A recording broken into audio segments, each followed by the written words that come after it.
Chapter 81. The difference in the temperature of hope and reality, should he describe this sensation as suddenly being yanked down by his feet, or like falling off a cliff with a loud boom. Without a warning, he couldn't breathe anymore. Dry and unpleasant air tickled his nostrils ever so slightly. Sial almost coughed reflexively, but he squeezed his already closed eyes even harder and endured it. He knew he should open his eyes. But his ears were ringing out loudly and his brain was spinning inside his head. Every ounce of energy seemed to have seeped out of his entire body. He moaned softly and instinctively fumbled around with his hand. Once his fingers tightly grasped the ice spear's cool shaft, a strand of refreshing aura traveled up his arm and calmed the confusion in his head. "Is everyone all right?" someone whispered from close by. The voice belonged to Ian. Only then did Sial feel his breath return and opened his eyes. The first thing he saw was a wall. More specifically, an ancient ash-gray wall coated in a thick layer of dust. He hurriedly scanned his vicinity. Heaven seemed to have blessed them because he couldn't see a single parasite. "Looks like this place hasn't been discovered yet," Mary Rhine whispered in a low voice. She was the Level 4 priest accompanying the team. She also happened to be a member of the organization that the Level 6 Imperial Knight, Erica Lawrence, was the leader of. She owed her leader a big debt once upon a time, so she volunteered to become a part of the rescue team the moment she heard of the news. "Very good. Looks like we don't have to worry about staying hidden or escaping from here. Let's get started right away," Ian urged the team. The sand had begun trickling down in the hourglass as soon as the magic circle was activated. They couldn't afford to waste 1 minute or even 1 second now. The 5 rescuers, excluding Ian, quickly walked out of the magic circle. The rescue mission had commenced for good. The hideout was about 33 square meters in size. It didn't even have something as common as a window. Excluding the altar with the transfer magic circle and a large bookshelf pressed tightly against the opposite wall, everything else in this room was in the same sort of ash-gray color. Sial cautiously put the shield down outside the magic circle. He then focused his gaze on Kazuki, currently kneeling down on one knee and pressing his ear tightly against the bookshelf. The mutated orcs were quite a different breed compared to the variants spawned by Ramen Village's nest. These things would definitely leave behind traces of their movements. Kazuki spent 20 valuable seconds to decipher the situation outside the hideout before quietly gesturing with his hands.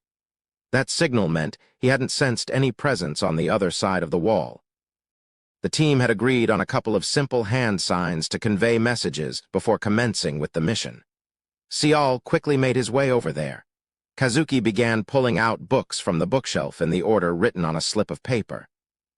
Every time the pulled books were placed back on different rows and columns, the group could hear the distinct clicking noises of latches being undone. Eventually, he pushed the edge of the shelf ever so gently, which prompted the corner of the furniture to go out of alignment just a little. A thick curtain of dust cascaded down. Slowly, very, very slowly, Kazuki continued to push the edge a bit more and created a bit of a gap. He immediately stopped moving and scanned for any movements beyond the wall. After making sure of the hallway being deserted, he pushed a little harder than before. Kriak, Criak. The bookshelf rotated about halfway and a gap large enough for an adult to slip through was created. With that, a decrepit space lost to the decay of time revealed itself. The success or failure of the mission depended on how quickly they moved. They even had to economize on time spent on communicating. Once everyone exited the hideout, Kazuki pushed the shelf back in. He didn't push it back all the way, though he only left a minute gap, one small enough that a casual glance wouldn't reveal that anything was amiss. "Be careful." Ian, staying back to maintain the magic circle, looked on and whispered to the rescue team. Compared to the hideout, this new space resembled far more like a proper room.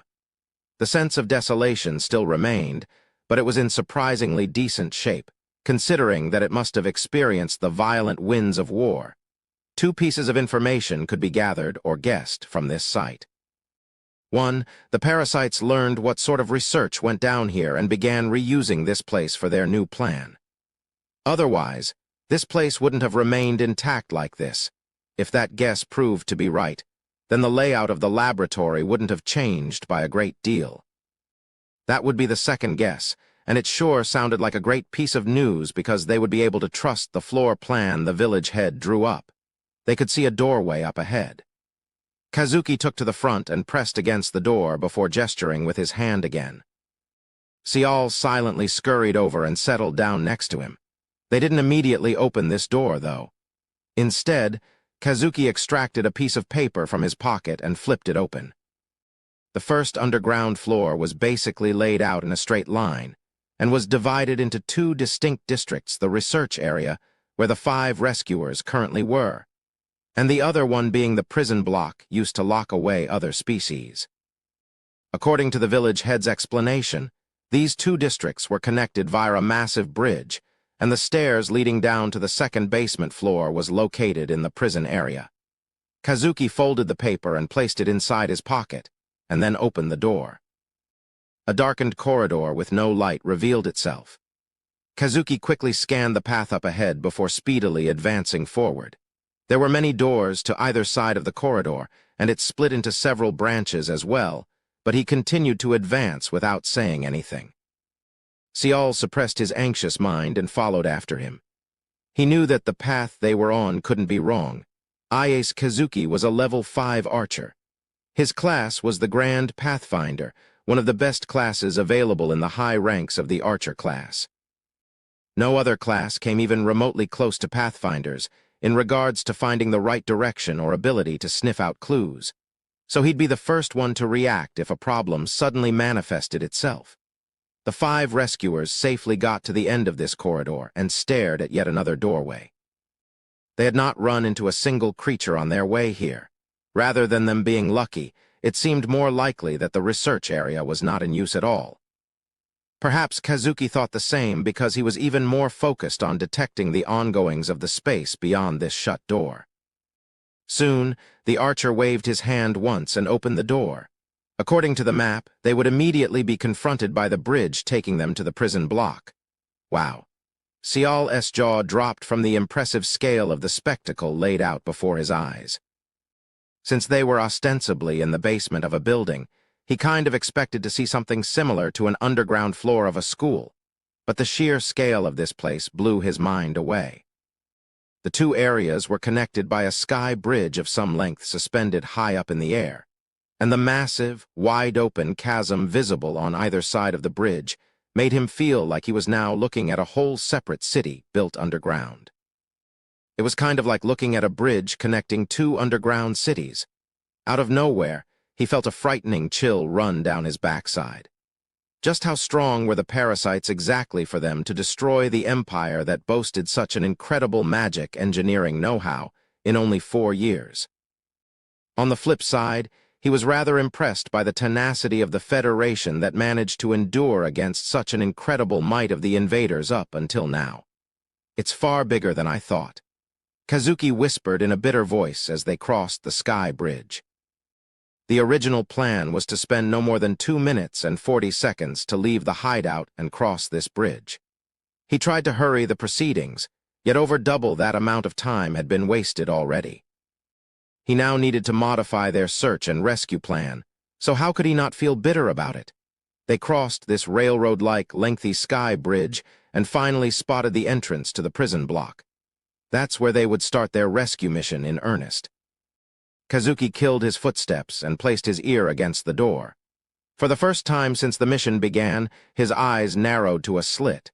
He clenched his teeth and flipped open all 10 of his fingers. That signaled he had found a countless number of presences beyond. It was now the turn of Sial to do his thing.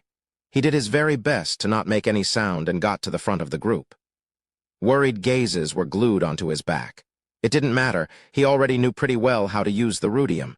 It wasn't that hard, actually. He concentrated his mana towards the little black object dangling around his neck. The parasites maintained a pretty distinct command structure. The rudium didn't actually change the functionality of that system, but emitted a unique radio wave signal to override the command for a bit of time, instead. Equating it to a computer virus infecting a network would be an easier analogy to understand. Sial was thinking of two commands for today's mission. First, disrupting the enemy's friend or foe identification system and making them see the 5 intruders as their allies. 2, making every single one of them stop what they were doing and be on standby where they stood. He could have gone with, kill each other, but that carried too much risk. The consumption rate of the rudium would shoot up by several folds if the number of the subjects being controlled increased, as well as when the given command became more complex and difficult to carry out. Most importantly, the odds of a high-ranking parasite that the rudium was ineffective against being nearby were not low, so they simply couldn't afford to cause some kind of a ruckus this early on. Cheek, cheek. A sound similar to lighting up a cigarette could be heard.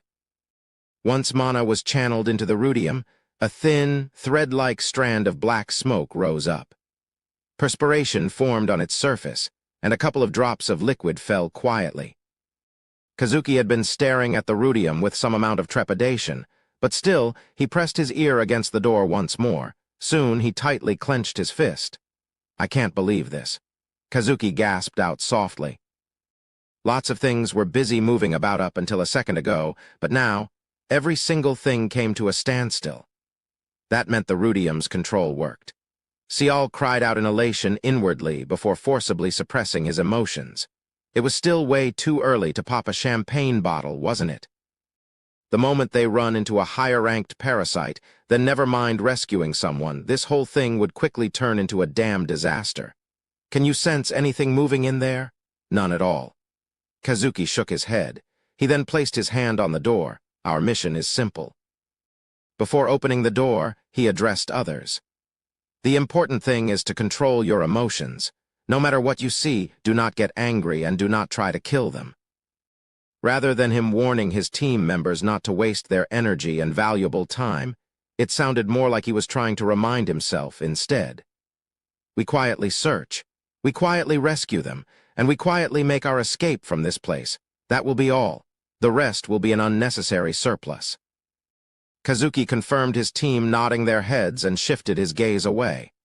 And then, "Let's go." He opened the door. Creak. The door opened, a sliver and light entered their view. It was hazy, grainy sort of light. Sial felt this sticky moisture cling to his skin before he abruptly stopped breathing altogether. "You hoop." Rhine craned her neck like a tortoise and then hurriedly covered her mouth.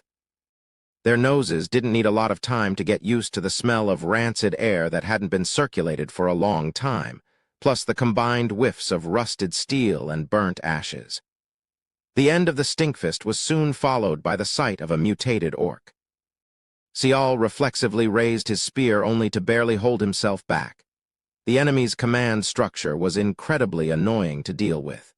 It also acted like interconnected spiderwebs, so him carelessly killing this creature might make a higher-ranked creature to suspect something was off. In any case, the monster in front possessed a truly abnormal-sized physique, even at a quick glance. Every little thing his eyes could see on the creature's body, from its over 2-meter-tall height to those tusks that jutted out sharply from the sides of its mouth, and even the bulging muscles the size of a grown adult's head on its arms came across as incredibly threatening. Something like this is being mass-produced. He fell into a bit of panicked state, but then met the beastly eyes of the monster shooting out yellowing lights and immediately regained his wits. His scanning eyes immediately discovered dozens and dozens of these creatures, but not one of them displayed hints of hostility. They simply stood still, not doing anything. Having fully recovered from his initial shock, Sial was able to notice something strange. The skin color of the mutated orcs came across as quite familiar. Sure, there were some differences in the depth of the shade, but at the end of the day, most of them had peach-like hue just like humans. There were a few distinct colors mixed among them too, but their numbers were extremely small. That wasn't all. Other than those that resembled humans in appearance, there were also quite a few with animal-like manes or thick coats of fur all over their bodies. Could they be half? Just as an ominous foreboding was about to enter his head, Kazuki began walking forward again. "There are 3 places we must search within the prison block." Just like his calm, collected voice, his steps had no hesitation in them. They walked past the linear corridor illuminated by the hazy, diffused light and arrived at a wide-open space. There were quite a few mutated orcs here too, but the Japanese archer didn't even stop to give them a second glance. Only after they arrived at a crossroads did he finally turn around to address the group. We were supposed to move as one unit according to our original plan. But we wasted too much time getting here. I'm changing the plan. We need to conserve time from here onwards. Kazuki glanced at the corridors going to his left and right before speaking again. Chung Chohong, Mary Rhine, and I will go to the left. Sial, you go with Yasser Roddy and search the right side. Whether you find someone or not, we meet again here in 5 minutes. Shouldn't one of us search the passage in front? Chohong offered her opinion, but Kazuki shook his head right away. We'll have to go forward when going down to the second underground floor anyway. We'll meet up back here and go together. But it's already a big risk splitting up the team like this since we don't have another archer. I do not wish to increase the risk factor even more than this. Kazuki spoke quickly like a machine gun being fired. Chohong didn't look convinced, but she closed her mouth shut as if she too wasn't interested in wasting time butting heads with him. I'm sure you have people you wish to rescue yourselves, but you must keep your eyes open and be thorough. Especially when you see a human. Even if you don't know who it is, do not walk by no matter what. Leaving behind those words, Kazuki and the 2 nominated rescuers disappeared down the left path. Sial and Yasser Roddy then moved to the corridor on the right side. Prison. They only walked a little bit ahead, and soon encountered prison cells blocked off by iron bars on either side of the passageway. Not wanting to miss anything, the 2 men did their best to pay close attention to their surroundings. Unfortunately, they had no results to show for their diligence. Every prison cell they looked into was empty. They only spotted dirty stains on the stone floor. As they continued to advance forward, the already faint fuzzy light grew dimmer and dimmer. The corridor was enveloped in eerie silence. Sial finally managed to figure out that the stains on the floor were all dried-up blood. Around the same time, Yasser Roddy, studying their right side, slowly rubbed his mustache and murmured quietly, "Why can't we see anything?" "I don't know." Sial whispered back his reply. With only the 2 of them here, their nervous tension kept soaring higher and higher. He wanted to say something, anything, to alleviate this sense of foreboding that made him shudder constantly. "I heard that the first floor was used as a pen." "I heard that too. But we haven't even seen a hair of a captive so far, no? Which could only mean that the enemy's mass production plan is for real." "How did you figure that?" "If they weren't killed during the battle, they would have been captured as prisoners. However, it already has been many days now since then." Yasser Roddy's complexion hardened to a frightening degree. He finally understood what Sial was saying. Mass production meant, well, producing something in great quantities. It was rather obvious that no one would leisurely wait for the arrival of a rescue team. Even worse, something could have already happened to the prisoners the day they were captured. "Look, man, that means?" Yasser Roddy's voice was trembling noticeably. Sial decided not to speak any further. What he said just now was the worst possibility he could think of. All he could do right now was to pray for their survival. Indeed, as long as they were still alive. They could see the end of the prison corridor and encountered a massive open dome-shaped space. There was almost no light in this darkened place. While Yasser Roddy was cautiously scanning around, Sial activated his 9 eyes. The entire surrounding area was immediately washed in the riot of yellow color. Only one spot was in the deep orange hue that wavered into the red shade. Retreat was strongly recommended, in other words. Sial quickly recalled the layout of the laboratory. Since we went right from the middle of the prison block, he finally understood the reason for that red hue. Most likely, that was where he'd find the stairs going up to the surface. He had absolutely no reason to go there, and he definitely should not go anywhere near there either. Not only did they not have enough time to search the surface, the security there must be pretty incredible too. Is there really nothing here? Sial tilted his head slightly and shifted his gaze slightly upwards, only to suddenly form a frown. He saw something gleam softly within the darkness up there. When he looked harder, he thought he could see ropes or some such resembling hooks. No, he was wrong. They really were hooks up there. Oi! Yasser Roddy quietly pointed to the side. There were 5 mutated orcs standing around in a group in the distance. Other than them, though, there was nothing else to see here. How many minutes has it been? Time relentlessly marched on, yet he had no results to speak of. His heart was racing even harder, his throat getting drier. He knew he shouldn't be agitated like this, but he continued to get more and more anxious with every passing second. What's going on with the left side, I wonder? Looks like we should go back. He wanted to finish his sentence with those words, but his mouth stopped automatically by itself. Something was off. Those mutated orcs were all looking above them. Not only that, one of them was frozen still with its arms raised up above its head. Should we go back? No, hang on. I just need 10 seconds. Sial whispered quickly and entered deeper into the veil of jet-black darkness. He scurried and approached the group of orcs and raised his head. His steps came to a sudden halt, and in an instant he became completely dazed, and shortly thereafter his eyes staring above shot open even wider than before. Chapter 82. Difference in the temperature of hope and reality, too. Because Sial Jihu was so hard-pressed for time, he almost missed it. It was already dimly lit in this place, and because of his darker skin, the man up there was hard to see. But, once up close, it was much clearer to see. A man with his lowered head was hanging in the middle of the air, and it seemed that the mutated orc was in the middle of reaching up to grab the man before its action was halted. "Hugo!" Sial Jihu cried out loud, and even without realizing it, ended up touching Hugo's foot. Kuwa. The moment his body rocked slightly, Hugo threw his head back and cried out. No, his hoarse voice sounded much closer to a pained groan than an actual scream. Only then did Sial Jihu realize that Hugo was suspended in air with a hook piercing through his back. What the hell? What's going on? Yasser Roddy also discovered Hugo up there. He was hung up too high and they couldn't carelessly touch him. Sial Jihu chewed on his lower lip before glancing at the rudium, still emitting that black smoke.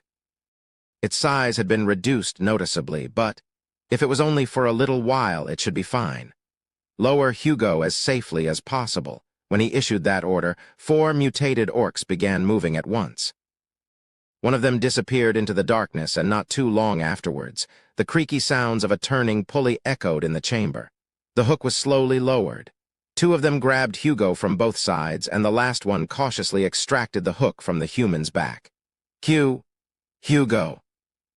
Once his restriction was undone, Hugo toppled over, and Sial Jihu quickly caught him.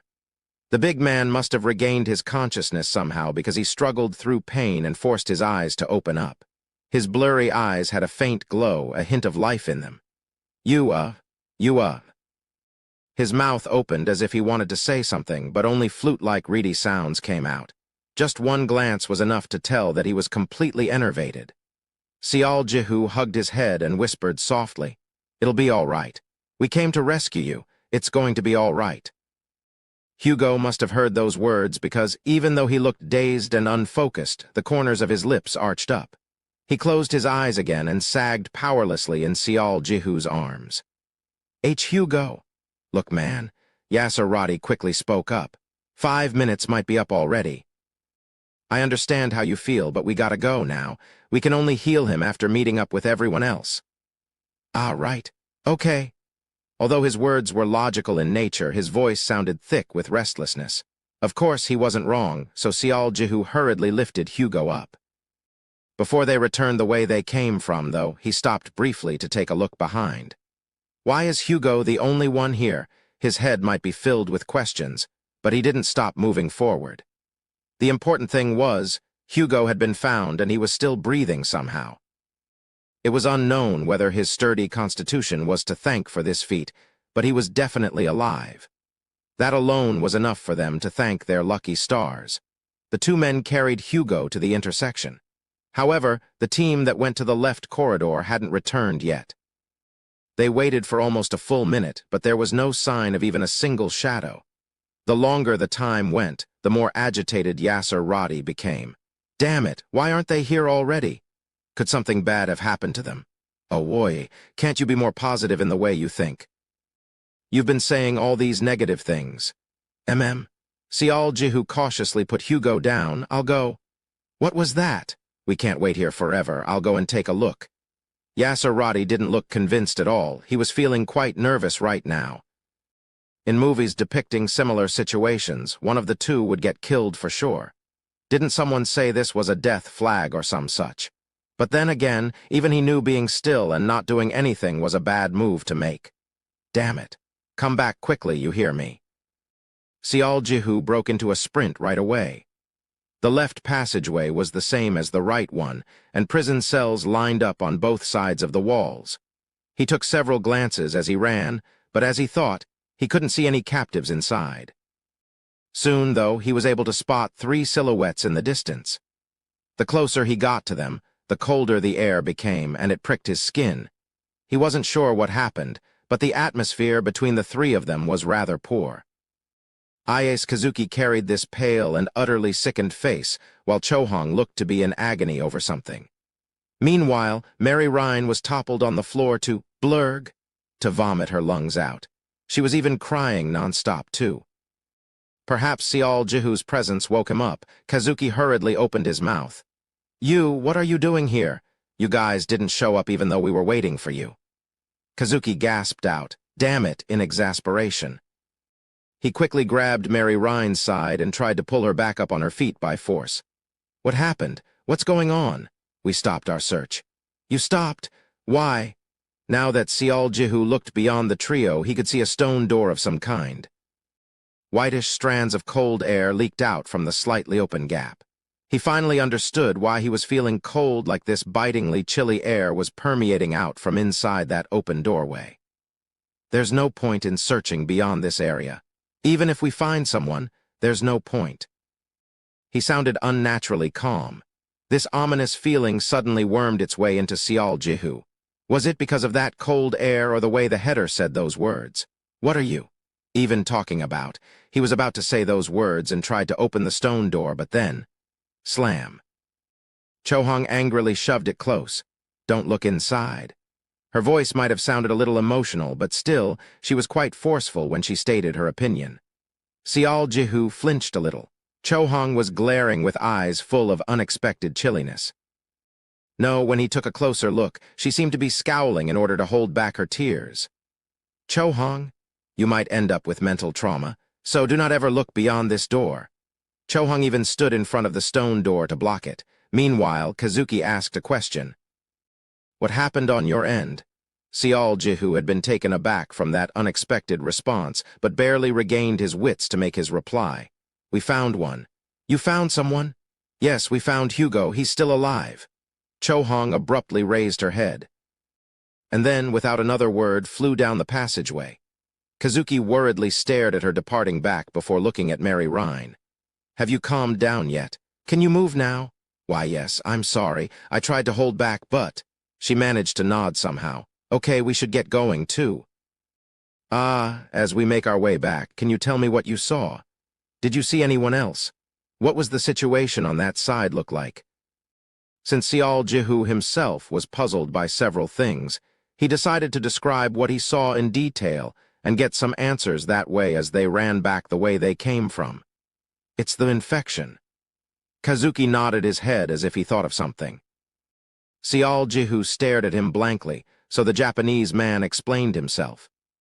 Have you heard before that infection also has a success rate?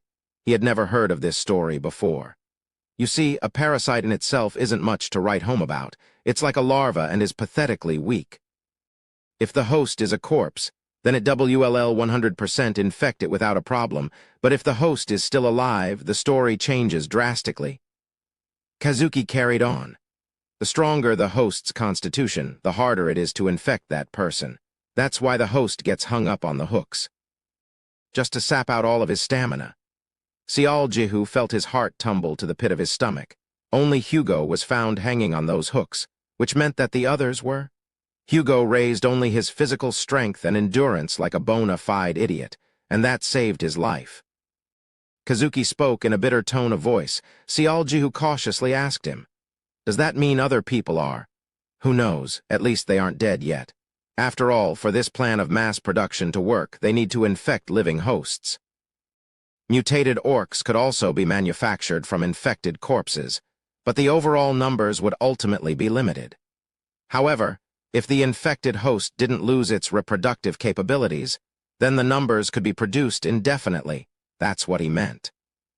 No matter how many times one thought about it, this whole thing still remained a disgusting plan through and through. Hugo got lucky on this one. If others have been infected already, then we can't do anything for them. It'll be better to kill them off instead. Is it completely impossible to save an infected host? It's not completely impossible, no. It depends on how advanced the infection is or which part of the body has been taken over, stuff like that. However, 9 times out of 10, you can't save them. It's not for nothing that we have to incinerate any and all corpses, you know. Even though he was still explaining things, Kazuki seemed to be trying to read the reaction of his team member. Jihu felt deeply uncomfortable, but he did his best not to show it. A short while later, the 3 of them arrived at the intersection. Mary Rhine immediately cast a healing divine spell the moment she saw Hugo. Cure massive wounds. Pure white light enveloped Hugo's body, and his condition visibly improved before their eyes. Good. We managed to find one person. Kazuki checked the rudium, now about 1/5 smaller than before, and shifted his gaze over to Chohong and her pale blue face. He then looked at Jihu, who was comparatively in a calmer state, and opened his mouth. Chohong, you take Hugo back to the magic circle. What? What do you mean, what? Didn't we agree that every time we rescue someone, one person would take them back as long as the situation permitted it? There were several reasons for this decision, but the most important one had to do with making sure that the rescued captives returned safely. No one knew what might happen during the mission, after all. Also, if the number of people the rudium needed to protect decreased, its consumption would also decrease slightly too. I know that, but why me? Because you'll become a hindrance to the mission. Kazuki's cold, collected voice cut her off. And also, he's your original team member. It's not like you know the remaining captives any better than other members in this team too. But what about Dylan? Jihu tilted his head slightly before understanding this reasoning. After all, there were 2 members of Carp Diem present here. I'm not telling you to go there and do nothing either. You know how important the role performed by the first person to return is, don't you? That made some sense. It was worrisome to leave Ian alone for too long. A communication line needed to be opened up, and in case of emergencies, traps had to be installed to ensure their safe retreat too. This is an order from the header. Know that the longer you waste our time, the greater the trouble you are causing us. Chohong couldn't stand around after hearing those words. She was seething in anger, but in the end, picked Hugo up and turned around to leave. Jihu spoke to her. Be careful. Chohong's expression was gloomy, dark, but she didn't say anything out of place. You too. If you can help it, just come back, okay? With those parting words, she walked away with Hugo in tow. Kazuki quickly pointed to the front. We go ahead and continue with our search. If we don't find someone, then we go down to the 2nd underground floor. The passageway in front was different from the other 2 and had no prison cells. Instead, the hazy, dim light was gradually getting clearer and brighter. When the corridor finally came to an end, Kazuki pressed himself close to the wall. I don't sense anything moving, but... He suddenly stopped talking then. Jihu was sticking very close to the archer so he didn't miss the man's shoulders flinching just now. In the next moment, he heard the sound of someone sucking in his breath, hard. He looked back, but Yasser Roddy was already running forward at full tilt. Kazuki reached out to stop him, but could only bite his lower lip before entering the room beyond himself. The space they entered was a huge chamber reminiscent of a laboratory. Several wooden tables were laid out in a somewhat messy order, and what looked like equipment of some kind were placed in rows as well. Jihu looked on at the mutated orcs standing around frozen still in the middle of whatever they were doing before his attention was snapped away from the sound of a tearful wail. Yasser Roddy was leaning against one of those tables as a flood of tears exploded from his eyes. Oh, brother. What is the meaning of this? We worked our butts off together and we were barely... But this, Sial Jihu scanned the table the crying man was leaning against before his jaw nearly hit the floor. There was a person lying on top of it. No, he wasn't sure if that thing could be classified as a person anymore. The face, the torso, and down to his hips, they were all a human's features. However, none of his limbs, arms, and legs were visible, only to be replaced by a whole bunch of tentacles wiggling around in disgusting fashion instead. It was as if something, or someone, had stuck a bunch of squid tentacles on a person's body. What the FCK is this? It was right at that moment his eyes latched onto the spot where several mutated orcs had gathered around. And beyond them, he saw another wooden table. He stumbled his way over there as if he was bewitched by something, and the first thing that greeted him was the acrid stink of blood. His eyes trembled, his hands quivered uncontrollably. The emotion of disbelief spread all over his body in an instant. "Dylan!" Sial Jihu pushed past the unmoving, mutated orcs and rushed in. The closer he got, though, it became harder and harder to deny the reality. Just like the person before, there was Dylan, laid out on top of a table with his limbs gone. "Oh God, Dylan." His quivering hands reached out, and quite out of nowhere, he realized that the surface of the table was soaking wet. There was a prickling sensation in his fingertips before they went numb altogether. He saw a bucket full of clear liquid substance located at the end of the table. "It's a sedative, a really powerful one at that." The voice was quiet, hushed. Kazuki had come in closer with a deep frown on his face. "Dylan? Dylan?" Dylan was simply staring at the ceiling, his eyes wide open. It was as if he was already dead.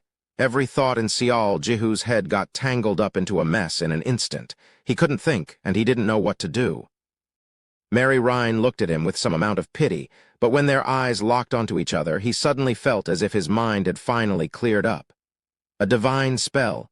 "Please heal him." Kazuki was about to say something, but she pulled out her crucifix and came closer to stop him. Just in case. "What do you mean? There are only 2 people here. And Dylan's state isn't as advanced as Ollie's. He might know the whereabouts of the other 3. Kazuki didn't seem all that convinced, but didn't try to stop her. He clicked his tongue in anger and walked over to the still-crying Yasser Roddy. "Wait. I'll go and find the limbs first." Sial Jihu hurriedly looked around to find the missing limbs, but the priest didn't wait for him and cast her spell. Hold on, wait." The bright white light enveloped Dylan's body. He shuddered a little just then. His eyes, once dazed and distant, began blinking again. Sial Jihu hurriedly ran over and blocked the view of the ceiling, prompting Dylan to open his lips. "Sial, Dylan? Oh my gosh." Dylan let out a hollow chuckle and shook his head. "Am I still dreaming?" "No, this isn't a dream. We came to rescue you. We are here to save you." Sial Jihu grew tearful in an instant. To him, Dylan always looked confidence-inspiring and cool-headed. Always. Yet, seeing this heart-wrenching sight, tears wanted to erupt out of his eyes. What about Hugo? Dylan seemed to have completely recovered his faculties now. "We rescued him. Chohong took him back." "Very good." A languid smile crept up on Dylan's lips. His eyes darted around as if he wanted to understand the current situation before fixing his gaze on the priest. "Aren't you Mary Rhine? You also here to save us?" "I have something to ask you." She spoke in a calm voice. "It might sound confusing, but still, listen to me. Both Miss Agnes and Sir Ian returned safely. We also rescued Hugo. And then, as for you and Ibrahim Ali, well, if you want to know about the remaining 3, I also don't know." As expected of Dylan, he immediately latched onto what she wanted to ask and replied to her. "I see. I understand. Well then, we'll—" She couldn't bring herself to finish her sentence. Dylan nodded his head. "Can you give me a minute?" "Sorry, but we can't. We've got a 30-minute time limit and have already used up about half of that. We got to find others too, and considering how long we might need to go back, there's just not enough time." "All right. I don't know the full story, but if you say so, it must be true." Sial Jihu dazedly alternated his gaze between these 2 people. What were they even talking about here? Everything would be okay if he's brought back to the base, right? "Dylan, I know you've been through hell. Thank you for surviving until now." "Okay, Wheel." Just as he reached out, Mary Rhine snatched his arm back. She then wordlessly shook her head. "But why? He's still alive." "I know." Then why? It's already too late. She pointed to Dylan. There were dozens of worm-like larvae wiggling in and out from the wounds where his limbs should have been. Shit like this is? He tried to yank those larvae out, but the priest did her absolute everything to not let go of him. Don't touch those. Things might get complicated if you do. 30 seconds. Sial Jihu was going to shout out loudly, but Dylan spoke first and stopped him.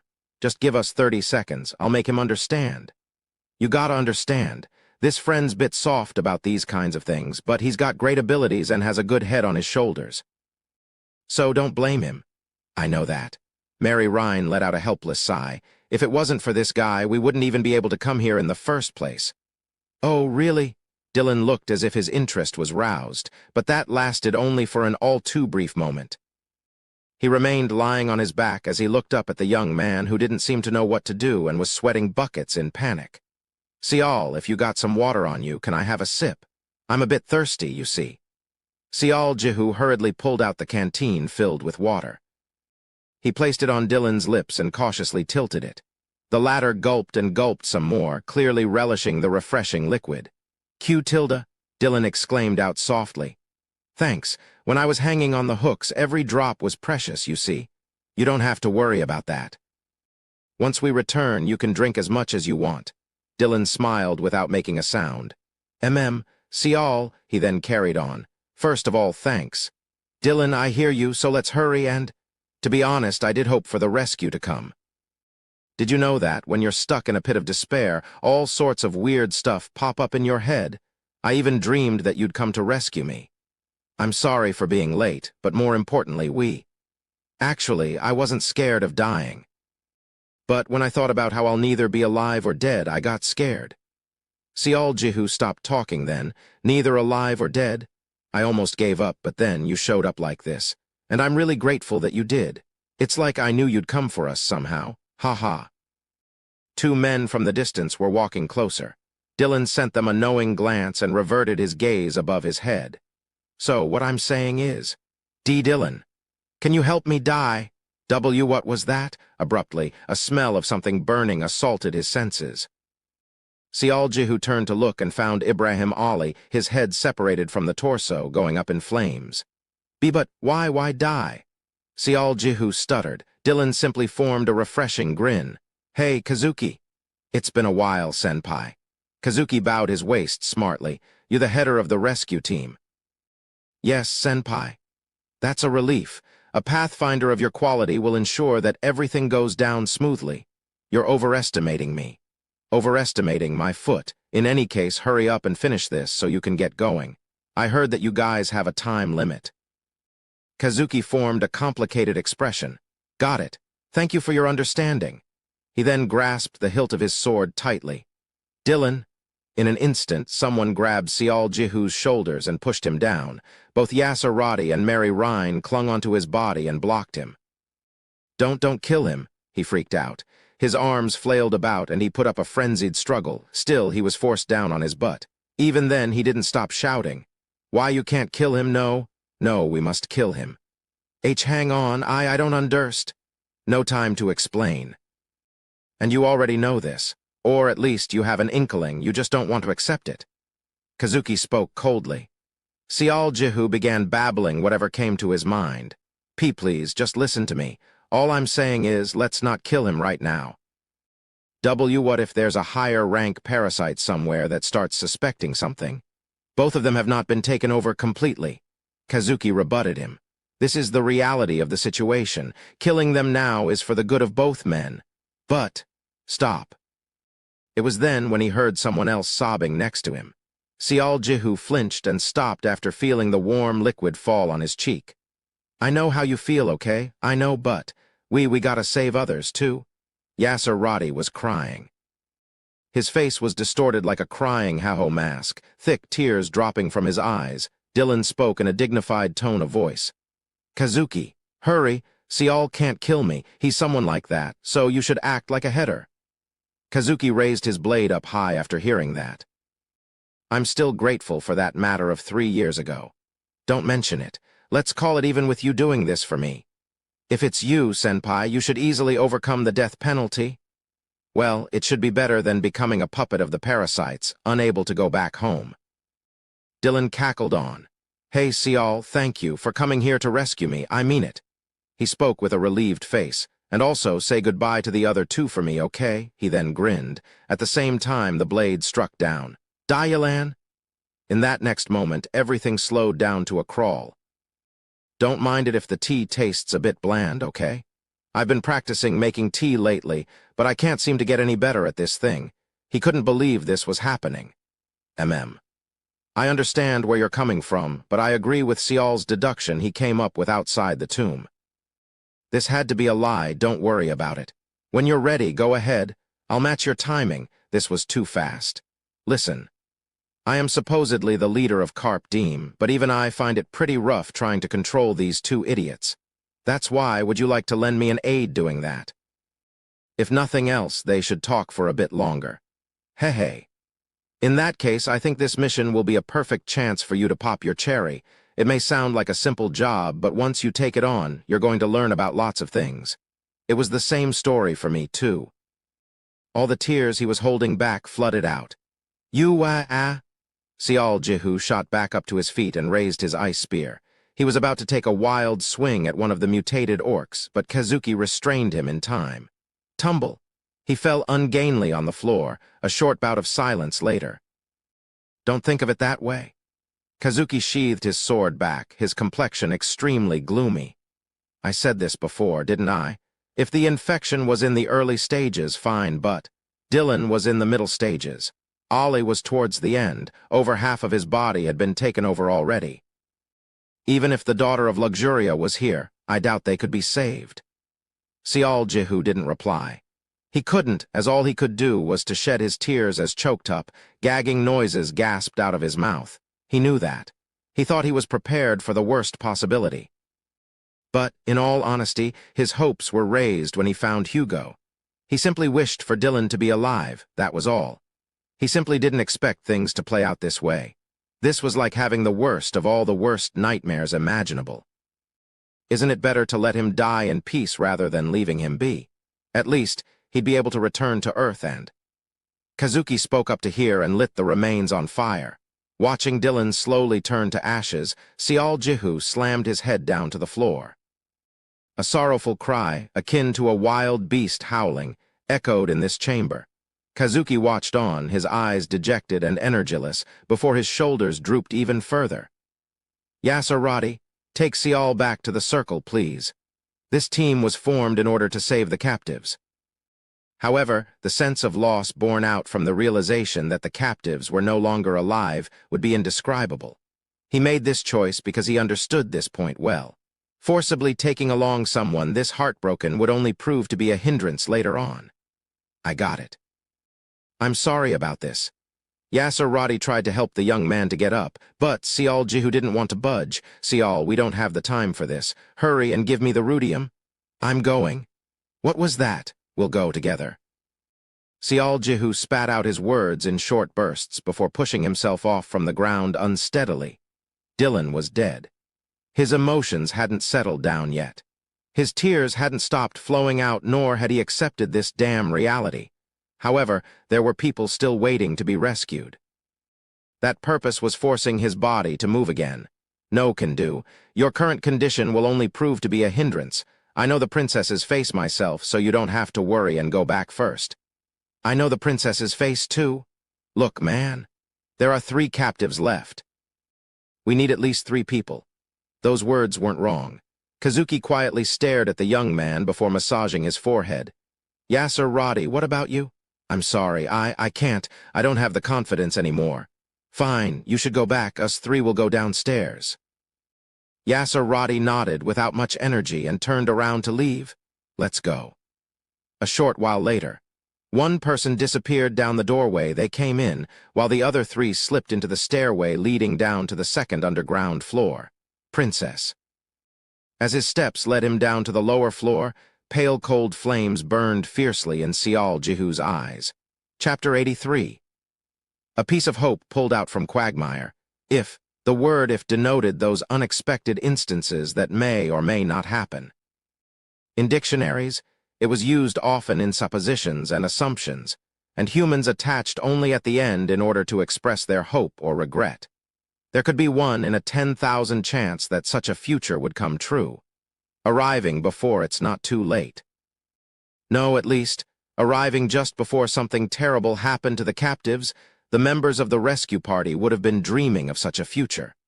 However, there was no meaning in saying such things when the crap had hit the fan already. Paradise was the reality. It was neither a cartoon, a web novel, nor a movie.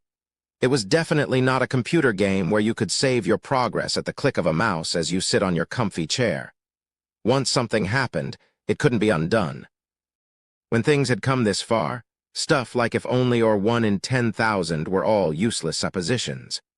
The final stop the winds called just in case or maybe would take you to was self-denial. That was all.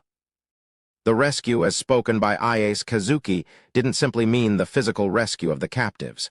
No, it was much closer to saving them. Audiobook didn't necessarily think of that as bad. Instead, having such a determination to unhesitatingly find the best possible answer to any given situation was befitting of a pragmatic, realistic earthling.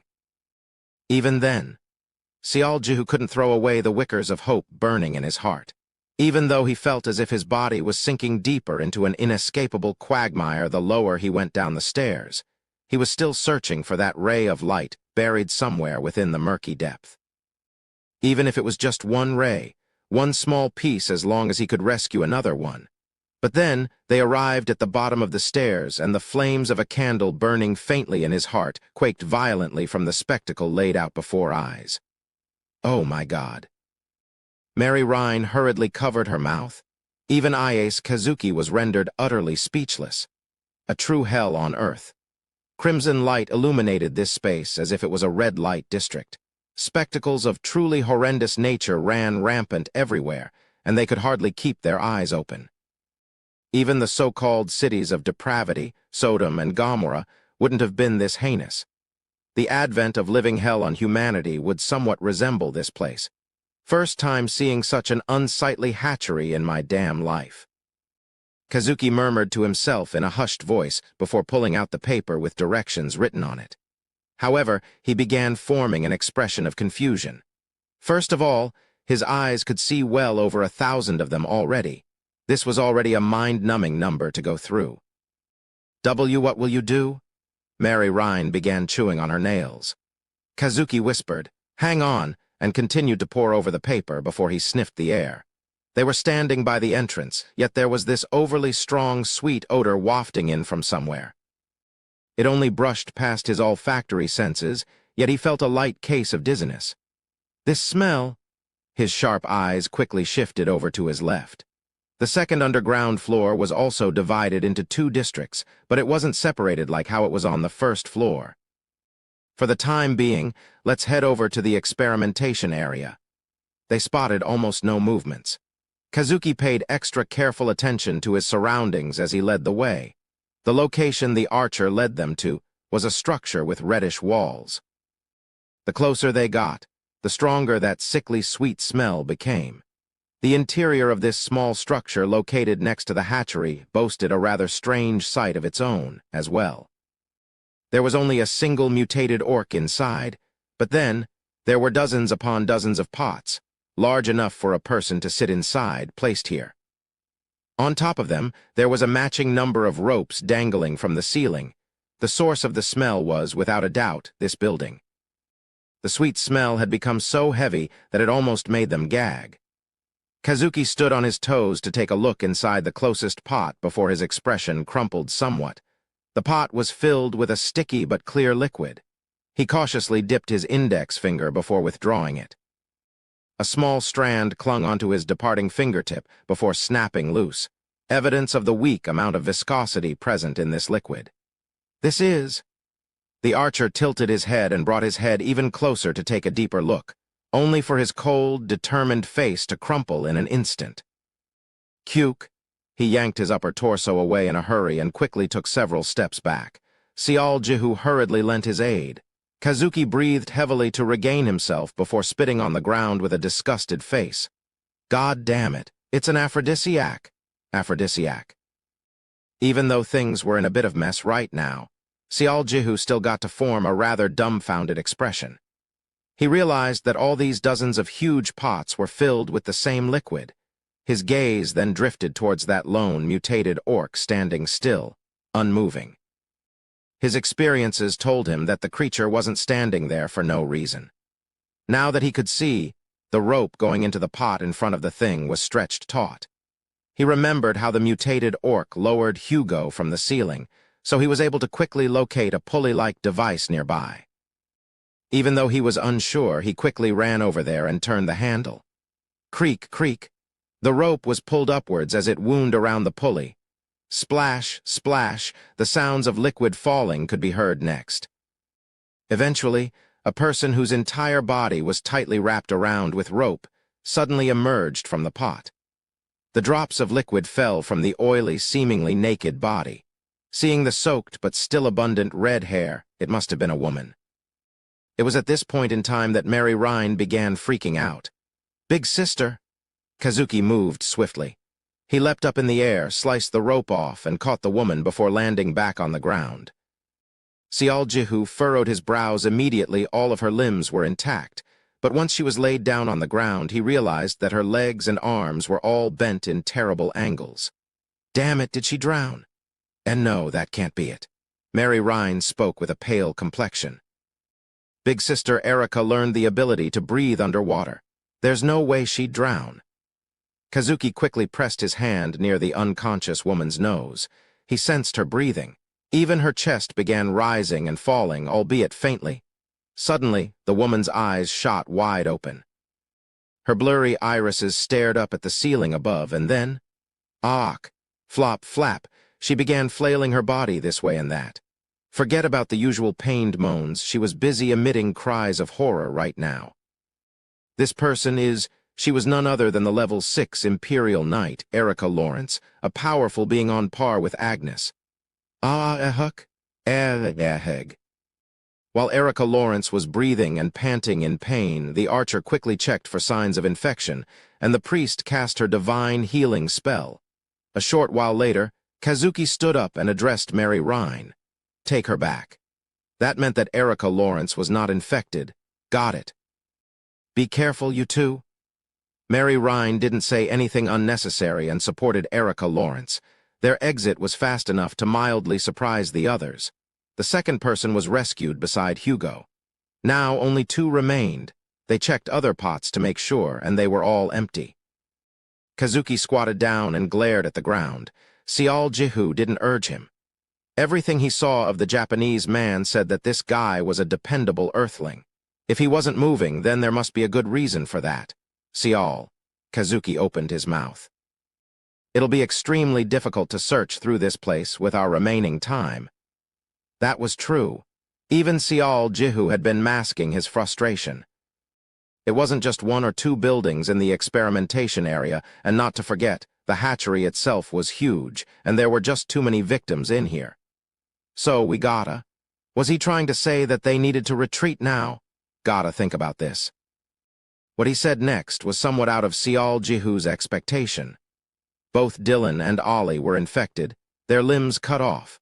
What the bastards were trying to do to them was sap away their stamina, infect them, and create more mutated orcs.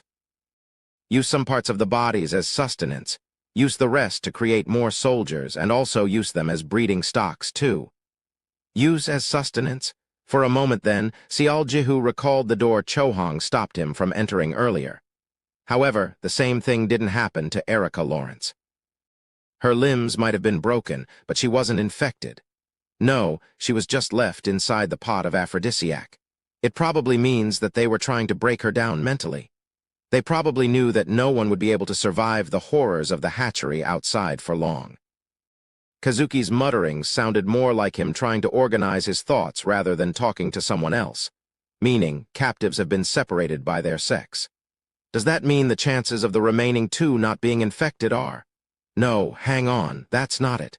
Kazuki shook his head. It's not that they are uninfected, it's simply that there's no need. Being violated by the mutated orcs will infect them naturally anyway. Kazuki continued on. Erica Lawrence has been fighting back, just like Hugo. If that assertion was flipped around, then the two captives not being here meant that they couldn't endure. It was then Kazuki's eyes burned brightly. Found it. It's the trace of someone being dragged away. Looks like it's comparatively recent, too. Are there two people? No, just one. Kazuki seemed confused as well. If my theory is right, then there should be two, but Ainz Yui, Teresa Hussey? I don't know who it could be between the two, but I can only see one. Let's go and take a look regardless. The two men quickly left the building. But Kazuki's steps gradually slowed down. Damn it, why are there so many traces now? That was inevitable, though. It wasn't as if this place had little to no foot traffic. Anyone could tell without looking too hard that the old traces would be covered up by fresh, new ones being laid on top every single day, as this whole area was chock-a-full with all sorts of races and beings. Even if he was a grand pathfinder, he'd be rendered helpless here. Tell me any distinguishing features of your sister. There's a mole near her left eye, her hair color is pitch black, and her physique is petite, and she's cute. Sial Jihu diligently searched his surroundings. No matter how many times he looked, this whole place simply was a series of unbearable sights, one after another. Countless females were either tied and bound to various pillars and walls with chains and ropes. And a similar number of mutated orcs were standing around in several spots within the hatchery or sticking uncomfortably close to those tied-up females. The problem here had to do with the fact that the females weren't just from the human race. He paid closer attention to a certain figure because she seemed to be a human at a casual glance. But as it turned out, her ears were too pointy. Animal-like four-legged beings resembling a wolf. Even plant-based beings and monsters that he had never seen before had been captured in droves. Meaning, the parasites didn't care what they captured as long as the victims possessed the ability to give birth. Seeing this wretched sight, he could acutely feel how the parasites, supposed to be an alien race, thought of humans as well as other races living on this planet. With that realization, powerful rage boiled deep within his heart. Sons of bitches. To parasites, males were only good for food or as disposable meat shields. As for females, they were no different than livestock. Sial Jihu chewed on his lower lip almost to the point of drawing blood and grasped his spear tightly. He relied on the single strand of icy cold energy from the weapon to suppress his heart, ready to explode in anger. It happened then. Yui! Kazuki abruptly pounced forward like a bolt of lightning. Sial Jihu hurriedly chased after him, but his steps came to a stop soon after. He found the archer standing still like a stone statue, his expression one of pure stupefaction. There was a female squatting on the ground, both of her wrists tied to the pillar behind her. There was this vacant smile on her face, too. Just as Kazuki had said earlier, she was a cute young girl, and her entire body bore the evidence of all the violence done to her. Heh. Even though her brother was standing before her very eyes, she maintained that aimless, creepy smile. He wordlessly stared at his sibling. Sniff. He sniffled noisily and with a clenched fist wiped his eyes. He then knelt down on one knee and pressed his forehead to hers. I'm sorry. The goodbye was kept short. Kazuki stood back up and grasped his longsword. Sial Jihu gasped out in surprise. Kazuki, it's too late. Too late, but... She only looks fine on the outside. There's no need to even look deeper. Her insides would have changed by now. Kazuki looked back at Sial Jihu with sorrowful eyes. Are you going to step in this time, too? You're free to intervene, but remember this you doing, that will decrease the amount of time we have to find the princess. Sial Jihu was unable to say anything. Eventually, Ainz Yui's neck was cleanly separated from her body. Kazuki proceeded to incinerate her body and pulled at the youth standing there in a daze. Let's go. We still have one more person to find. Sial Jihu stared at the older man with a great deal of awe. As befitting an archer acknowledged by Dylan, he was able to control his emotions to such an extreme degree and focused on his duties first. This calmness helped to cool down Sial Jihu's anger that continued to play havoc with his mind ever since he climbed down to the second floor.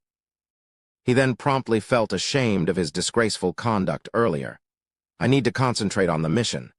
Thanks to finding the two ladies quicker than the initial expectation, the time wasted upstairs had been replenished by just a tiny bit. More determined than ever before, he looked at every nook and cranny to find Teresa Hussey. However, he couldn't spot anyone even remotely resembling her, which was weird, because her unique features certainly stood out from the crowd. The time continued to tick on, but that unique rose-colored hair couldn't be seen from anywhere. He even resorted to using more of the valuable rudium just in case, but that also didn't work. He ordered the mutated orcs nearby to guide him to a human brought in recently, and even added Teresa Hussey's distinguishing features for good measure, but the damn things didn't even want to budge. Did you spot any trace of Princess yet? I wouldn't be standing around here if I did. Kazuki chewed on his lips before cupping his ear.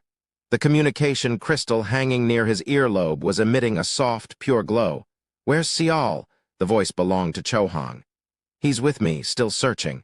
What about your side? Traps have been laid down and everyone made it back safe. You haven't found the other two yet? Ainz Yui was infected and I dealt with her. Haven't found Teresa Hussey yet. You have less than 10 minutes left. Don't push your luck and come back. If all else fails, we can try again in 72 hours, right? Got it, don't worry. The glow from the crystal disappeared. The two men didn't say anything else afterwards and spent another minute searching their vicinity, but again, there was nothing to show for their efforts. Eventually, Kazuki sighed out in exasperation. Sial. Yes, go back first. Kazuki quickly continued on. I can't be certain yet, but there's still some time left, so I'll try to search by myself. Kazuki was a high-ranker archer. His running speed was really fast, so even if he used up a bit more of time, he'd still be able to make it. That's what he meant. Sialju knew that he was being considerate, of course, but the Korean youth rejected the offer regardless.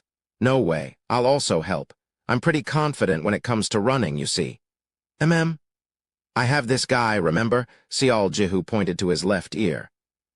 Kazuki saw the Festina earring and began pondering something. The rescue team members had shared as much information as they were willing to before the mission commenced, so he knew what that earring was. Didn't you say you can't control it properly yet? Running in a straight line is fine. Well, I even led the parasites back in that dangerous canyon, so running the length of the first floor shouldn't be that difficult. That made some sense. Considering that the first underground floor was basically a straight line, his confidence was not unwarranted. Besides, if the effect was stacked 3 times, he'd be able to run 100 meters in 3, maybe 4 seconds. The speed he'd be able to exhibit during that 1 minute would be double that of Kazuki's maximum sprinting speed. Fine. We'll do it this way. Kazuki nodded his head and handed over another communication crystal attached to an earring. You also take one. We'll go our separate ways to search. If and when the contact is made, we return, no questions asked. Got it. I'll be sticking around for 4 minutes and 25 seconds before heading back. You shouldn't be going past 6 minutes and 40 seconds mark.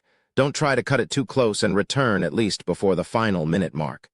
Understand? He then added that he'd contact Sialju before going back, and the two men went their separate ways. Sialju inwardly began counting as he crossed the hatchery. He still couldn't locate Teresa Hussey, though. Princess? Princess.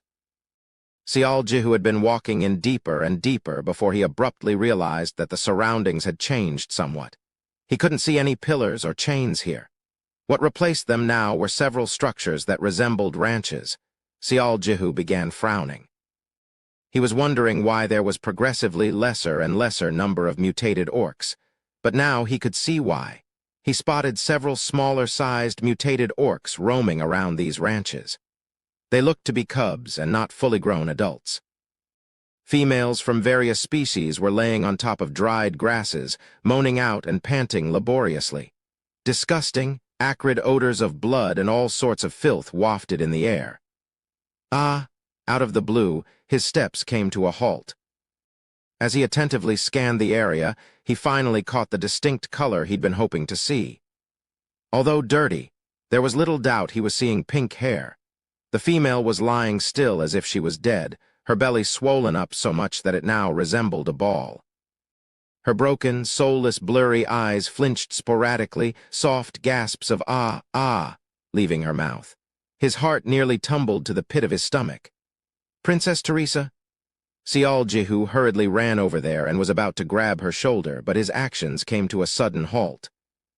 It wasn't Teresa Hussey. Their hair color was the same, but this woman belonged to another race. He saw the carelessly unfurled black wings sprouting from her back and was sure of his findings. He felt relieved, but at the same time, he couldn't help but sigh. Time to go back was rapidly approaching. Should I go back? In reality, he was not duty-bound to find her at all cost. However, Teresa Hussey was a paradisian. If she died now, that would be it for her. No, even if he set aside that point, he still remembered that powerful attraction he felt when meeting her for the first time. It's like, I've met her from somewhere before. He could have been mistaken about that. But he knew that, if he gave up here and go back, he'd be beset with regret for the rest of his life. Indeed, he had to do his very best right until the very end so his regret wouldn't be as bad later. It's not like he didn't have any time left, did it? Sial Jihu shook his head. Right, it was still too early. This isn't going to work. Walking around like this with no plan was not a solution. He needed to think like Kazuki. Maybe she wasn't even in the hatchery to begin with. Up until now, he had been roaming around the hatchery because of the headers theory. But since she was nowhere to be found, that theory might not be applicable to Teresa Hussey. Sial Jihu quickly changed his thought process. What's the difference between princess and other captives? She was a paradisian, while others were earthlings. Sial Jihu pondered deeply until suddenly, a brand new possibility popped into his head. He only tested it out on 4 targets before, so the sample pool was small, but still, his idea stemmed from the fact that the mutated orcs didn't know of Teresa Hussey's whereabouts. Maybe, Princess's worth as a captive is different from the others. Meaning, she had another purpose other than being used as breeding stock. The biggest fighting force of humanity was Earthlings, but in reality, one could argue that the true foundation was none other than the 7 gods. The first person these gods contacted was a paradisian. Not only that, a royal. The royal oath. Considering that point, could it be possible that the princess of the Haramark royal family received different treatment from the others? For example, could she be taken to elsewhere so the parasites could learn the secrets of the 7 gods? Unless he was talking about the parasite queen who even devoured a god the command structure of the parasites could only control, but it was not an omnipotent network. Besides, a human would instantly turn into a mindless puppet the moment he or she was infected. So, Princess holding valuable information would not be so carelessly turned into a host. He wasn't sure, of course, but his theory sounded plausible. There was a chance that he was being too optimistic about this, but he didn't mind grasping at straws in the current situation if it'd help him out somehow. In any case, the conclusion was that there was a good chance of her not being in the hatchery at all. In that case, he had entered pretty deeply into the second basement floor. Maybe that was the reason why there weren't all that many mutated orcs. On the far side to his left, he could see the experimentation area. If she was taken above ground, then there was nothing he could do. But then again, she could be in that experimentation area. Which one should I enter first? It wasn't just 1 or 2 buildings there. He figured that he might have to search every single one if he failed to think of a good way, but then decided to activate 9 eyes first, just in case. Everywhere transformed into a sea of yellow with the sole exception of one structure. Is that orange? It was do not approach. Besides the fact that it was built using bricks, it kind of resembled a container-like structure with only a single small window. He had no time to worry. Sial Jihu quickly made his way and pressed against the structure's wall. The door was closed, so he couldn't see the inside. He pressed his ear to the wall next, but it was all very quiet. There didn't seem to be any signs of movement, but there must have been a reason it was do not approach. Now originally, he shouldn't even be thinking about entering, but there was a chance that he'd find her here, just in case. He grasped the rudium. He had a way to go around the danger, so there's no reason to take the risk. Open the door as quietly as possible. If you see beings of the same race as you moving inside, pretend that you made a mistake and get out immediately. He used the rudium to control a mutated orc nearby and sent it ahead of him. Creak. The door opened and a portion of the interior was revealed. Looks like a torture chamber. Sial Jihu remained pressing against the wall as he sent out another command. Nod if there is a human woman inside. The mutated orc nodded its head. Sial Jihu opened his eyes wider. He forgot to breathe for a moment then. The monster didn't come out of the structure, which meant that, at the least, there were no moving parasite-infected creatures inside. Sial Jihu didn't hesitate and entered the structure immediately. And when he took a good look at the interior, he had to squeeze his eyes shut out of the sheer elation. His fists automatically clenched by themselves. He got to confirm that using up the valuable rudium was not a waste of his time. He opened his eyes again and quickly strode forward. A certain woman was tied to an X-shaped wooden frame, held by ropes binding her wrists and ankles. Her face was obscured by her lowered head. However, her cascading waterfall of rose-colored hair was definitely a familiar sight to him. Sial Jihu placed the ice spear by his armpit and slowly extended his hand out.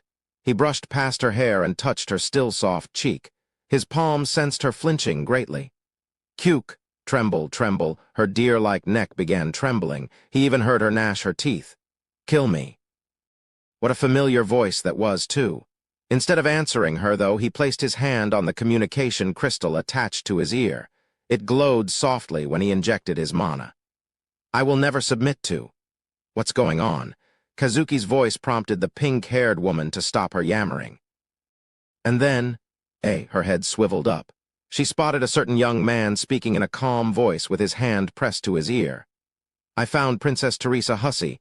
I'll return as soon as I free her. The eyes of Teresa Hussey grew dazed as she stared at Sial Jihu, Chapter 84, by a whisker. Seriously? Kazuki sounded really happy. Where? No, hang on. What about signs of infection? Teresa Hussey's condition couldn't be described as good even as lip service.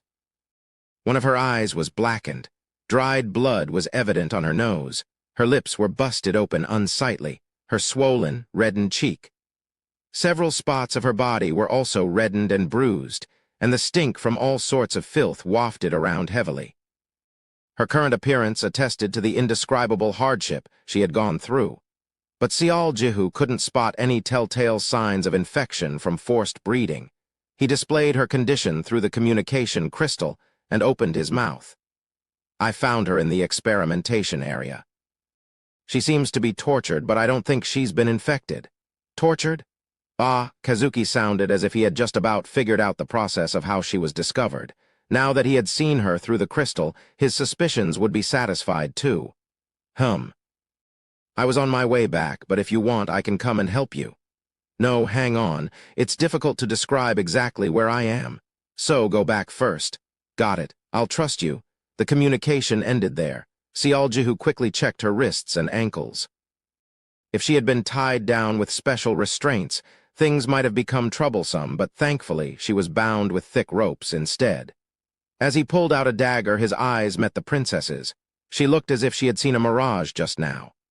Is this a dream? Her voice was really hoarse. Or a hallucination? He simply grinned back at her. She must have found his response rather mean-spirited because large teardrops formed on those two jewel-like eyes next. She sniffled her reddish nose and continued on with a desperately pleading voice. Please, say it ain't so. Please. This is neither a dream nor a hallucination. Sial Jihu replied concisely back to her. I came to rescue you, princess. But how? I know you have lots of questions, but please hold them in for now. We don't have much time left. He quickly knelt down on one knee. Teresa Hussey suddenly became flustered for some reason. What should I do? What should I do? Sob, I can't get married now. I couldn't help it. That perverted bastard didn't want me to use the bathroom. She explained her situation in a voice that got progressively smaller. Perverted bastard?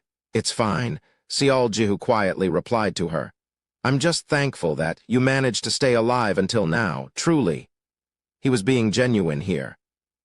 Because he was concentrating on cutting the bind on her ankles, he failed to see what her facial expression was like when she heard his words. Can I cry now? Nope, you can't. What about a hot-blooded kiss, then? Obviously no, wouldn't you say? While sharing a carefree banter, he brought the dagger closer to the rope binding her ankle, but then, Duraruk, he heard a sound from the other side of a wall. Gulp! He swallowed his breath. His hands stopped moving, his heart palpitated, and the muscles in his entire body seemed to contract. Now that he took another look, this building was shaped like a rectangular container from the outside, but the torture chamber was much closer to a square box. Only then did he finally spot a doorway to the far corner. He quickly remembered that this whole place being marked, "Do not approach." But he forgot all about it because of Teresa Hussey. What should he do now? Too bad, even before he had the chance to come up with a plan, he heard the sound of the door being yanked open. He instantly lowered his body and hid behind the large X-shaped frame. Meanwhile, Teresa Hussey quickly lowered her head and began opening her mouth. "Someone, anyone, help me. Save me. I want to go home." "Ah!" She began muttering all to herself. Splash, splosh. Sounds of wet footsteps could be heard before a huge shadow was cast around the wooden frame. Here I was, wondering why I suddenly heard voices. "You were yapping to yourself?" "PRR." An ear-grating voice akin to a bubbling quagmire came from the shadow's owner. Teresa Hussey's quick-witted thinking helped him to overcome the immediate danger. Of course, Sial Jihu continued to remain vigilant. If this thing could move even under the Rudium's control, then it had to be a really high-ranking creature. He didn't want to believe, but it was really here. Cold sweat trickled down his backside. Luckily, the thing must have been staying inside this building and didn't know what was going on outside. But if it found out what was going on from the get-go, then... The unknown creature suddenly began frowning. How did this bastard get here? Right at that moment, Sial Jihu thought his heart would explode, but didn't I forbid it from coming here? But he quickly realized that the high-ranking parasite wasn't talking about him, but the mutated orc he spotted during his search and made it enter the building first.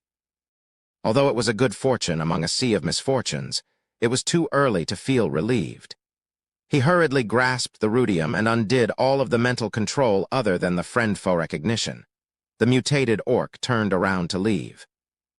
Even the hatchery, once deathly quiet, was filled back up with sounds of renewed activity. The unknown parasite creature tilted its head as the mutated orcs began moving around again, but then, I'm thirsty." Then, it reverted its attention back to Teresa Hussey after hearing her pained moan.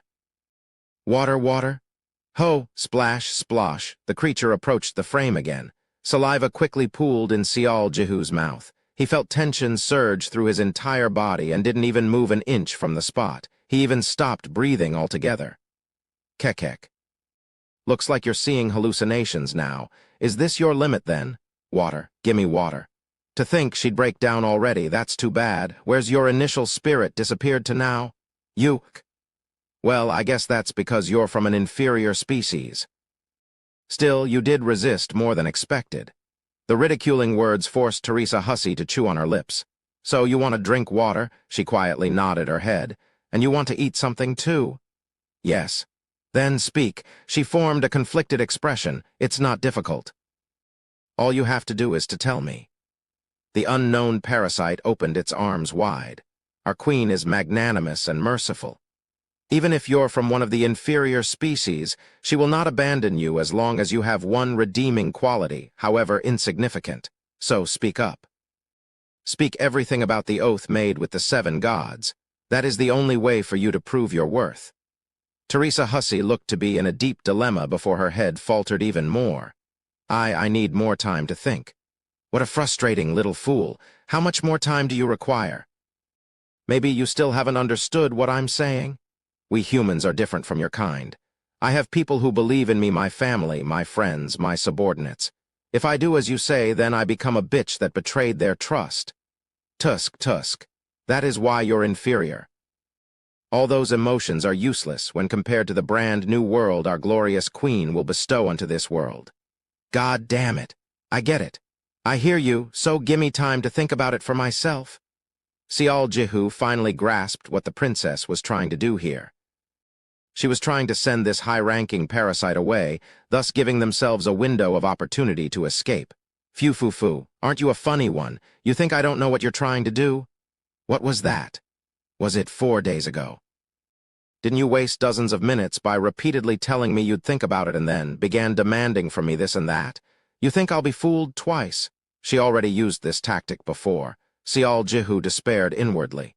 But then, Teresa Hussey began shouting out, "Damn it. Even if it's for a short while, it'll be fine. With you around, I can't get my thoughts straight." The unknown parasite snorted derisively, but it didn't say no. Even without looking, one could tell the creature felt conflicted. It wouldn't be so bad to give her time to rationalize her thoughts now, would it? However, the being didn't back away peacefully. "For a short while, is it? I guess it doesn't really matter, but if you are trying to deceive me again, then you better prepare yourself." "I'm really trying to think about it." "Fine. I shall hope that you're being serious. If not—" "Pow, you hook!" The creature's fist roughly slammed into her midriff. Teresa Hussey's eyes shot open wide. Drool leaked out of her gagging mouth. The unknown parasite cackled on. "We are going to enjoy yet another fun time together." Cough, cough. The creature ignored the coughing human and left through the exit. "Urgh, that hurts." Teresa Hussey complained bitterly. Meanwhile, Sial Jihu quickly moved his hands. He felt sorry for her reddened midriff, but there simply wasn't enough time to ask how she was doing right now. That high-ranking parasite's entrance had eaten up way too much time already. If it weren't for her quick thinking, he might even have overshot his time limit, too. The ropes were thick, but they didn't pose much of problems when he used his mana. "Can you walk?" "Yes." Finally freed, she unsteadily faltered as her feet touched the ground. Her arms flailed about and she nearly fell, but Sial Jihu caught her in time. He lifted her up in an embrace by her slender shoulders and below her knees. Wasn't this the famed Princess Carrie? "Oh, my Tilda." She blinked her eyes after inadvertently ending up in his arms. Sial Jihu cautiously scanned the outside, worried that the unknown parasite was nearby. "I hope that thing won't show up soon." "No, it's going to pretty soon. Remember, I tried to fool it once before, and besides, the bastard's got one hell of a short fuse." Teresa Hussey spoke in a wry tone. "From the get-go, they look at things differently from us. And that thing is like a freaking insane loon." Perhaps she had suffered a lot at the creature's hands because she gnashed her teeth like crazy herself before she went oops and recovered her wits. She pointed at the door within the torture chamber. "Go there. There should be another exit from here." It was only a matter of time before they got discovered. Even then, that didn't mean they had to use the door he used to enter, now did it? A blitzkrieg it was, then, as long as we can make out of the prison block. Sial Jihu quickly organized his thoughts and fixed his hold on the princess. She softly wrapped her arms around his neck and whispered to his ear, "Let's go, my prince." And then, Sial Jihu began running like an arrow. Just as she predicted, the high-ranking parasite returned quickly. In terms of actual time, it was around 2 minutes. From the moment it spotted the mutated orc entering the forbidden building, this creature had been sensing that something wasn't quite right, so it took a look around but couldn't find anything was amiss. Did I see it wrong? The chain of thought that roughly went along that line shattered into pieces the moment it returned to the torture chamber. Well, the Haramark princess who should have been bound to the frame was nowhere to be seen after all. The only thing remaining was the sliced-off ropes. It freaked out and dashed outside, but it was impossible to find the princess in one breath. There were just too many things walking around, disrupting its vision. Of course, this high-ranking creature was no dummy. Every single one of you stop moving. A mental wave containing powerful controlling will spread out everywhere, causing everything inside this place to stop moving at once. The unknown parasite being quickly scanned the area, but couldn't spot any movements. Either she was in hiding or had escaped from the hatchery already. "That damn rat-like bitch!" The high-ranking creature glared at the ceiling and roared out. Meanwhile, Sial Jihu was in the middle of hurriedly running up the stairs. Around the same time as that roar, the communication crystal dangling in his ear began glowing as well. "Mr. Kazuki." A short bout of silence later, the communication resumed. "I told you to arrive before the last-minute mark, didn't I?" He sounded a bit furious. "I ran into a high-ranking parasite." "What?" For the time being, I managed to evade detection, but I don't know when. Pant, pant. Sial Jihu pounded on the steps until he arrived on the first floor, and that's when he stopped talking altogether. As soon as he got here, he realized that the mutated orcs busy moving around until then suddenly began staring at him. He used the rudium, but it didn't work. Thoughts of, "Oh shit," entered his brain. Run. Kazuki assessed the current situation through the communication crystal and shouted out loudly, "Ku-yui-e." Mutated orcs began rushing at him almost at the same time. Sial Jihu listened to his instinct and climbed on a wooden desk before leaping up from it. The orcs rushing at him stopped and dazedly looked at his acrobatic jump. He flew above them, and at the exact moment he landed on the floor, pang. Without a shred of hesitation, he activated the Festina earring and ran. The surroundings rapidly blurred past him. The light became hazy once more, and he spotted the path he took to get here. He couldn't tell whether the passageway had narrowed suddenly or that it was his own vision narrowing down. He didn't care and kept his eyes fixed to his front and ran like his butt was on fire. In no time at all, he reached the middle of the laboratory, but then, do. He heard unknown sounds of humongous scale coming from the left side. Even during his hurried escape, goosebumps broke out on his skin. That direction was where he found Hugo. And that's where the stairs leading up to the surface was located, too. If he didn't hear it wrong, then it meant that even the elite parasites guarding the surface had all come down here. Rather than getting further away from him, the chasing footsteps grew only louder and louder, tenaciously clinging to his rear. Pang! Sial Jihu activated the second layer of boost. Just a little bit, and he'd be able to escape from the research area. Too bad the reality wasn't so kind. The mutated orcs he saw when entering this part of the underground laboratory were roaming around near the lone exit. Their numbers weren't high, but what with their large frames, it would be very difficult to go right through them. It was then. Keep running. His ice spear was suddenly pointing to his front. Teresa Hussey had picked up his weapon and began wielding it before he had the chance to notice her actions. They couldn't fight here. Not only they would not win, but they would also get captured by the chasing pack instead. Which meant that they had no other option but to break through from the front. Kyuk, Sial Jihu gritted his teeth. He lowered his posture and pounced forward even harder. Kyuk. Ku-he. The mutated orcs discovered the humans belatedly, their eyes gleaming dangerously now. All sorts of colorful weapons descended on the young human male dashing in like an ice pick. He caught the sight of an axe being bounced away by the ice spear. He felt a part of his armor breaking. He even sensed something brushing past him, which immediately led to this burning ache coming from his back and his side. And then, boom! Out of the blue, he felt something hard blocking his path slam into his body. And soon, that pressure from the front disappeared and his view opened up wide. He had finally broken past the exit door and escaped out of the research area. He almost rolled on the ground from the remaining impact force after he broke past the door, but he somehow managed to not fall. With Teresa Hussey in his arms, it was far harder to maintain his balance. Even still, now that he could see the sky bridge, he was almost at an eighth of the way to his destination. Past the bridge, the passageway beyond it, plus to the room with the hideout, was all in a straight line. Better still, there was no obstacle blocking his way. He thought like that, and activated the third level of stacking. It was also right then he felt this itching sensation on his neck. BZZ. Sounds of beating wings pounded on his eardrums. Not only that, the garbled shouting coming from the crystal, the thudding footsteps, all these indecipherable cacophonies of noises assaulted his hearing. He hadn't even managed to cross the sky bridge yet, but it felt like some things were drawing nearer at a frightening pace. Jump. Kazuki's shouting hit Sial Jihu's ear. I'm running. No, that's not it. Trust me and jump as hard as you can. Hurry. Behind you, at the same time, Teresa Hussey shouted at him. There was nothing to lose now. Sial Jihu stopped thinking and kicked the sky bridge hard to jump. It happened in that exact moment. Quang. An explosion suddenly rang out. The shock waves from that explosion swooped down on the youth as he was on the downward arc of his jump. He held Teresa Hussey tightly as his own body drew a parabola before they crashed and rolled on the floor.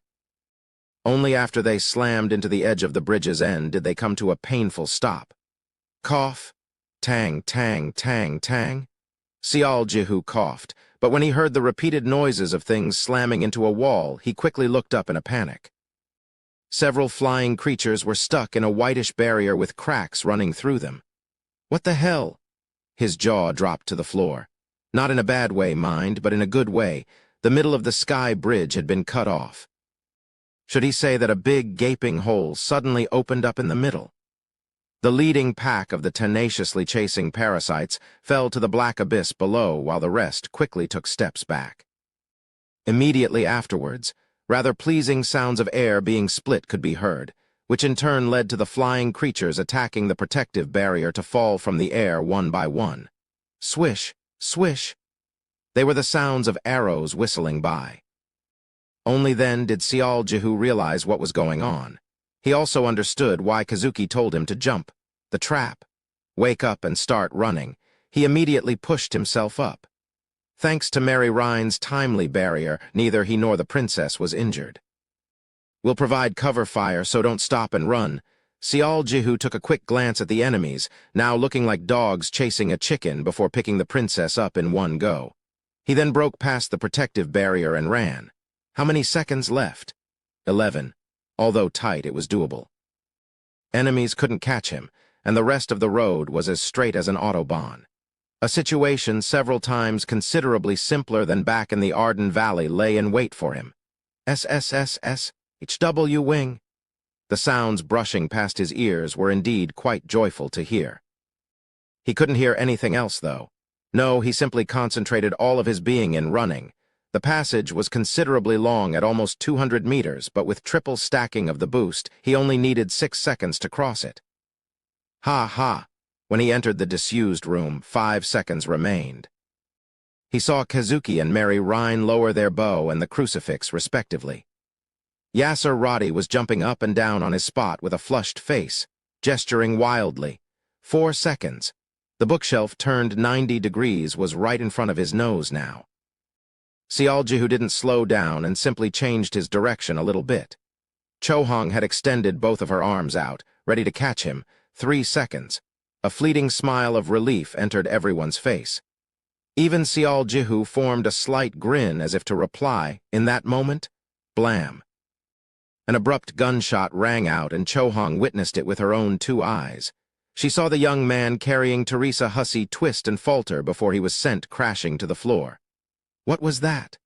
Sial Jihu also formed a dumbfounded expression. They were almost there. They had almost succeeded. It felt as if his foot was stuck in something. His vision blurred.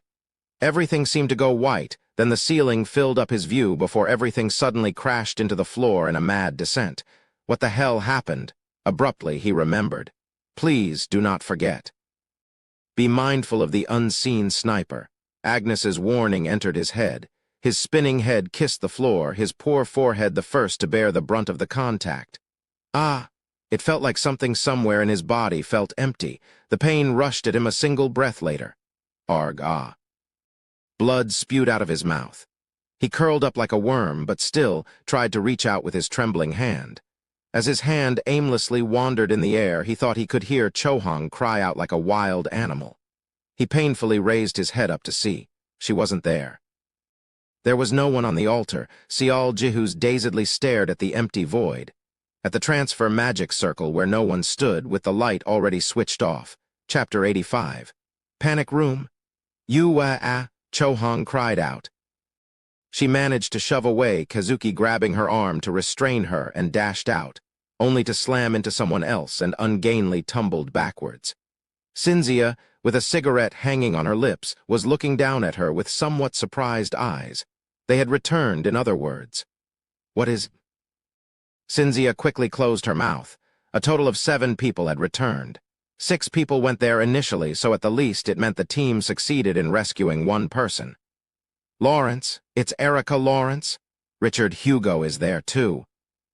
The waiting contingent of people discovered the rescued captives and cried out in elation.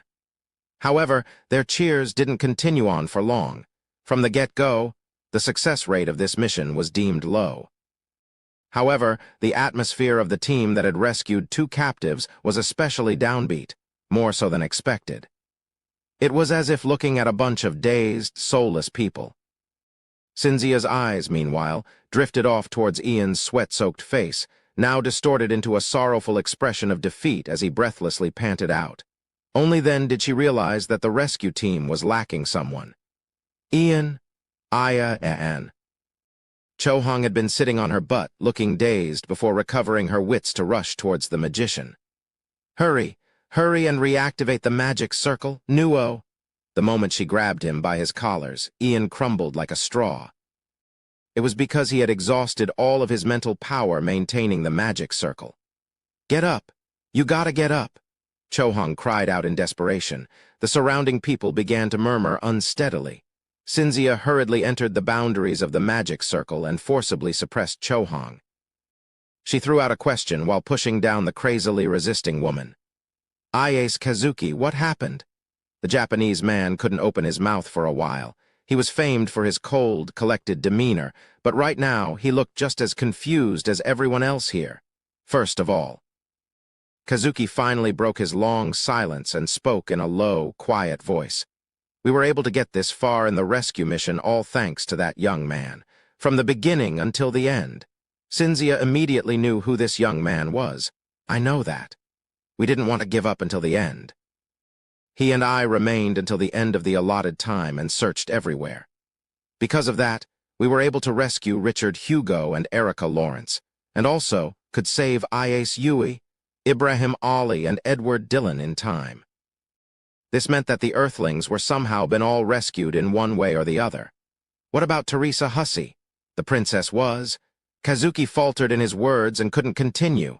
He couldn't end his search even if she was nowhere to be found and he overshot his time limit. No.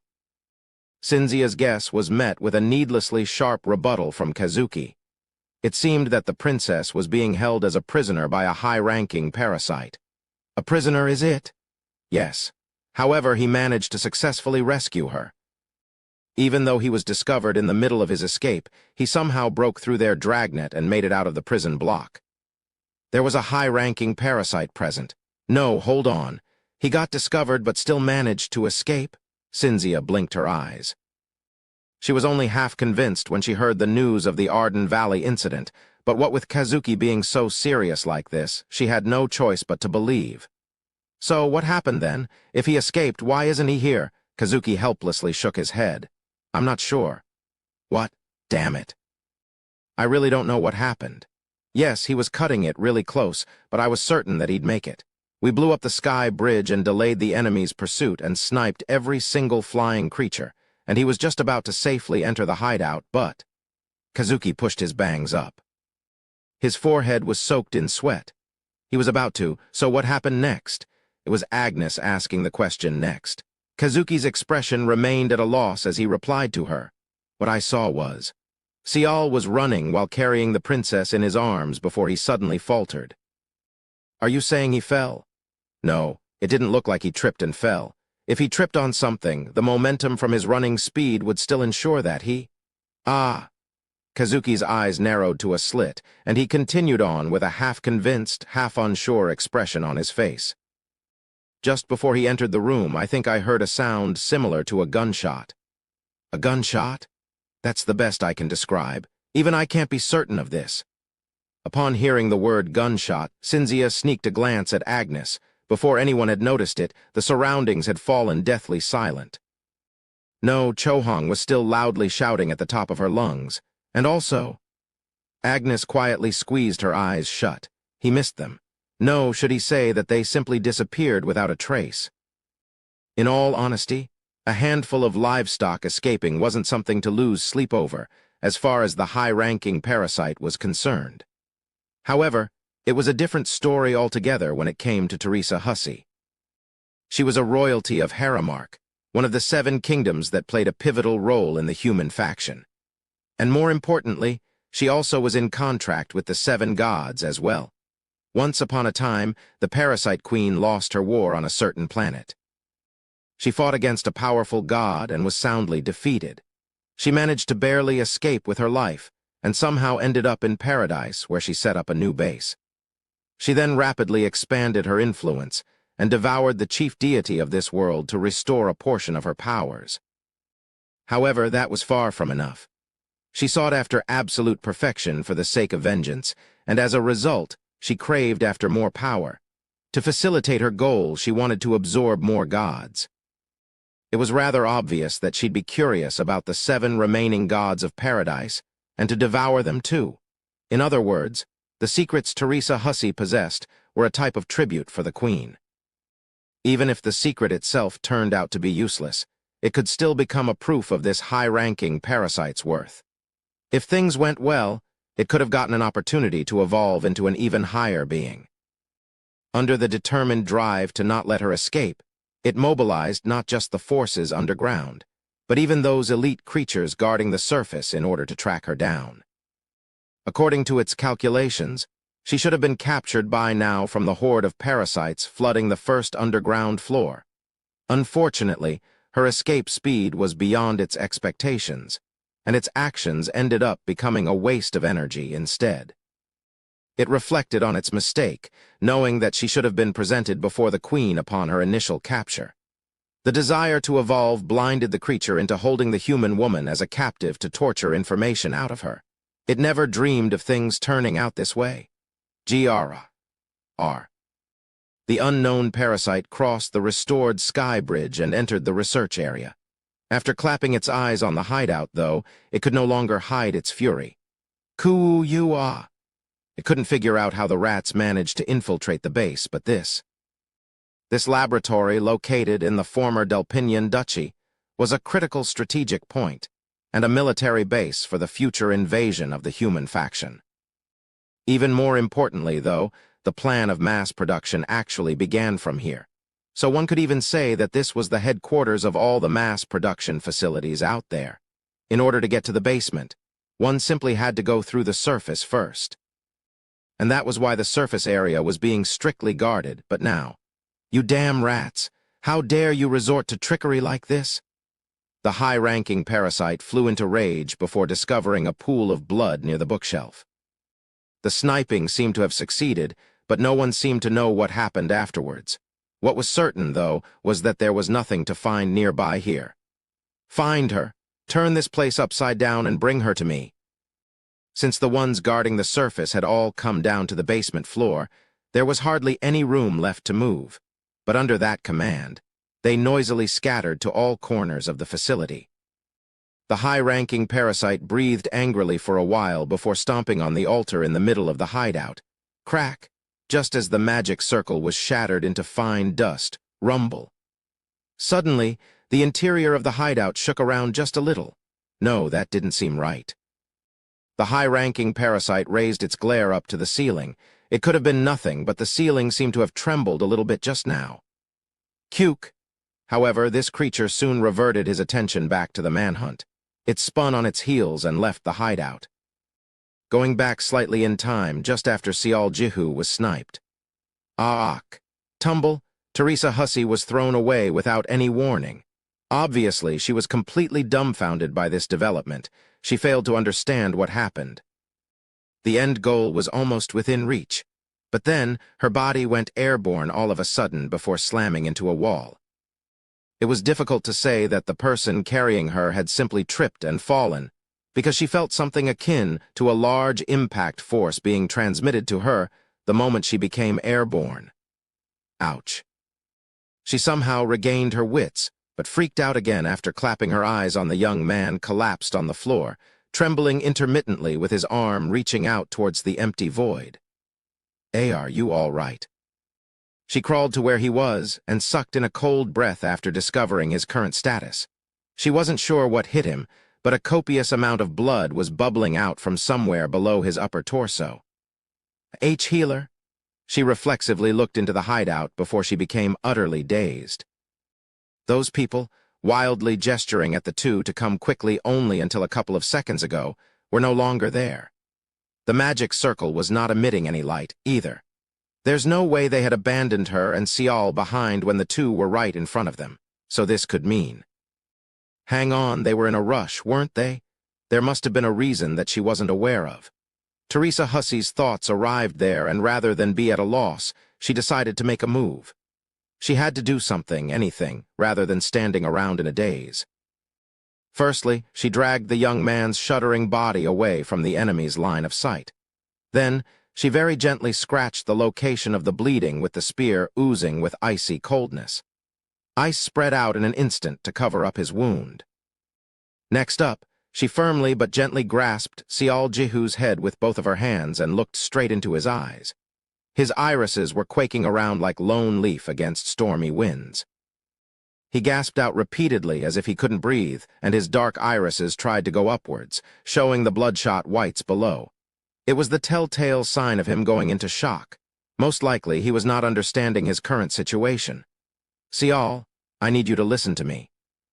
She pressed her face closer to his ear and spoke to him, making sure to enunciate every word clearly. It looks like we failed to escape. However, we came this far, and I'm not planning to die like this. Please come back to me. Wake up. The chaotic trembling of his confused eyes gradually lessened. He dazedly looked up at her before coughing out a mouthful of blood. Sial, Q-Ru. Even though bubbles of blood oozed out from his mouth, he began searching around. Teresa saw him rummaging around his pockets below and hurriedly slid her hand in one of them. That's where she found a piece of paper folded in half. She pulled it out to find a map. His trembling hand then pressed to a certain spot and with a shaking finger drew a broken, unsteady line. The winding, bloody line stopped at a different spot on the map. Dummy. Right next to where his finger came to a stop, there were a couple of lines on how to enter this space. Teresa Hussey's eyes gleamed brightly. For some reason, it felt like he was telling her to go there. There was no time to waste. Even if the sky bridge had been cut off, they were still in the middle of the enemy camp. It was pretty obvious that they would come knocking very soon. This spot is where we are currently and. Cuke! While grasping the map tightly, she used the wall behind her as a support to push herself up. Although it was hard to control her own body right now, she was not planning to leave this young man behind. Because of me, somehow managing to help him up, Teresa Hussey began laboriously stepping forward, one step at a time. It's a dummy hideout. The village head rubbed his nose. What do you mean, a dummy hideout? I told you before, haven't I? I'm a meticulous person. The village head smirked confidently. The day they issued the order to shut down the laboratory, I was immediately expelled from the research itself. You told me that you were the loudest opposing voice. That's right. They pretended to ignore me, but I'm sure they marked me as someone to keep an eye out for. The village head continued on. Let's go back to the main topic, shall we? The hideout you're going to use will be a bit cramped. Actually, it's a bit ambiguous to call that room a hideout to begin with. However, the dummy hideout is a different story altogether. Just its location alone, it's located in a place as deep as the 3rd underground floor. The entry procedure is complicated, and it's been designed to withstand some hefty impact. I'm pretty sure it can even withstand the dwarves' thunder. I really paid a lot of attention to that room. But, you worked that hard on a mere dummy hideout? It's not mere, young man. The older man shook his head.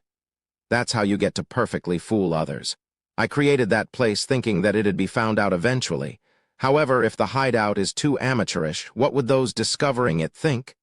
Were you worried about them being suspicious? That's right. I'm supposed to be a famous mage, so if I did things half-heartedly, they would have suspected me even more. That's why I decided to use that stereotype against them. Aha, something like it being the darkest below the lamp, right? Sial Jihu let out an amazed gasp. Indeed. Now think about it. Who would ever imagine that a mage known to be meticulous and thorough in his planning went ahead and created a hideout right behind his own bookshelf, a place right under everyone's noses? The village head smirked again. That's not all. Besides fooling others, I also had a need for a second hideout. Well, escaping isn't the end of the story, is it? Are you talking about the possible pursuit? Right. Long story short, the second hideout also has a transfer magic circle. Sial Jihu's eyes gleamed brightly. However, it'll be for the best that you don't use that one. But why not? It's connected to somewhere in the center of the empire. Well, if you want an audience with the parasite queen, you can go ahead and use it. The location the village head escaped to was the vicinity of Haramark. In other words, the dummy hideout had one more trickery built in to fool the potential pursuers. You really have thoroughly prepared for all events, haven't you? Against the Empire and the Duchy, yes, doing that much was a must. At the time, I even thought that it might not be enough. Sial Jihu smiled wryly in reply. In any case, I'm telling you about it just in case, but I'll pray that you wouldn't have to use that hideout during your mission. The village head spoke in no uncertain terms. The moment you close the door, that hideout will become a completely isolated space. There is no escape route out of there. It's a totally useless place during your mission, understand? You don't have to worry. 30 minutes is already pretty tight, you know. The village head nodded absent-mindedly and smacked his lips a little before murmuring with a slightly lower pitch voice. Indeed, you probably have no reason to go there unless you find yourself in the absolute worst possible situation. How much time had went by? He opened his eyelids, his vision fuzzy and indistinct. He felt dizzy, as if dark and white things were dancing around the edges of his eyes. In the end, he closed his eyes again. His neck, back, butt, and calves, the sensation of the floor supporting those 4 spots was cold and hard like stone, somehow grasping onto the slender fabric of wavering consciousness. Sial Jihu woke up, only for his expression to crumple in an instant.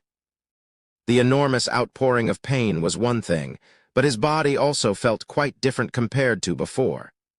Q.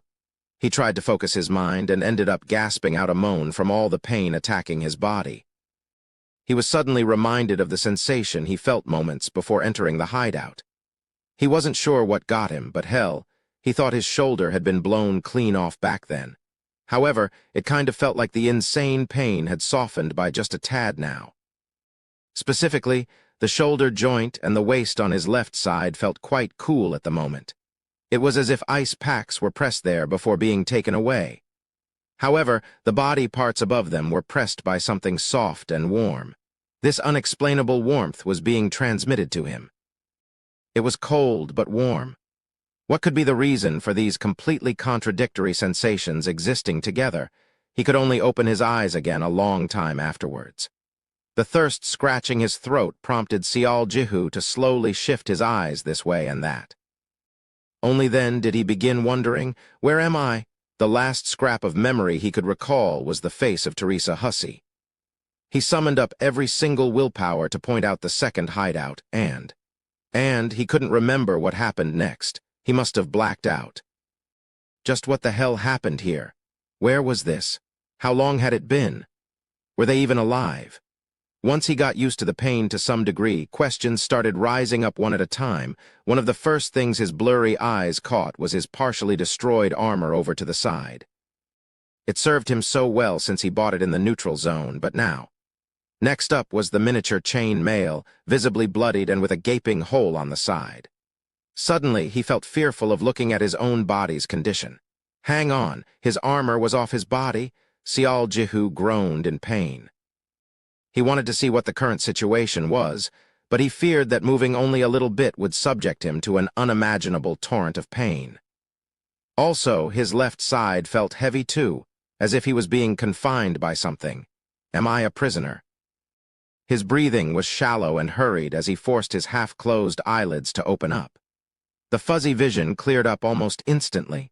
Sial Jihu slowly lowered his gaze, and he saw his naked body, with the sole exception of his underwear. The clothing he wore beneath the chain mail had been used up as bandages wrapped around his left shoulder and his body. The parasites wouldn't stop the bleeding of their prisoners now, would they? MMNG.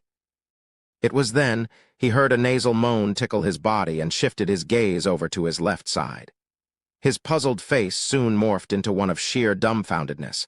And there he was, wondering why he felt so heavy until then. It wasn't just him imagining things. Teresa Hussey's naked body was hugging him tightly. Although he was somewhat distracted by the sensations of twin voluminous peaks as well as their inviting suppleness, he soon regained his calm. She was doing this for the sake of sharing bodily warmth. From all his body parts screaming out in pain, he could easily guess that he had been wounded pretty horrendously, which means this emergency treatment was done by. Finally, he could figure out what their current situation was. One of them being, he was neither dead nor captured by the enemy. Meaning, Teresa Hussey had successfully arrived at the second hideout, along with him in tow. Phew. No matter how many times he thought about it, it just didn't make sense. He was almost there, yet what went wrong? Sial Jihu licked his dried lips before trying to calm his agitation down. For sure, the future prospect was still bleak. However, he managed to survive, and it seemed that the parasites had not discovered this place either. Sial Jihu felt relieved for the time being and thanked the village head in his mind, and then he quietly whispered to Teresa Hussey, "Princess." H&G? MM? Teresa Hussey opened her eyes, Chapter 86, Strange Bedfellows 1. Her sparkling pinkish eyes began emitting clear light. Blink, blink. She blinked her eyes a couple of times, and a thin smile spread on his lips. "Good morning, Tilda. Did you sleep well?" She used her right arm to prop up her upper body. She then rubbed her eyes while yawning softly. Sial Jihu was rendered speechless from her asking if he slept well. For a moment there, he thought they were a blissfully married couple waking up on the same bed to greet a refreshing morning together. In reality, we're in dire straits. He mocked himself just a tad, but quickly changed his mindset. Their situation certainly wouldn't get resolved by stomping one's feet in anxiety.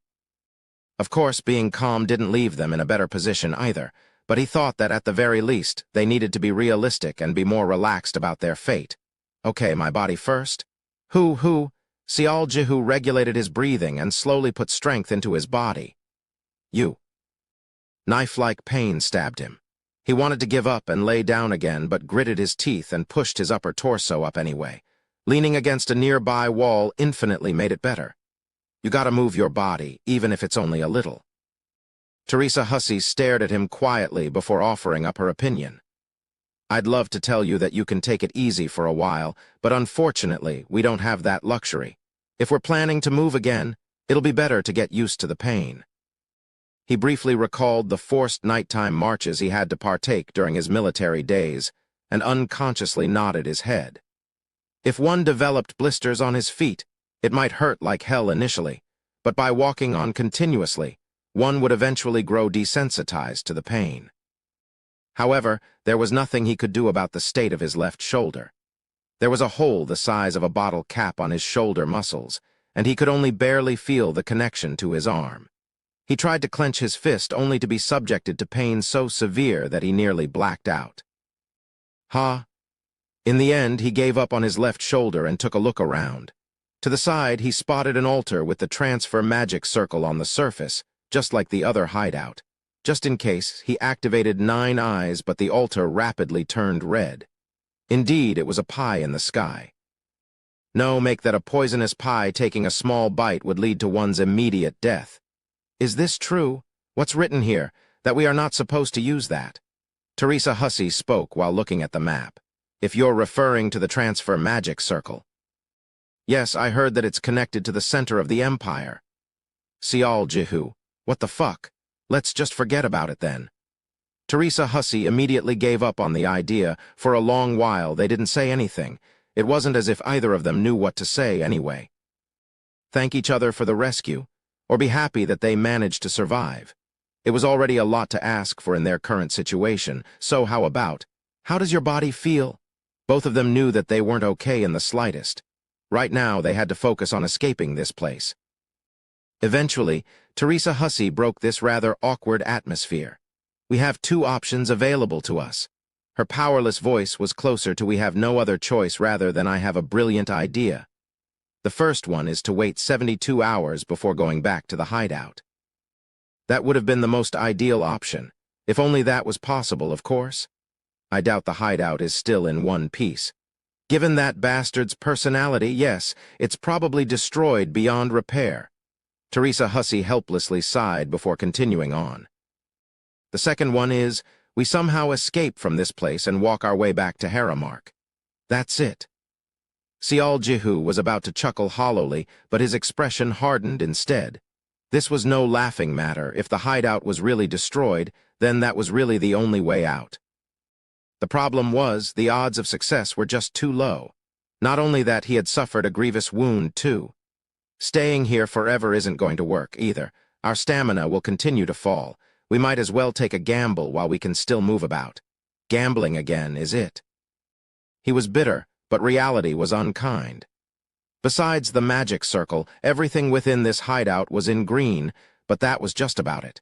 There was nothing to eat or drink. Staying put just because it was safe would definitely lead them to die of starvation. By then, it'd be too late to do anything even if he wanted to. It's also unrealistic to wait for another rescue attempt.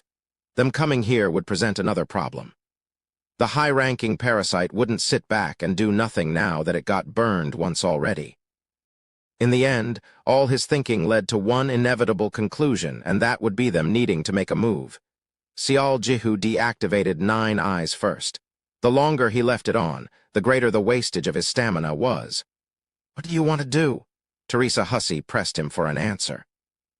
"Will you stay here and spend some lovey-dovey time before dying of hunger together, or get out of here regardless of what happens next?" Before he could say it's the latter, he asked her something else. "How long do you think it's been since we entered the hideout?" I'm not sure." She formed a troubled expression. "I'm sorry. Once I got here and finished your emergency treatment, I got so sleepy." She formed a weak smile before sticking her pink tongue out. Who could blame her?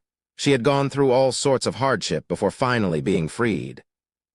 If that creature has a short fuse, maybe it stopped searching for us already. We can only hope that's the case.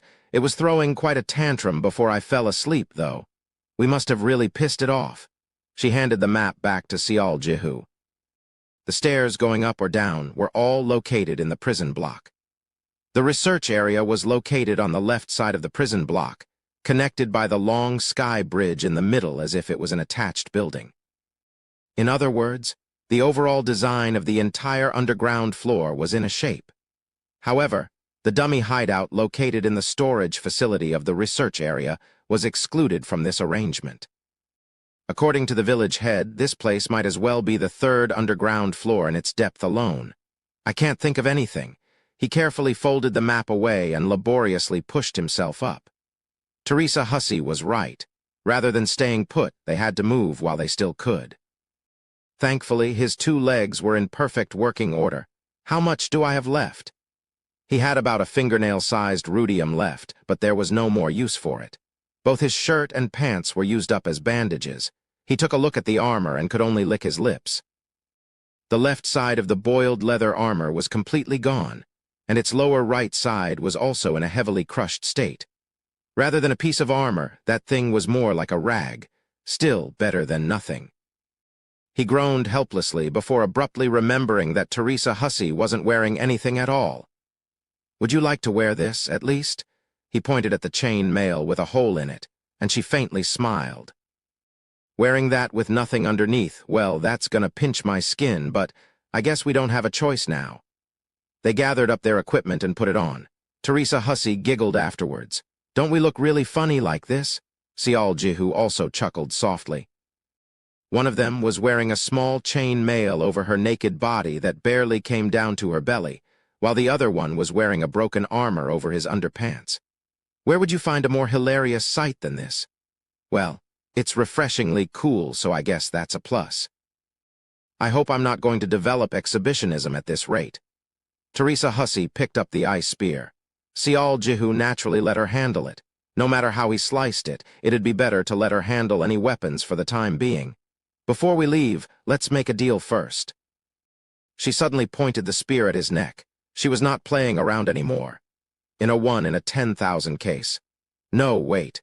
In 9,999 in 10,000 cases that something goes wrong, what do you want me to do? I'm saying, I can end your life before you're captured. There's no need. Xiao Jihu replied immediately as if he didn't even need to think about it. Teresa Hussey's eyes went round from a mixture of surprise and confusion. Don't you know what will happen when you're captured? We don't know what's going to happen in the future. Besides, even if heaven collapses, there always will be a way out. But you go back to Earth when you die, right? Even then, I'd like to do everything in my power to survive. Het tilde tilde, Teresa hussy mouth opened a little wider. That's new. You sure you're an earthling? Sial Jihu inwardly replied with the words of I don't want to give up on the life on this side that quickly. A short while later, the two of them made up their minds and took their first steps. The exit of the hideout could be reached by the long staircase. One step after the other, they slowly climbed up. Teresa then abruptly opened her mouth to speak. If we go back there and find the magic circle intact, we are going to feel real stupid, won't we? Even then, there is value in going back. Sial Jihu replied to her. Even if the magic circle is destroyed, there must be something we can salvage. If you're talking about supplies, wouldn't they have taken everything back with them? Not at all. There is a weight limit per transfer, so they wouldn't have taken anything back with them. In that case, that's good. One more reason to go and check, then. It'd be wonderful if that's the case. The best-case scenario was to find the abandoned supplies, return to the second hideout, and then wait 72 hours to reactivate the transfer magic circle.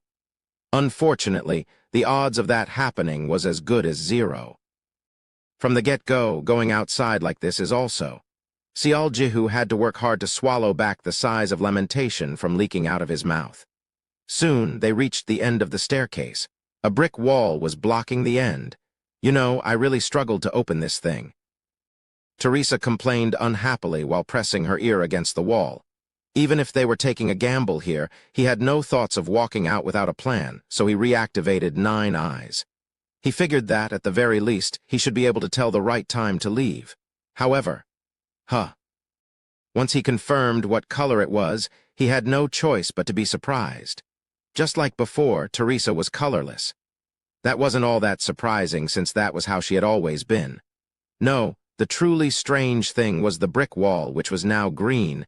Did they give up on the manhunt for real? I can't hear anything from the other side. Teresa lifted her ear away from the wall and squatted on the ground. She pulled out the bricks at the bottom and the top before swapping their positions. Sial Jihu watched Teresa's back blankly before regaining his wits after hearing a distinct click. Yes, I'm really smart, aren't I? Look, I memorized everything after doing it just once. Teresa proudly boasted herself before looking behind her. Shall we? Sial Jihu nodded his head. She lightly pushed with her hand, and a part of the wall rotated like a revolving door. He peered at the outside through the slightly open gap and realized that the same green color was pretty much everywhere.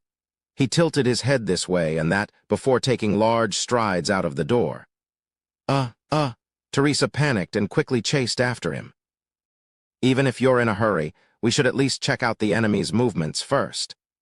She lowered her voice as much as she could and whispered to him. He couldn't really think of anything to say because everywhere he looked was dyed green. It really seemed that the parasites had stopped searching and withdrew from here. Let's head to the first hideout. Hang on. Teresa tried to stop him, but Sial Jihu still took the lead anyway. The further he walked, the more puzzled he got. It was way too quiet here. And everywhere he looked was still dyed in the same green hue. Even Teresa had formed a confused face now. He took a long, hard look around their vicinity before addressing her. By the way, you said that you heard a loud commotion outside just before you fell asleep, yes? Excuse me? That. Yes, she quickly admitted. The dummy hideout was too deep and I couldn't hear it properly, but I thought there was an earthquake or something. How long did the commotion last for? Not really sure. I can't remember it all that well, but I don't think it went on for long. They arrived at the room with the first hideout while deeply immersed in the conversation. It was rather messy inside, probably denoting the fact that the place had been turned upside down. The bookshelf was shattered into million pieces too. It was the same story with the hideout. They were expecting it, and sure enough, not only was the magic circle broken, the whole altar had been turned into powder. Fortunately, they still got to discover a small discarded bag at the corner of the room, which proved to be a huge relief. Is there something to eat in there? Teresa's eyes sparkled in anticipation, but unfortunately, the rescue team hadn't packed any food. The items in the bag were 4 bottles of healing potion, a canteen of water, and a coil of rope, and a handful of daggers they brought just in case. Chet. She was visibly disappointed, but Oh, well, this is still better than nothing, I guess. She quickly recovered and popped the cork off one of the healing potions. The two of them used a bottle each and carefully applied the liquid across their wounds. Afterwards, they drank a bottle each to heal their internal injuries. Now that their thirst had been quenched somewhat, the condition of their bodies felt a bit better than before. Ah, I finally feel like I'm alive. As if she was trying to clean herself using this chance, she began rubbing her wet skin here and there. Meanwhile, Jihu sneaked another look at the corridor. It's the same story over there too, he hadn't seen it wrong, and it was really green over there. Not only that, the exit he could see faintly at the far back over yonder was also dyed in the green hue. But that doesn't make any sense. Half convinced and half confused, he stepped outside the room. His puzzlement grew exponentially greater the closer he got to the exit. Only after he completely walked across the passage did he run into another source of disharmony. The sky bridge isn't here anymore. It wasn't just the sky bridge either. He also couldn't see the prison block on the other side of the chasm. No, all his eyes could capture was the darkened, empty void. Everything had literally vanished. What the hell? He looked around in a daze before raising his head up only for his jaw to drop to the floor. He saw the night sky past a hole so large that he couldn't even begin to fathom just how big it was. That chilly blue thing floating way up in the sky was definitely the moon. Am I dreaming? Jihu turned around and flinched. He found Teresa standing there with a shocked face, her line of sight looking diagonally at the bottom of the hole. He followed after her, and his eyes also ripped open. Isn't that? Yes, it's the research facility. Teresa muttered in a hushed voice. The bottom of the hole was in a state of pure chaos. Although they couldn't see clearly, there were debris that looked like pieces of the building lying about. The prison block, the hatchery, the experimental area. All of them had collapsed straight down to the ground. Looking at this sight suddenly brought goosebumps all over Jihu's skin. He recalled reading a news piece online about a sinkhole in the past. Was it in Japan? The ground in the middle of a city caved in and created a giant hole. He remembered feeling his bowels tighten after seeing a convenience store hanging precariously on the edge of the sinkhole back then, and this was exactly that spectacle. The previous layout of was gone and now only remained. Princess? Don't ask me. I don't know either. Teresa Hussey looked just as confused as he was. What on earth had happened while they were knocked out inside the dummy hideout? The first one to recover her faculties was Teresa. She quickly estimated the distance between the hole's entrance and where they were. It was about 6 meters from the first underground floor to the surface. Looks like we received the graces of the gods with those potion bottles. Teresa spoke in an excited voice and roused up her mana. Bluish aura enveloped both of her hands. Crack. Her 5 bent fingers stabbed deeply into the bedrock, as if they were crushing a block of tofu. Jihu was momentarily taken back before remembering that she was a high ranker. Nice. With this. She proceeded to create 2 holes in the wall, then stabbed the spear deeply in a spot just below them. She stood on the spear shaft and shoved her arm powerfully into the wall. After that, she placed her foot on the newly created hole and climbed up. The spots she dug out became footholds. Her arms proceeded to move up and down, her climbing speed rather rapid to behold. He looked up in awe at her excellent rock-climbing skill before lowering his gaze while feeling a bit sheepish. Even if the current situation was like this, it didn't seem well-mannered to look up at her. Not too long after, Teresa managed to escape out of the hole. However, Jihu felt lost. All he had to was climb using the footholds she created, but his problem was with his useless left arm. It was at that point that a thick rope dropped down before his eyes. Teresa was waving her hand at him from the surface. Don't try to grab it with your hand, just wrap it around you. I'll pull you up. Ah, now that he thought about it, there was a rope in the bag.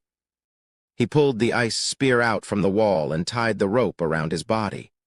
She roused up her mana as much as possible and began pulling him out. He became even more certain once he got near the surface. There was nothing moving around here. The surroundings were decorated by collapsed ruins of buildings as if their current state was the result of poor construction. Seriously, what happened here? Did the high-ranking parasite get pissed off and... No, that just didn't make any sense. Perhaps a sinkhole really opened up with great timing. Who?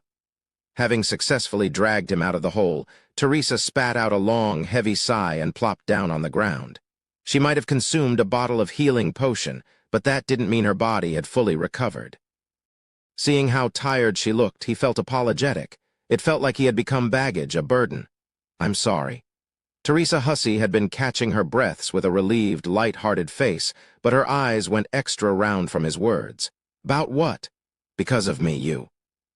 The end of his sentence blurred, but she simply snorted disinterestedly. Nonsense. Even paying you a chest full of treasure isn't going to be enough to repay everything you've done for me. Hang on, you didn't say that because you really wanted to apologize, right? She grinned playfully and teased him while looking straight at him. At that moment, Sial Jihu felt this strange mixture of emotions. Her lips are smiling, but her eyes weren't laughing at all.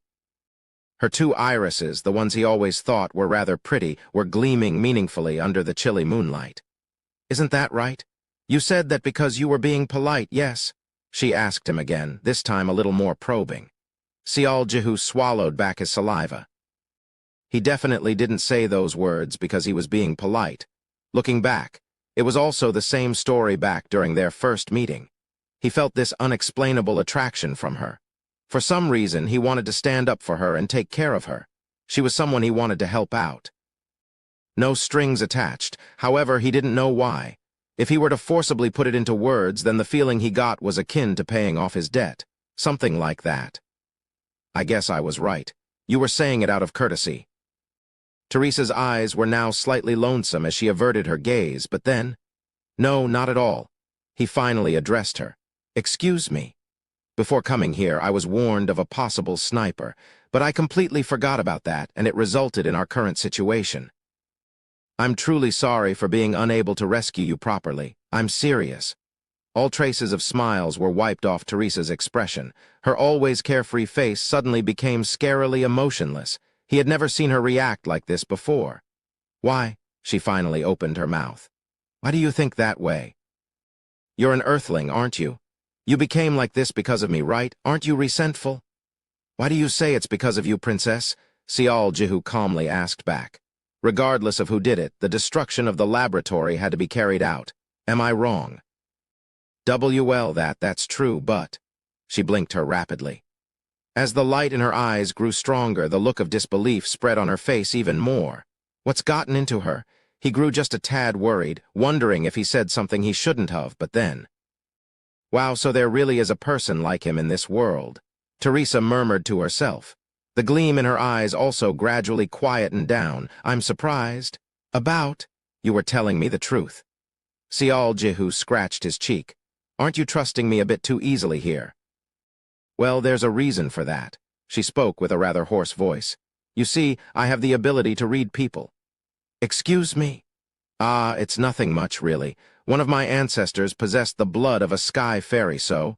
Teresa Hussey hesitated slightly before quietly carrying on. Of course, a long time has passed since then. Every now and then, though, a child is born with an innate ability, like me. An innate ability? Sial Jihu was shocked. Yes, Princess, you aren't supposed to reveal that to. Today is my first time revealing that. Please keep it as a secret between us. Teresa flatly retorted back to him. Sial Jihu activated 9 eyes and reflexively checked her status window. Teresa Hussey's status window, 4 abilities. 1. Innate abilities 1, 2. Class abilities 6, 3. Other abilities 4. She really has 1 W. What the heck is it now? There was another change that took place. Her color changed.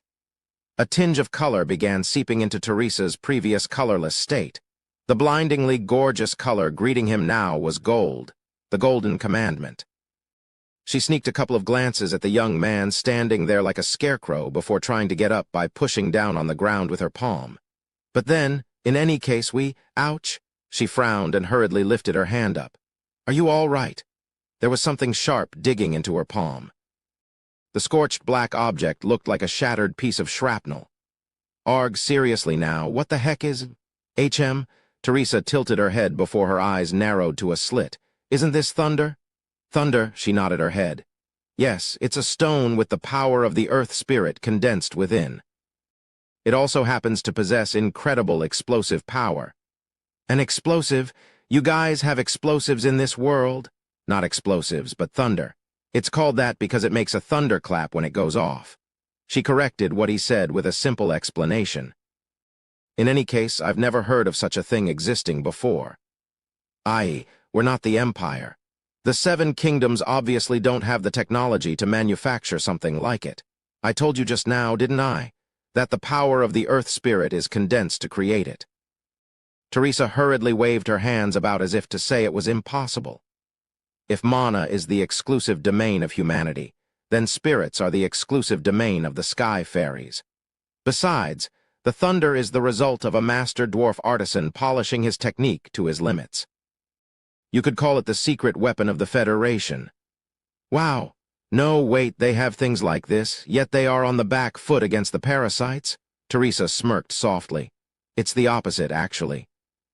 It's only because the Federation possesses something like this that they are managing to hold onto their tenuous balance. The main forces of the parasites are truly beyond your imagination. What about the Medusa? Sure, a Medusa is an ultimate evolution among the mid-tier parasites, but still, if I were to be honest, they are more like the leaders of local hoodlums. Only when things like the Nosferatus pop up can you say, oh, the parasites are serious this time. Nosferatus. They are the Queen's personal elite guards. Anyways, Teresa replied with a short answer and scanned the ground. Similar sorts of shrapnel could be found here and there. She seemed utterly at a loss by what she saw. Strange, why are these things here? We already thought about it. The Federation were the ones that gave us the information, so they must be operating their own infiltration squads, but Sial Jihu recalled what Ian told him before and spoke up. Could someone from the Federation have come here and destroyed this place? With that thunder thing, I mean. The current circumstance suggests that might be the case. Teresa crossed her arms across her chest. That possibility certainly made sense, especially if it was that alien race that invaded paradise but proceeded to construct the unified nation called the Federation. Since they were capable of flight from the moment they were born, it would be comparatively easier for them to make their approach. Doesn't sound too convincing, though. In what regard? Back during the first mission, I got to find out how much importance the parasites placed to this place. If it weren't for Agnes, we wouldn't even have gotten anywhere remotely close. Teresa continued on. And even though the thunder is really, ally powerful, you need to drop dozens of them in the exact same spot at the exact same time in order to create destruction of this scale. I'm not sure how that could have happened when the parasites have been guarding this place day and night without rest. She didn't finish her sentence, but he could more or less tell what she wanted to say. This thunder might be an earth-shattering item, but in order to use it, one had to be in the vicinity of the laboratory first. The thing is, the defense perimeter set up by the parasites around this place was just about perfect in every way. It didn't matter whether it was the air or the ground. They were keeping a very close eye for any intruders. Besides, the parasites would have stepped up with their security after the first infiltration attempt ended in failure. The longer she thought about it, the deeper it felt like she was sinking into a quagmire. I don't know what to tell you either. He shrugged his shoulders before briefly yelping out loudly. She watched him suffering in pain and broke out into a chuckle. She tried to get up, but then, ouch, that stings. She pulled her head back and shouted out. The chains had pinched her skin. Urgh. In any case, that's not important to us now. That was true. They had no idea what happened here, but the important thing was that the laboratory had been crushed. Plus, it was not the end of their trial just because they managed to crawl outside. They managed to overcome the first hurdle through unexpected luck, but they were still stuck in the middle of the enemy territory. Let's go, my prince. Teresa abruptly presented her hand. My prince, she said. Although Sial Jihu's cheeks itched just then, it didn't sound too bad for some reason. Sial Jihu sheepishly reached out as well. Two of them held each other's hand and began looking in the same direction. It was in the direction of Haramark. Let's go back home alive. She whispered to him, and he nodded his head in determination. The escape was only now beginning. Chapter 87. Strange bedfellows, too. As far as the location of the Delpinian Duchy was concerned, one could say it was right next door to the Haramark Kingdom. The laboratory itself was located in the far northeastern edge of the duchy's territory, and it wasn't all that far from Haramark's own borders. It was a great stroke of luck that Sialjihu got to escape alongside Teresa Hussey. She may not have been an archer, but thankfully, she was rather well versed in the local topography, and there was no need to worry that they would head in the wrong direction. "You don't have a lot of time left." She proposed that they take the shortest route to the Arden Valley. It was located in the border region, so it was close. More importantly, there was the Arden Fortress as well. Since there was a new structure under construction, it was stocked up with plenty of supplies, and due to the previous incident, powerful combat forces were stationed there as well. Teresa recommended that they march there, saying that if they walked non-stop, they would reach their destination as early as on the 5th day, or at the latest, the 6th. Their first day was trouble-free. Although it was only the periphery, Sialjihu still got to see what the regions controlled by the parasites looked like. The assessment he gave after walking the whole day: a dead world. Not a single hint of vitality or life could be seen. The ash-colored soil touching the soles of his feet were beyond the state of crumbling, and now was as hard as a rock. All the blades of grass he saw were yellow and dried up. On the rare occasions when he saw a tree, they were thin and desiccated as if they were an apple gnawed on by a rat. Teresa warned him not to carelessly touch anything, just in case. But she also added that the condition in the Delpinian Duchy was actually comparably better than elsewhere. She said the changes to the conditions of the empire, now serving as the center of the parasites, couldn't even be imagined, and let a sigh escape from her lips. Sialjihu decided to concentrate on walking instead. He simply wanted to get the hell out of this place as soon as he could. Around the time when the second day came to greet them, he added one more item to his assessment. The changes in the temperature during the day and night were extreme, to say the least. When the evening came, the temperature dropped like a rock. It was too damn cold. Whitish steam escaped whenever they opened their mouths. As the night deepened, the coldness grew heavier.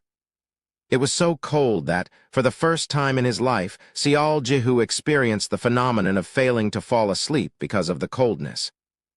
Back when he was in the military, he had to participate in winter wilderness training that took place in the middle of a frozen mountainside. But even that wasn't as cold as this. Not only did the chilly air seep into his body, but it also seemed to be gnawing at his bones and digging up his bone marrows. He even had a hallucination of suffering frostbite and watching his toes fall off by themselves. During the dawn of that night, the two of them desperately huddled together without knowing who started it first. They had no choice. In front of the real need to survive, things like embarrassment or honor were readily thrown out the window. Sialjihu's teeth clattered by themselves from the bitter cold, but he forced himself to close his eyes and rest. He was on the brink of going insane. The sole ray of comfort was the faint warmth transmitted through the skin pressing against his, and the soft sensations wrapped around his neck and back. Third day. Teresa continued to encourage the young man by saying that they were almost there, that they only needed to push themselves just a bit more. Sialjihu knew that she was going through an even harder time than he was, so he did his best not to show his struggles. Unfortunately, the feared event had come to pass around midday. For the first time during this journey, his 9 eyes returned a yellow color in the distant horizon. Considering that they were still within the enemy territory, there was a good chance that the color would become even more severe. What should we do now? While he stood there deliberating, the yellow-colored region suddenly widened in scope. No, should he say that it was actually approaching closer. Soon, the yellow hue changed to orange, then morphed to crimson red almost in an instant. Sialjihu freaked out and hurriedly grasped Teresa's hand. "Princess? Why, yes, we need to retreat right now." "Retreat? Teresa formed a puzzled face of someone asking, "What are you talking about?" He was pressed for time, so he simply dragged her along and hid behind a huge boulder. She remained puzzled, but her expression hardened soon enough after hearing the buzzing of beating wings. Sial Jihu pointed upwards. Oh, God. Teresa's eyes grew as large as a pair of large bells. Strange, flying lifeforms covering up the sky like a swarm of locusts were rushing in their general direction. As if they were merely scouting the area, the swarm circled around once and rapidly flew west. They never thought this would be easy, but now that they saw what they were up against with their own two eyes, well, this was well beyond their expectations. I made a mistake, Teresa muttered in a daze. I figured that, with the laboratory gone, there would be no patrols around the border region. It was the exact opposite. Their numbers had increased far more. Still, let's continue on. Sial Jihu grasped the rudium hanging around his neck. Only about the size of a fingernail was left, but still it was there and he could use it. From here on, let me take the lead. He also decided to leave 9 eyes on all the time. Teresa sneaked a glance at him. Just how did he detect the approaching enemies? He wasn't even an archer. Her curiosity was roused up, but instead of asking, she simply nodded her head. 4th day. Their water finally ran out. They were already injured to begin with, and now that they were on a forced march as well, their bodies demanded to be rehydrated more often than usual. At first, they took small sips to wet their throats if the thirst grew too much.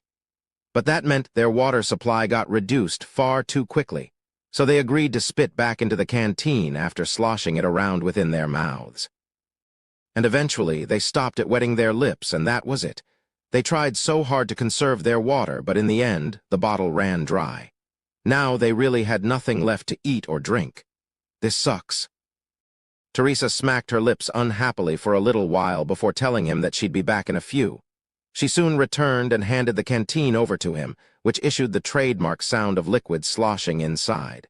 Here you go. Sial Jihu was about to ask, what kind of magic did you just cast? But then, Sial, you should do your business in the canteen too, don't waste it. Piss, you know, piss. He freaked out from her following words. PP. Stop looking at me like that. Teresa's cheeks reddened slightly, but her words remained firm and resolute.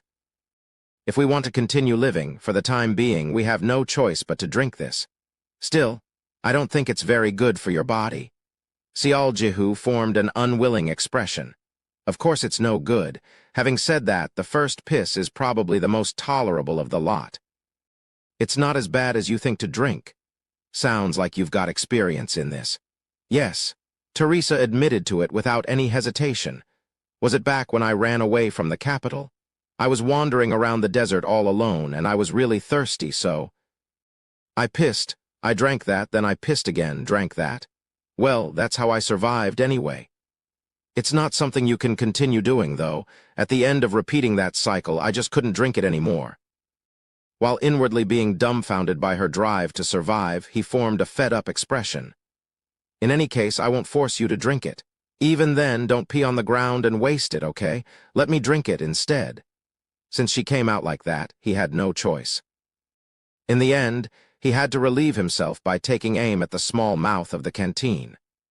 Grasping its warm exterior left him with somewhat dirty and complicated emotions.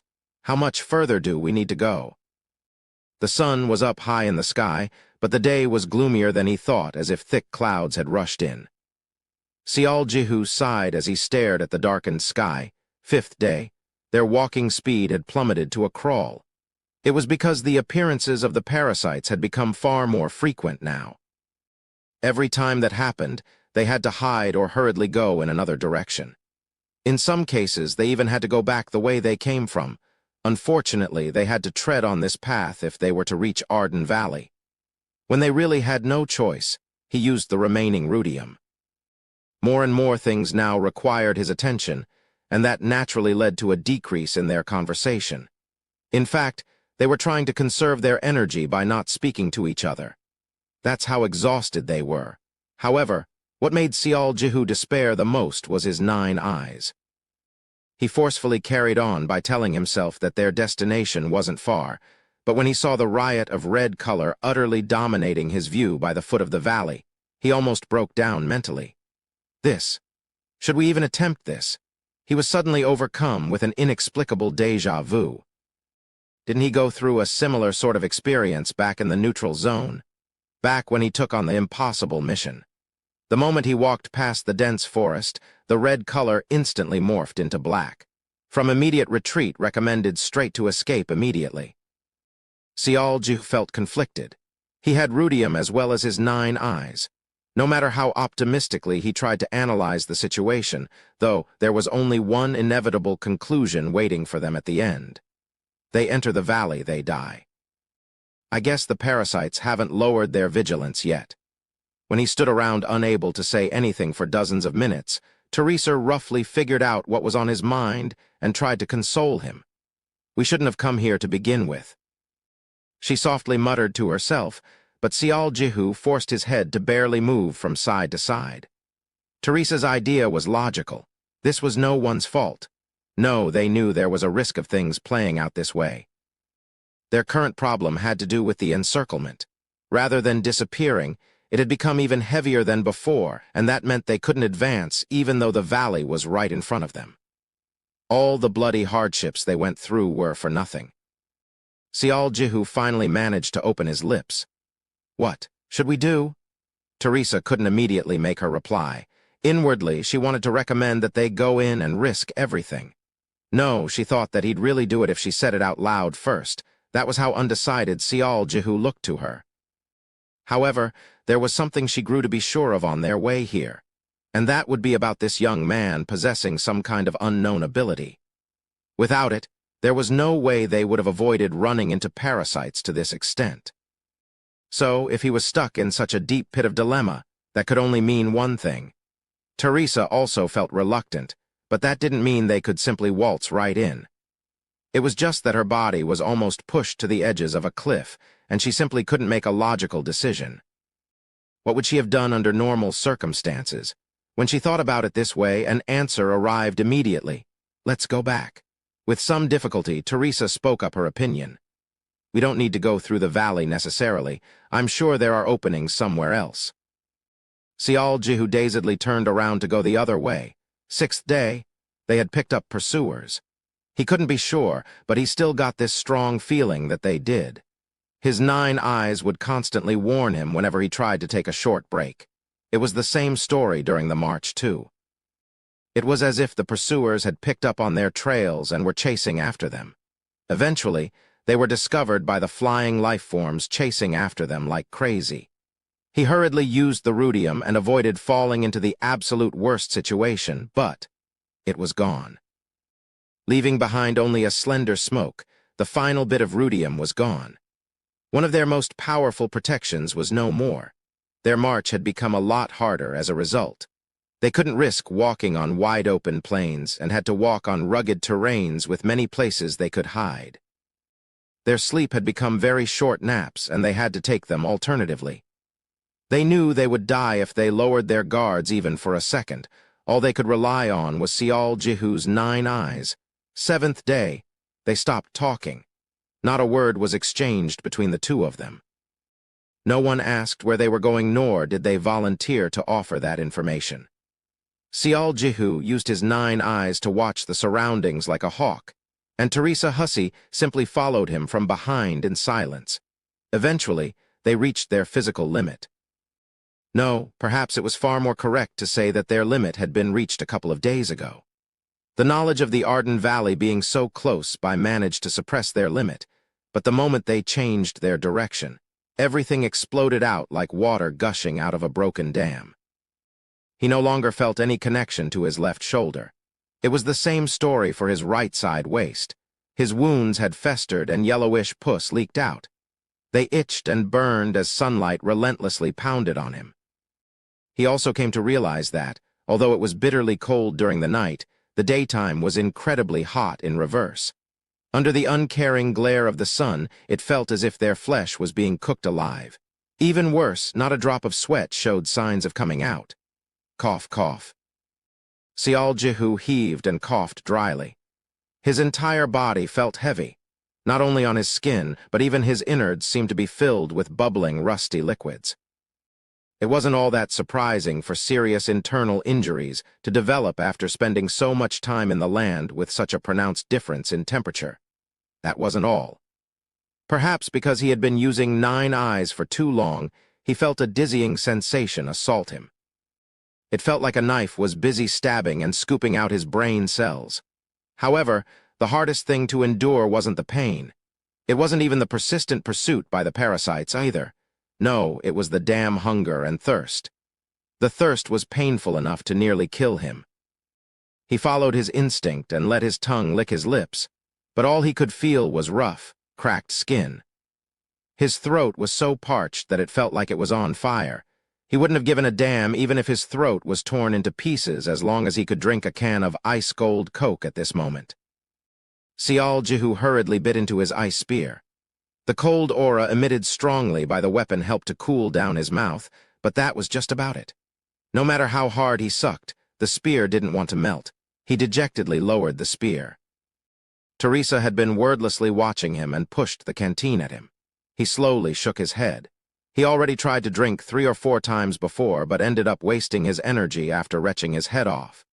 Once, he succeeded in taking just 1 mouthful but had to spit it out in the end.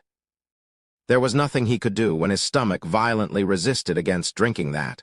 Water. Water. The young man bit his spear again. 8th day, Sial Jihu walked, his gaze staring fixedly at the ground. He walked, staring only at Teresa's calves shining gold. Perhaps because he had not slept properly in days, drowsiness was relentlessly assaulting him. The inside of his head was numb. His body didn't feel like his. He consciously blocked out all sensations and continued to trudge forward without a plan. And so, as he continued to march in this state of no thoughts or feelings, Teresa's legs suddenly went upwards in his view. For some reason, his body felt much more comfortable. The crumbling soil pressed against his cheek felt softer and cushier than any bed he'd been on. What's this? Abruptly, he heard someone talk to him. He felt the sensation of his body being shaken around. You gotta wake up, wake up. That's weird, I haven't blacked out, you know. I'll help you up. His line of sight automatically rose up. It felt like he was being dragged up by force. Only then did he realize that he had collapsed on the ground, and he also could see something quite huge in the distance. Sial Jihu continued to silently glare with his blurry, unfocused eyes. What is that? Sial, that's a mountain. A mountain. A mountain. Mountain, What is a mountain? We've arrived at the foot of the mountain range. If we cross that, the mountain crossing. A mountain. He dazedly looked on without any response, and Teresa Hussey observed him with worried eyes from the side. She couldn't see any hints of emotion beneath his half-closed eyelids. About 10 seconds later, Sial Jihu opened his lips. A mountain, right, a mountain.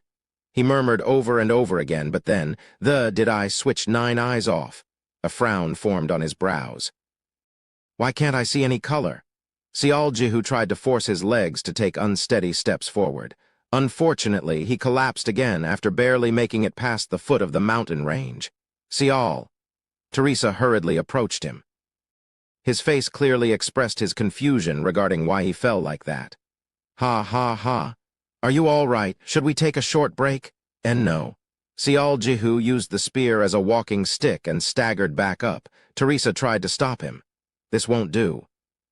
Let's take a break, even if it's only for a short while, if we continue on at this rate. No, I can still walk. Pong, the sound of air exploding suddenly resounded out. He had activated the Festina earring. Look, you see, he formed a soulless smile and shifted his legs. He seemed to be walking forward without many issues before falling back to the ground again. Seeing him flounder about and babble on incoherently like that, Teresa Hussey began chewing on her lower lip. His breathing was rough, his skin boiling hot. It was obvious that his body couldn't endure anymore. There had been small hints throughout the march. Actually, him being able to endure up until now could be seen as a legitimate miracle. Most average people would have crumbled in defeat in less than 4 days. Yet, Sial Jihu managed to last 8 days, twice the average, with a grievously wounded body, being pursued day and night, and worse still, unable to eat or drink. As a human being, one would naturally have his limits. Even if he was blessed with a tough physique and mana built up through a harsh training regime, he wouldn't be able to hang on forever.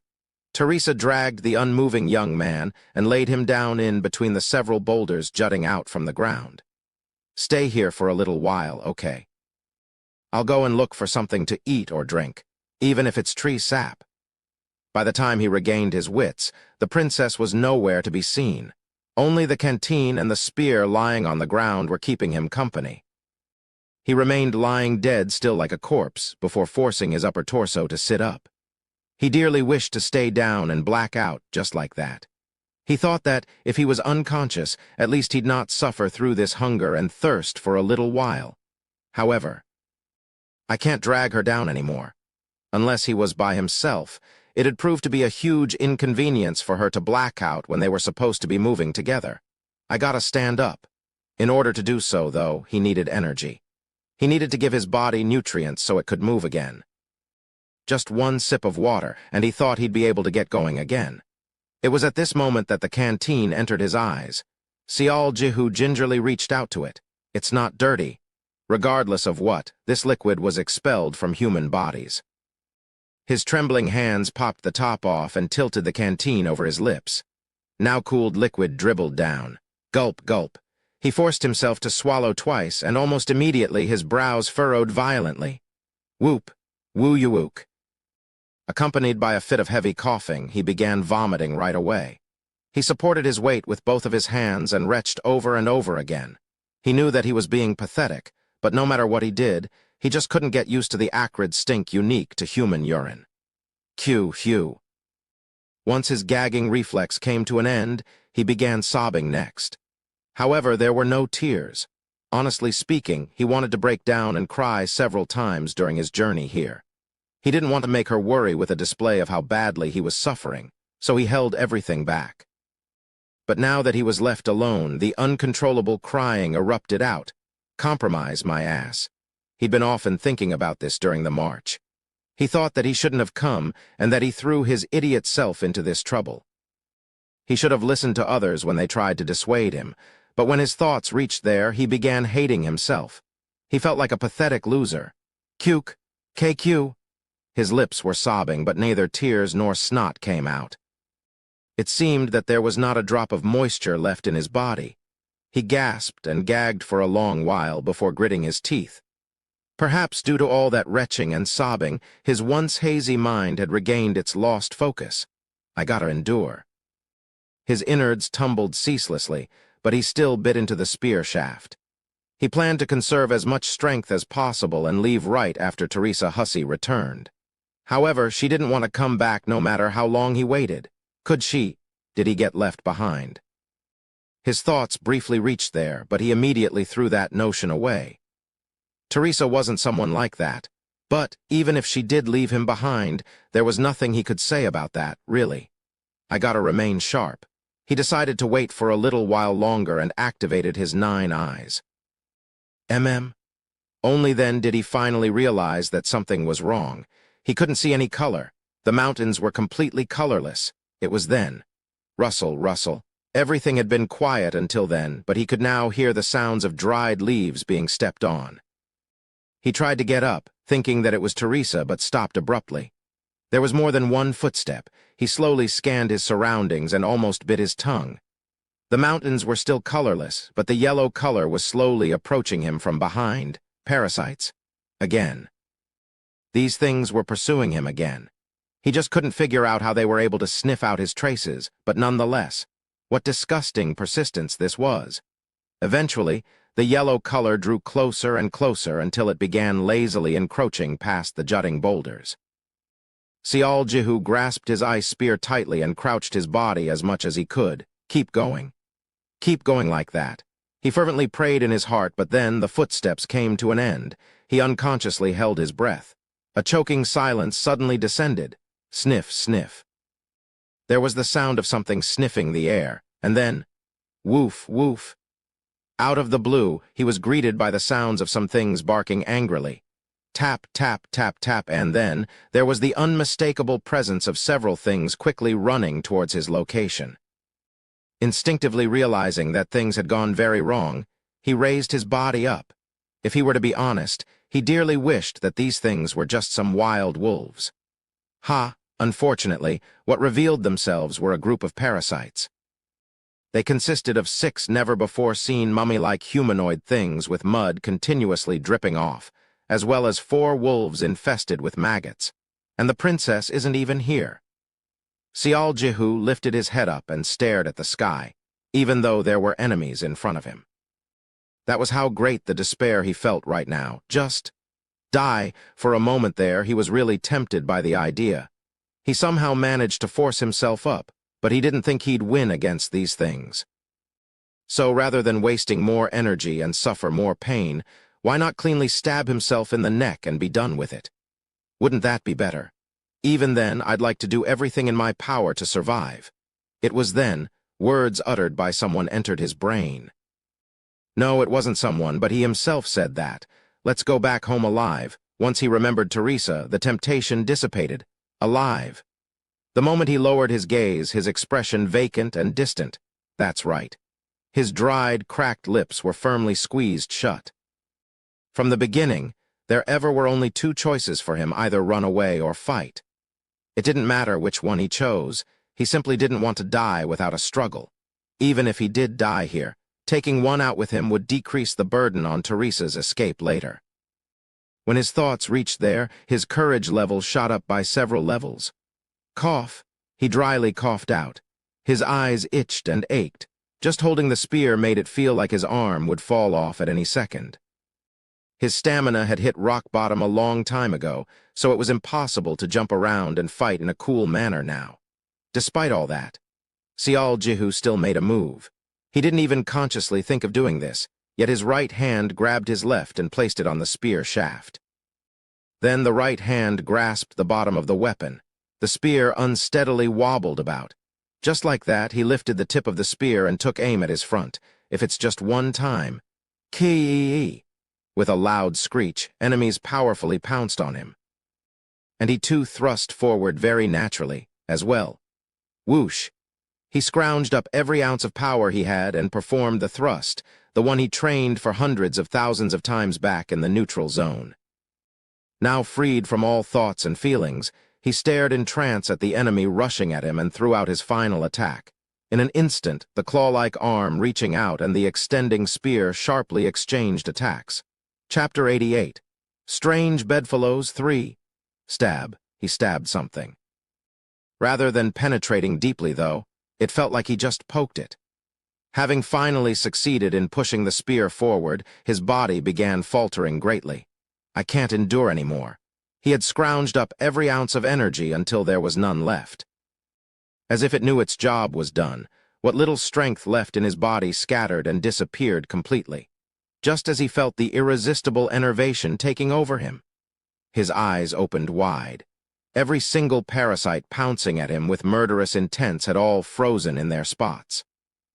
As for his spear, it was poking out from the chest of. He stabbed it, but it was poking out. Something didn't feel right. He looked again, and as it turned out, the spear tip only managed to graze the parasite. He finally recognized that something had gone wrong. But at that moment, the parasites began falling to the ground one by one. Each fallen creature sported a rapier stuck in its back. What the hell? Before he could figure out what was happening, though, his eyelids threatening to close finally shut down on him. His knees went slack and his waist bent down. His body dangerously staggered about before powerlessly crumbling down as if to announce that it couldn't go on any longer. But, just before he collapsed to the ground, A single hand suddenly grabbed him by the scruff of his neck. With a body in this state, he still struggled right until he was about to pass out. When did this being arrive? A figure draped in an ivory gown was standing behind him. A rare willpower for a human. A hood was pulled low so only the half of her face was visible, but still, her red lips could be seen forming a slight grin. Take care of the remains, and join us later after covering up all traces. The being issued her orders and turned around to disappear towards the mountain while dragging the unconscious young man behind. An unknown amount of time later. You! The first thing Seol Jihu felt after regaining his consciousness was this burning thirst. Looks like he's coming around. And then he heard an unfamiliar voice as well as, "Seol, how are you feeling? Seol," a familiar one. "Water. Water." Abruptly, he felt something carefully slide under his neck and gently support his head upwards. Next up, something small but full entered his gaping mouth. He followed his instincts and immediately clamped his mouth shut. Ouch.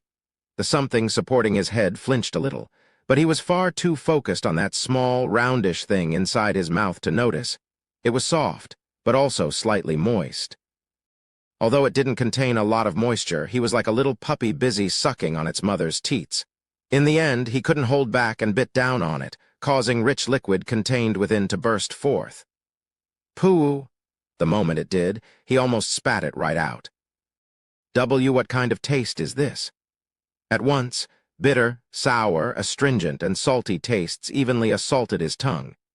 This taste had to be the result of mixing soy sauce and vinegar only to be left rotting for a few months inside the sewers. It was more than strong enough to cause terror in his heart. With it, the fog in his hazy mind was lifted up in an instant. To think he'd bite straight into a dulce, he must be a pretty brave human being. A light chuckle followed after those words. He had no clue what she was saying, but regardless, he roused up a superhuman level of endurance to fight back. This was still liquid. Sure, it tasted like dog shit, but it wasn't as disgusting as one's pee. He took it as life-giving water and swallowed everything down in one go. Q. An incredibly bitter aftertaste seeped into his throat. The thirst remained as strong as ever. It felt as if a handful of water drops fell on the boiling hot metal plate and got evaporated in an instant. Still, he found enough energy to open his eyes with that. "Pea Princess?" He saw Teresa's face. "You woke up." She formed a refreshing smile. "Where?" "Inside a cave. I'm sorry. The pursuers arrived while I was away." Now that he could think a bit clearer just what had happened back then, Seol Jihu could only tilt his head in confusion.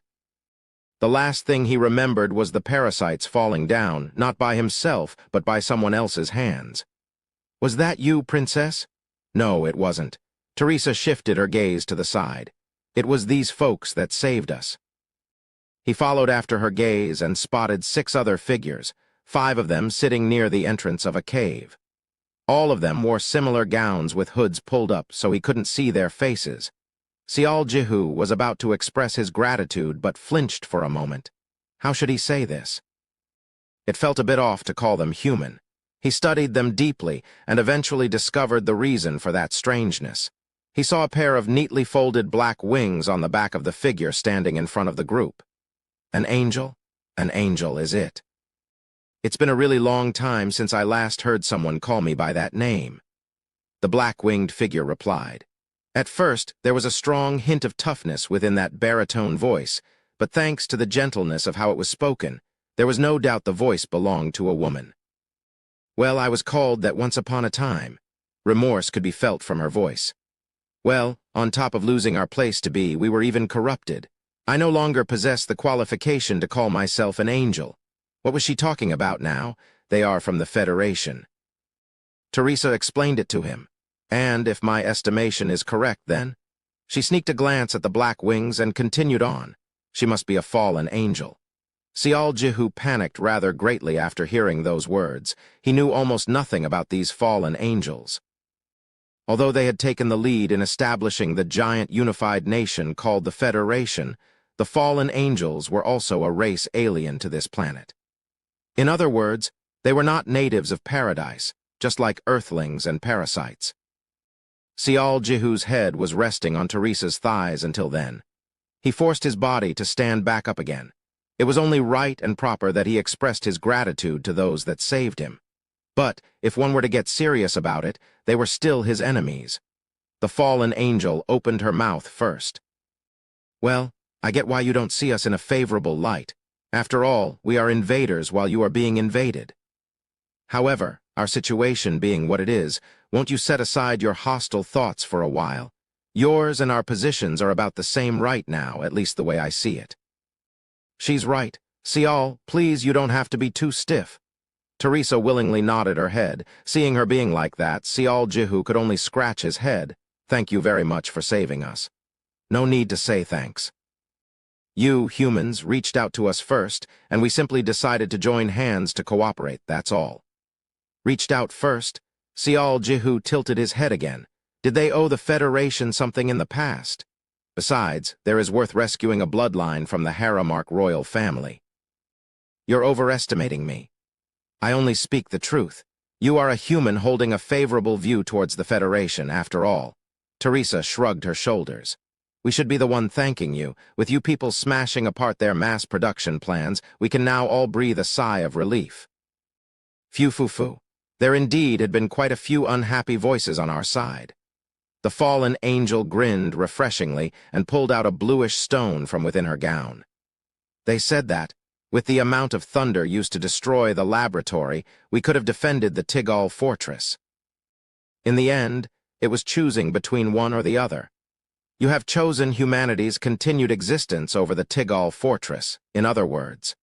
Many suggested that we ignore your problems. The Beastmen Alliance were especially vocal in their opposition. Teresa smiled bitterly. The Beastmen Alliance was the second largest political power once upon a time, but they couldn't endure the assault of the parasites and ran off to join the Federation. Furthermore, the humans had simply watched the Beastmen Alliance's destruction from the sidelines. It was then that you all stepped forward proactively, quite unexpectedly too. If you're talking about the Arden Fortress, it wasn't much. No need to be modest. If you take into consideration the deployment of the parasites' forces, you can easily tell that the Queen's attention has been dispersed rather greatly. She probably can't afford to let the fortress go up in the Arden Valley. Thanks to that, we were free to roam this far into their territory, too. Sial Jihu inwardly went. Can it be?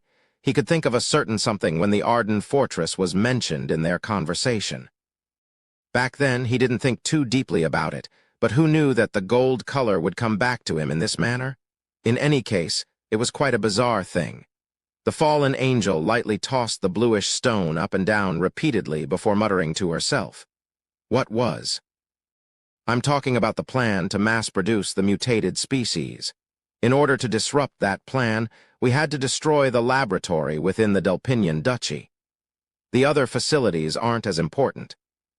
Not only was that place the true headquarters of their plan, but it was also the advanced outpost for their upcoming campaign. Right, now that I think about it, just what happened back then? I mean, the security must have been incredible, so how did you do it? We can't be sure. The fallen angel spoke rather calmly. In reality, we were close to giving up. The supplies we brought were running out, yet we couldn't find a single opening, but then an opportunity was suddenly created out of nowhere. Out of nowhere? Yes. For some reason, every single parasite force guarding the surface rushed underground. Thanks to that, we were able to bury not just every bastard below the surface, but those that went inside, too. She grinned, her pearly white teeth now on full display. Hang on. Sial Jihu hurriedly asked her. You said that every single ground force entered the underground floor. That's right. There's no doubt since I confirmed it with my own eyes. Do you know what happened? Could it be? He blinked several times before quietly opening his lips. If his memories weren't wrong, during his escape after rescuing Teresa and being chased by the entirety of the enemy forces, he distinctly remembered sensing the presence of parasites rushing down the stairs connected to the surface. Teresa heard him explain this and cried out, "Ah! Ho!" The fallen angel stopped tossing the bluish stone and pursed her lips. Is this human telling the truth? She looked behind, meaning she wasn't asking him. One of the hooded figures sitting around nodded briefly. He's speaking the truth. I didn't sense any falsehood from him. A beautiful voice came from this hooded figure. It was so beautiful, in fact, he grew curious now as to what she looked like. The fallen angel chuckled softly. In that case, this matter should be treated as the first cooperation between the Federation and the humans. Worth celebrating, don't you agree? Teresa grinned and went along with the flow. Celebrate. Celebrating sounds nice, but... The fallen angel fidgeted around with the bluish stone before letting a long sigh escape from her lips. That's for when we make it out of here alive. WL that. At least for us, that is. Those words managed to sink the mood in the cave pretty quickly. Indeed, their reality hadn't changed at all. So, the fallen angel's voice became lower in octave. Let's stop with the side talk and begin discussing more constructive things. I agree. Constructive things. Teresa nodded her head. Seeing you guys hole up here in the mountain range, that means there is no way out. Yup, that's what I thought. Teresa's shoulders sagged visibly. It was the same story for us. We tried to go through the valley first, but changed our direction to here. We made rounds along the entirety of the border region, but still couldn't spot any openings. Sure, we knew that they had deployed their forces in strategic points, but it feels like their net has become even longer and heavier than before. Does that mean the Parasite Queen is really pissed off about the bombing of the laboratory? We should assume that's the case. Eheu. Teresa Hussey smacked her lips before carrying on with a dispirited voice. This is seriously annoying. With us, sure, we only have our legs, but for you to find it difficult to escape.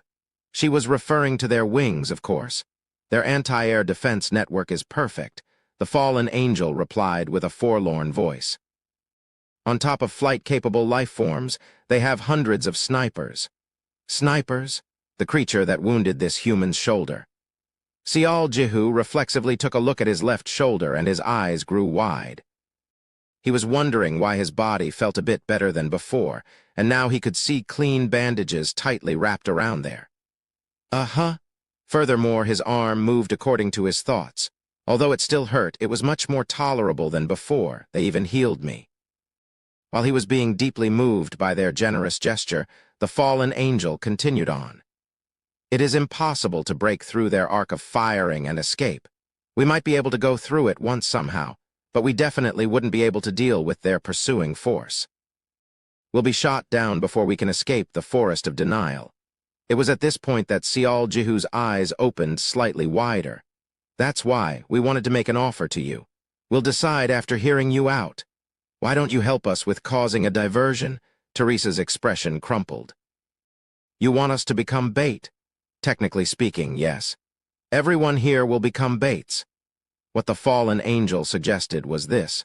Firstly, 4 out of 6 Federation members present would pair up into 2 groups and try their luck piercing the left and right sides of the enemy's manhunt. In case they were discovered, they would lead the pursuers away, creating a slight opening. Next, both Sial Jihu and Teresa would try their luck. The fallen angel and the remaining member would observe the situation and decide what to do. One could say that this plan was devised for the sake of this remaining member, the one that the fallen angel was to accompany. However, this plan may not prove to be such a bad one for both of you. She wasn't saying that the 2 humans should sacrifice themselves for their cause. Right now, the story was roughly the same regardless of which part of the border region they got to. If they couldn't find any other way, the situation called for them to attempt a forceful breakthrough anyway. So, doing it this way might give them a better chance. In theory, the percentage of their survival would increase, even if that increase was smaller than a teardrop of a newborn chick. Judging by your plan, I guess you 2 hold important positions within the Federation that require you to go back no matter what, correct? We don't have a reason to let you in on that. In any case, what will you do? It's fine if you don't agree. We shall leave the decision to you. If not, the fallen angel looked at Teresa deliberating seriously and added something else. If you can think of something better, please tell me. I'm all ears. Teresa shifted her gaze over to her companion. The young man in question seemed to be thinking about something quite deeply. Sial, darling Tilda. Sial Jihu blinked his eyes. Did you say something, Your Highness? If you didn't hear it, it's fine. What will you do? It doesn't sound good. How come? It's a plan based on sacrificing someone. But there's no other way, the fallen angel replied. Without someone sacrificing themselves, it will be difficult for even one person to escape. Of course, I'm aware of how humans think. However, our current situation dictates that we have to think realistically and act accordingly. I understand what you're saying. You know, yet you say that? Yes. Ho-oh, does that mean? I think I have a better plan. Sial Jihu replied before shifting his gaze over to his side. Princess, Yes. Is this the mountain range where the lioners used to live? Well, that was the case, but, according to Ian's report, they seem to have moved their nests to somewhere within the Forest of Denial. He knew that already. After all, he witnessed that with his own eyes. That means this mountain range is connected to the Forest of Denial. Yes, it is. Teresa affirmed it. In that case, do you know where the Maple Hill is in relation to our current position? The Maple Hill? I do know where it is, but... Why was he suddenly asking her about the Forest of Denial and the Maple Hill? Teresa dazedly stared at him. He looked to be slowly withering away not too long ago, but there was a hint of life returning to his eyes now. Those were the eyes of someone who found hope. She wasn't sure what he was thinking of, but, please, hear him out. She suppressed her fluttering heart and glanced at the fallen angel. The defense of the Arden fortress and the infiltration of the laboratory, he was responsible for making them happen. I promise you, you won't be disappointed by hearing him out. Well, if it's only listening to him. No, wait. Before anything else could be said, the fallen angel asked him first, "Before you speak, I want to ask you a couple of things." Sial Jihu nodded his head. First of all, this plan you're about to put forward, will there be no sacrifices? I can't guarantee that. Is there a higher chance of success than causing a distraction? Individually speaking, yes. Fine. Lastly, the fallen angel took her time before slowly throwing her question out. Your plan. Is it a plan for not just the two of you, but everyone present here? Of course. Sial Jihu replied without hesitation, as if to imply why ask something so obvious. The fallen angel took a look behind her again. The hooded figure with the beautiful voice opened her lips. All truth. I couldn't sense a single shred of falsehood in him. So that's how it is. The fallen angel crossed her arms. Her black wings softly fluttered a little, perhaps to signal that her interest had been piqued. Fine. She grasped the bluish stone tightly and spoke. Let's hear it. Around the time when the sun hit the middle of the sky, all 8 of them stepped outside the cave. They walked for a while before stopping at a certain point in the mountain range. It's not in a straight line, but this should be the general vicinity where you can see the Maple Hill. That's fine. We don't need to be too precise with the location. Teresa Hussey spoke first, and Sial Jihu replied back to her. They didn't need to speak at length. They had finished discussing everything back inside the cave, so they simply got right into preparing themselves. The fallen angel unfurled her wings wide. The other 5 also unfurled theirs, but unlike their leader, their wings were like a butterfly's.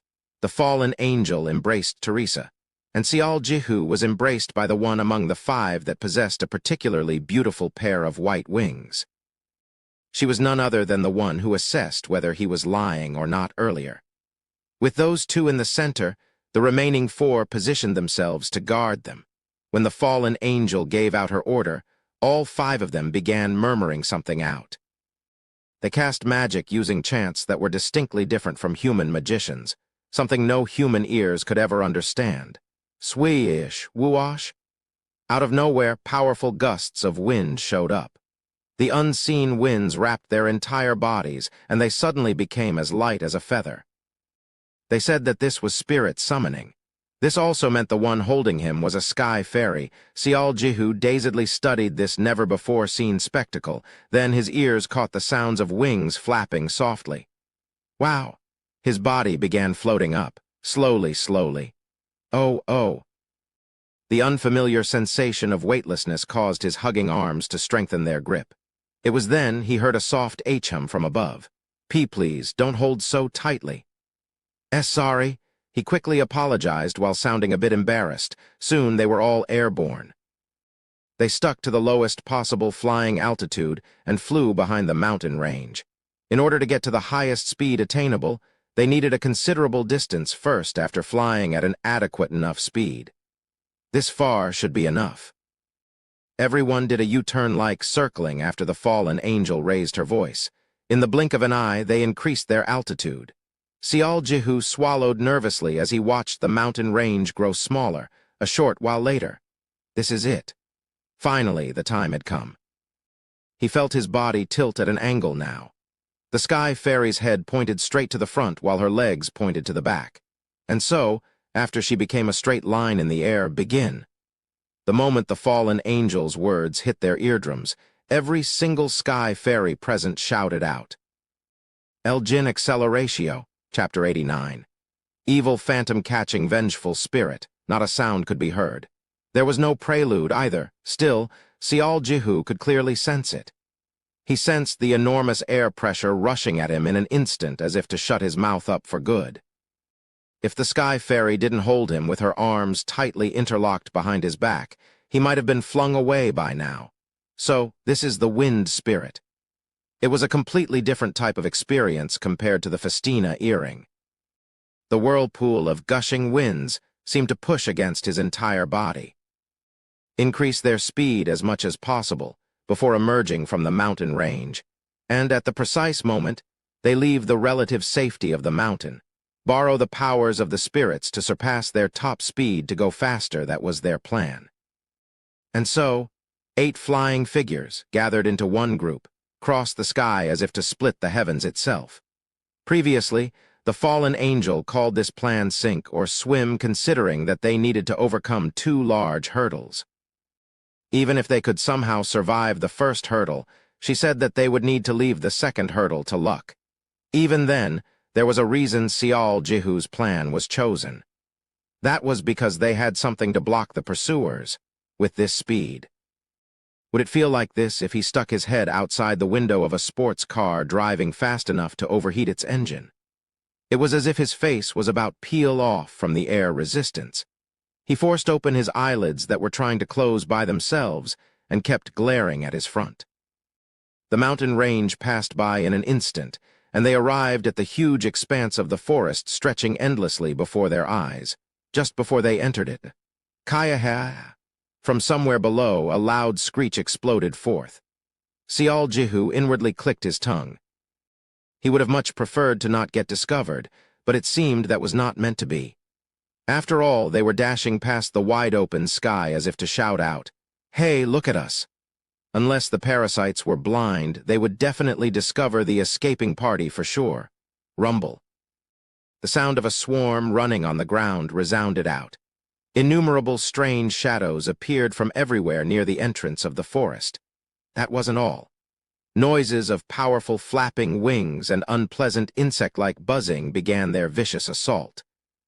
Not too long afterwards, Sial Jihu witnessed the horde of parasites gathering into a swarm right in the escaping party's path and cleared his mind. Everything would be decided in a single moment. The distance between his group and the enemies disappeared in the blink of an eye. He kept his eye open and got ready to deal against the impact force. Just before the 2 sides were about to clash, the fallen angel and the sky fairies chanted out another spell. Woong, woong. The first thing to make contact with this wall of creatures was the roundish barrier that suddenly appeared around the fallen angel. At the same time, the gust of wind picked up the pace by a notch, and an explosive elasticity was added to Sky Fairy's already fast speed. Crack-quang. Along with something loudly breaking apart, noises of explosions resounded in the air.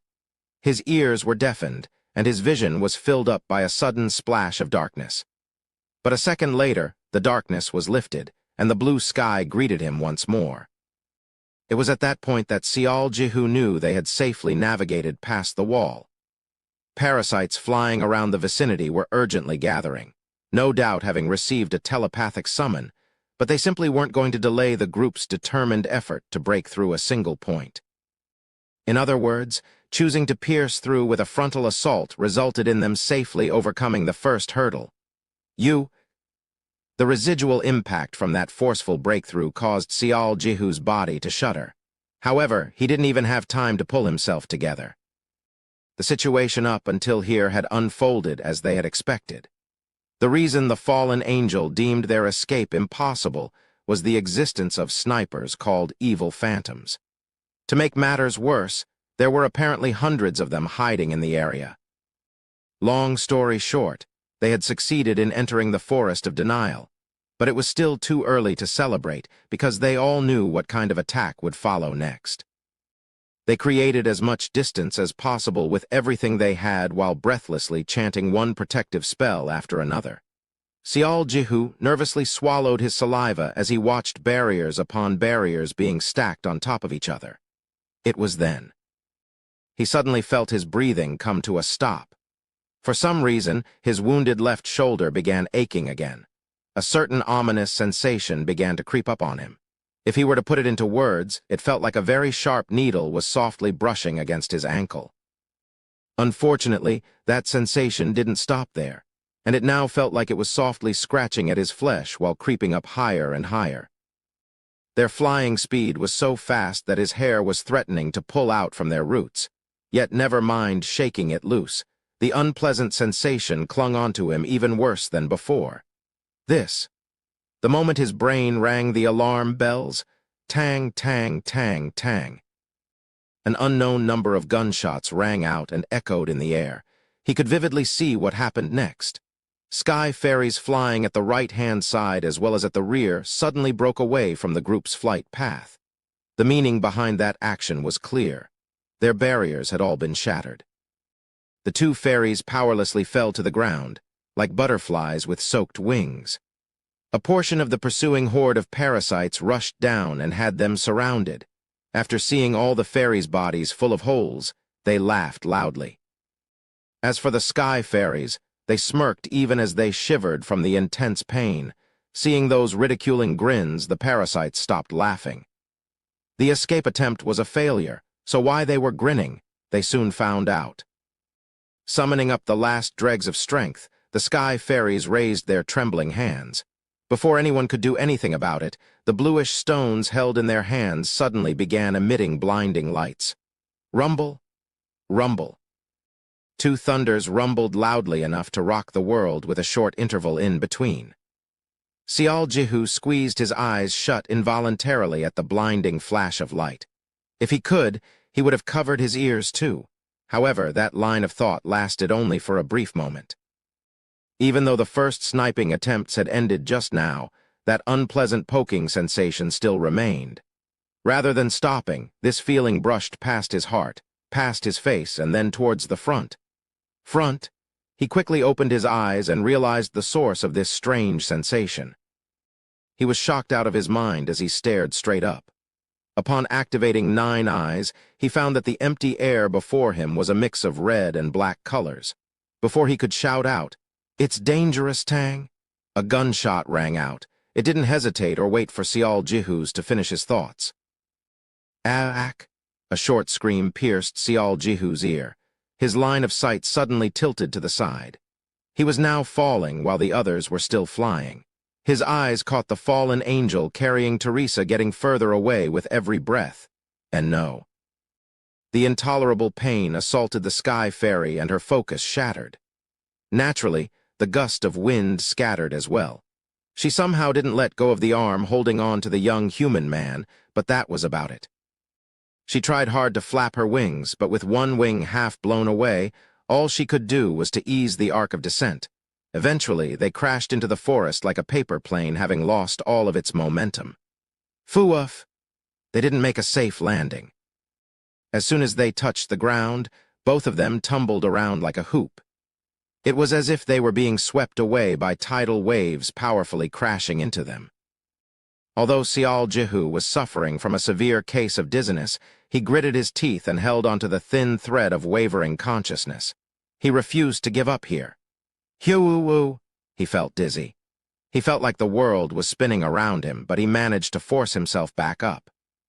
He turned around instinctively, and his narrowed vision discovered the sky fairy near his feet, moaning out in pain. Her hood was pulled back during their somersaults, and her azure-colored hair had scattered messily about. For a brief moment, a flash of hesitation brushed past his mind. But after he remembered how she held onto him tightly even during their crash landing, he moved his left arm. His wound hadn't been perfectly healed yet, so when he moved, the pain intensified almost immediately. The sounds of him gritting his teeth were so scary that it was as if he was actively trying to grind his molars down to nothing. "We need to get out of here." He barely succeeded in pulling up the sky fairy. He then activated the Festina earring, just a little bit further. Just a bit further, that singular thought drove his feet to kick the ground. Unfortunately, Time was fair to everyone, and reality was cold and uncaring. All the time spent falling, tumbling on the ground, standing back up, and lifting the sky fairy up was more than enough for the evil phantom to prepare a new round of sniping. Furthermore, it was also more than enough time for the crazily pursuing parasite horde to catch up to them. Before he could take a few more steps, the sound of gunshot cruelly rang out. "Ak!" Sial Jihu was shot cleanly through in his thigh and fell back down to the ground. To make matters worse, he sensed the noisy presences getting closer. Ha!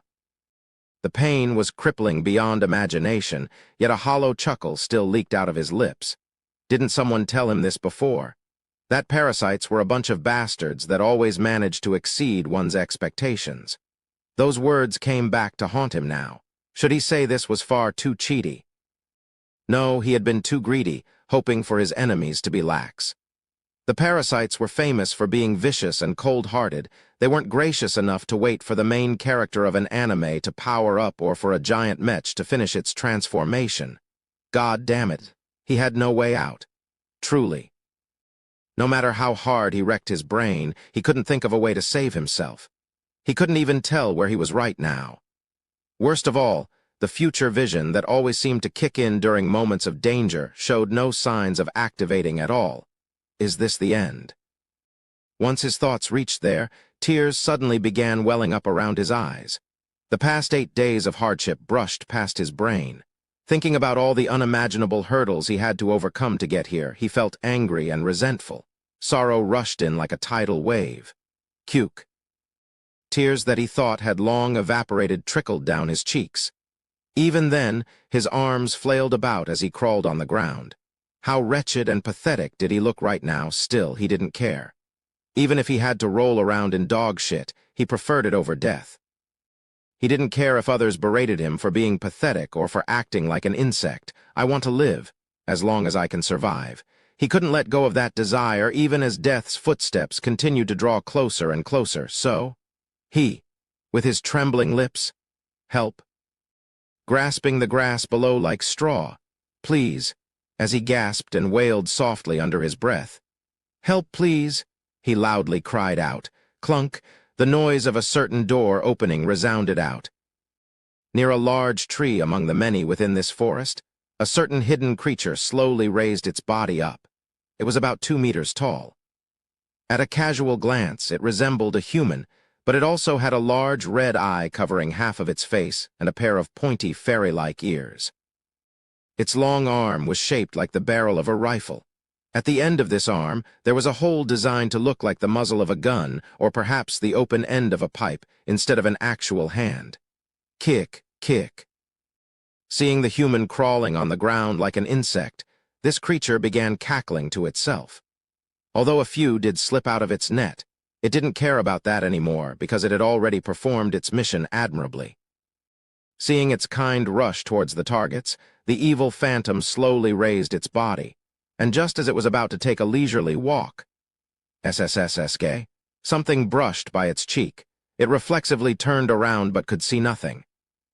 But then, just as it thought there was indeed nothing here, a similar sensation brushed past its other cheek. The evil phantom froze up on the spot. The unknown thing's presence couldn't be detected. However, that sensation was crystal clear. Even now, that thing was brushing past the creature's face constantly. What was stranger was that its body didn't want to move. Inexplicably, every little portion of its flesh threw out urgent warning bells. "Do not move a muscle," they said. It was then that the parasite sniper noticed how the forest had grown quiet. Blink, blink. Its large red eye blinked several times. The evil phantom eventually shifted its gaze to the side. It sneaked a glance and discovered a certain small foot right next to it. Sway, sway. The identity of the thing brushing the parasite's cheeks was that human foot, swinging back and forth like a rocking pendulum. The evil phantom stared dazedly before it flinched. It looked up subconsciously, only for a jet-black figure dangling on a tree branch to fall on top of it. Crack. That was the end. The evil phantom didn't even get to take a closer look at the falling figure before its neck was torn off from its body. It died instantly, unable to even squeak out a scream. The problem was, This creature wasn't the only one to sense the strange phenomenon unfolding around them. Kiruk, the horde of parasites surrounding the collapsed male and female, also froze in their spots. As they stood there unmoving, one of them cautiously took a look around. Woo-woo! A quiet, eerie call rang out. After hearing this unknown, chill-inducing cry, the parasite began stepping back inch by inch. Hoo-woo-woo! However, as if the owner of the voice wasn't going to permit them to leave, another chill-inducing cry rang out. They couldn't see anything. They couldn't hear anything. They couldn't even feel anything. However, the parasites could acutely sense it. They could sense the horrifying, malicious intent permeating in the entirety of the forest. They sensed the approach of a ghastly, murderous intent large enough to crush every single parasite here like worms. It was inevitable that these creatures could sense this change. After all, they were monsters. A monster knew better than anyone else regarding other monsters, and manufactured monsters could never win against a real monster. It was then. Crack. The neck of one of the parasites suddenly snapped to the other side. Its eyes remained wide open as its head rolled on the ground. Soon after, the eyeballs of another one began spinning around before its entire body trembled pitifully. Puck. In the blink of an eye, its body exploded, flesh and bodily liquids spraying out everywhere. Ki, Pua-ak. The creature opening its mouth got its jaw completely ripped apart. Then, Kua-a, another one's limbs were all torn apart from their sockets. Even before the remaining parasites could blink their eyes in shock at the deaths of their kin, jet-black smoke rushed at them like a poisonous snake. This smoke proceeded to tightly wrap around their bodies before lifting them up high into the sky as if it was a whip. Ki-ek, ki-ek. Grrrr, grrrr. The parasites belatedly struggled and resisted, but the smoke didn't scatter away. Instead, the horde remained tightly wrapped by the black smoke and rose up higher and higher in the air before they were thrust back down on the ground, heads first. Kung, kung, kung, kung. The earth rocked violently as vicious and horrifying sounds exploded out. Then, they were raised back up to the sky before smashing down to the ground once more. As if to say that once wasn't enough, the whipping motion continued on for several times more. The spectacle of dozens of heads being smashed apart like watermelons to the point where they now resembled minced meat was grotesque enough to avert one's eyes. Kaya, kaya.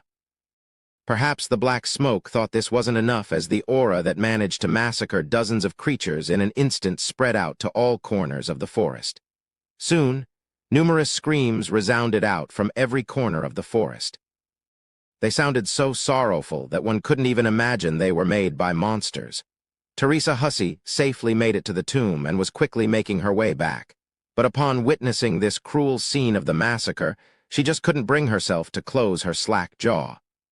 What on earth is? All those terrifying parasites had been turned into bloody mush.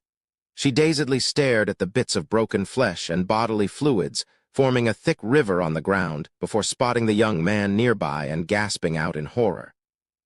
He had been injured greatly already, yet another heavy injury was inflicted on him. The panicking Teresa hurriedly ran towards him. No, she tried to, but then, Kaiwaak, Sial-aak. A shapeless aura sharply poking her from all sides forced her to plop down on the ground. She didn't even mean to, but her body fought against her control and began trembling non-stop. She would never be scared of anything under most circumstances, yet she was so terrified that her teeth clattered all by themselves. Kayararararu. Teresa heard that supernatural growling and lowered her head before nodding it like crazy. She didn't have to hear any words to figure it out.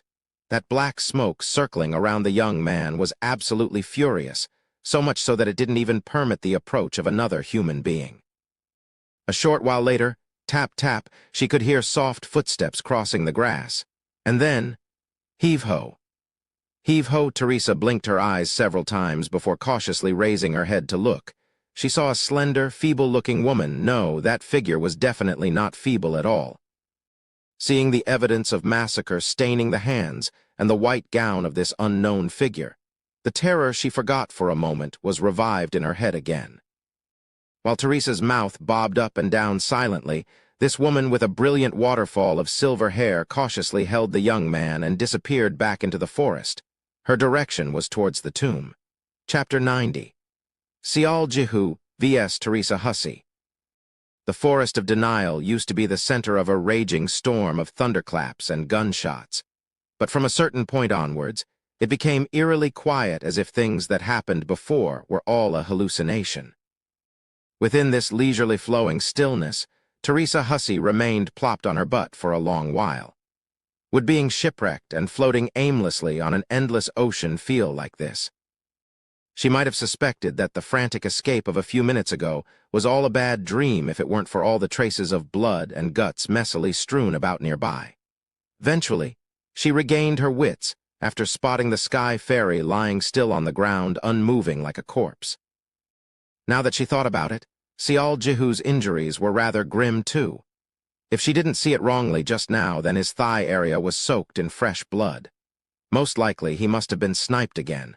His body was already in a sorry state, so would he be able to endure another injury? And also, would that ghost lady be able to treat the young man? Nothing seemed certain at this point. She figured that his treatment should take priority, whatever the case may be. Teresa pushed herself off the ground and helped the sky fairy to stand up. She really wouldn't have minded crumbling to the ground and taking a break, but this escape attempt was still far from over. Taking a long rest could wait. She managed to drag herself and the sky fairy back to where the tomb was, and saw that the fallen angel was occupied with treating two other sky fairies moaning heavily in pain. Everyone had been inflicted with injuries, both big and small. Two others couldn't shake off the pursuers and died.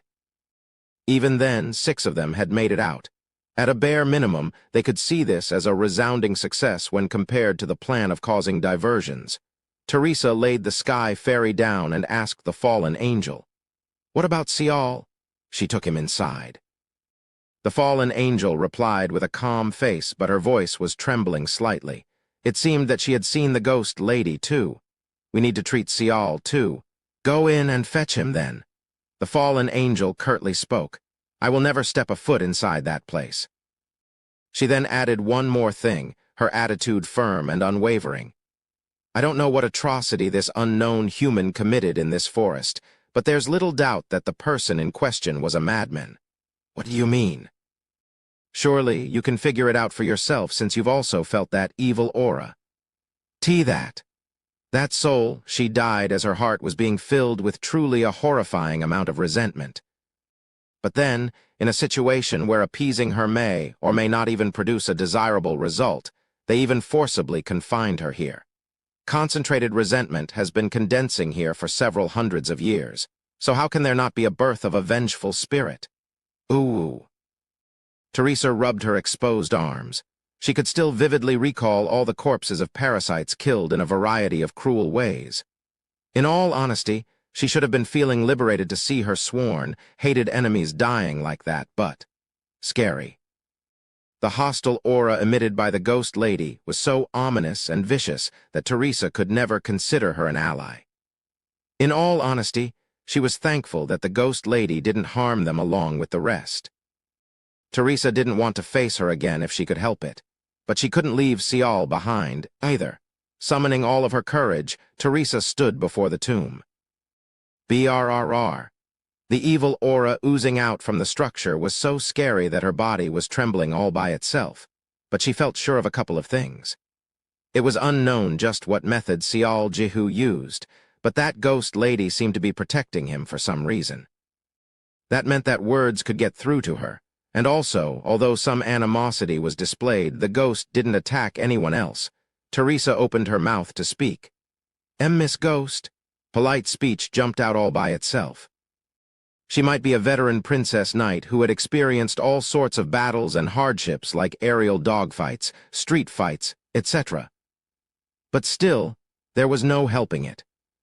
The thing was, she had a traumatic experience when she was a young child, and that played a part in her really hating ghosts and specters. Can you open this door, please?" There was no reply. Still, Teresa persisted with it and continued on. "I'm sure you have noticed it by now. He's one of our comrades. He's in a really bad shape right now, and if he's not treated soon, he could really die. I swear I won't do anything bad, so please let me in."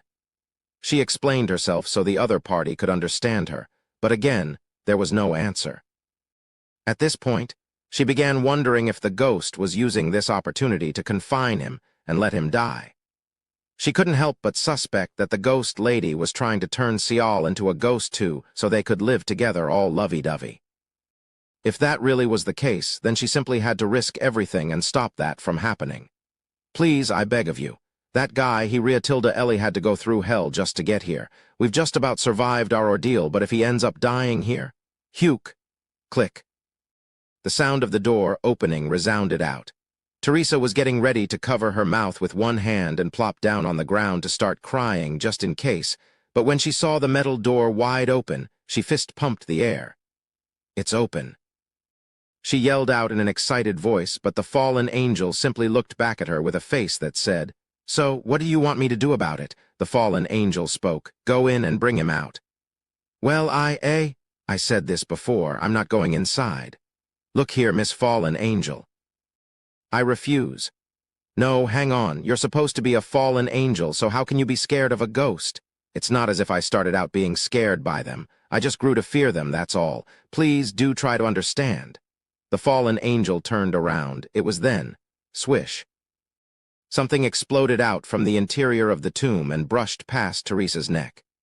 The aura was so strong that it only brushed by her, yet still ended up causing her messy, matted rose-colored hair to dance upwards.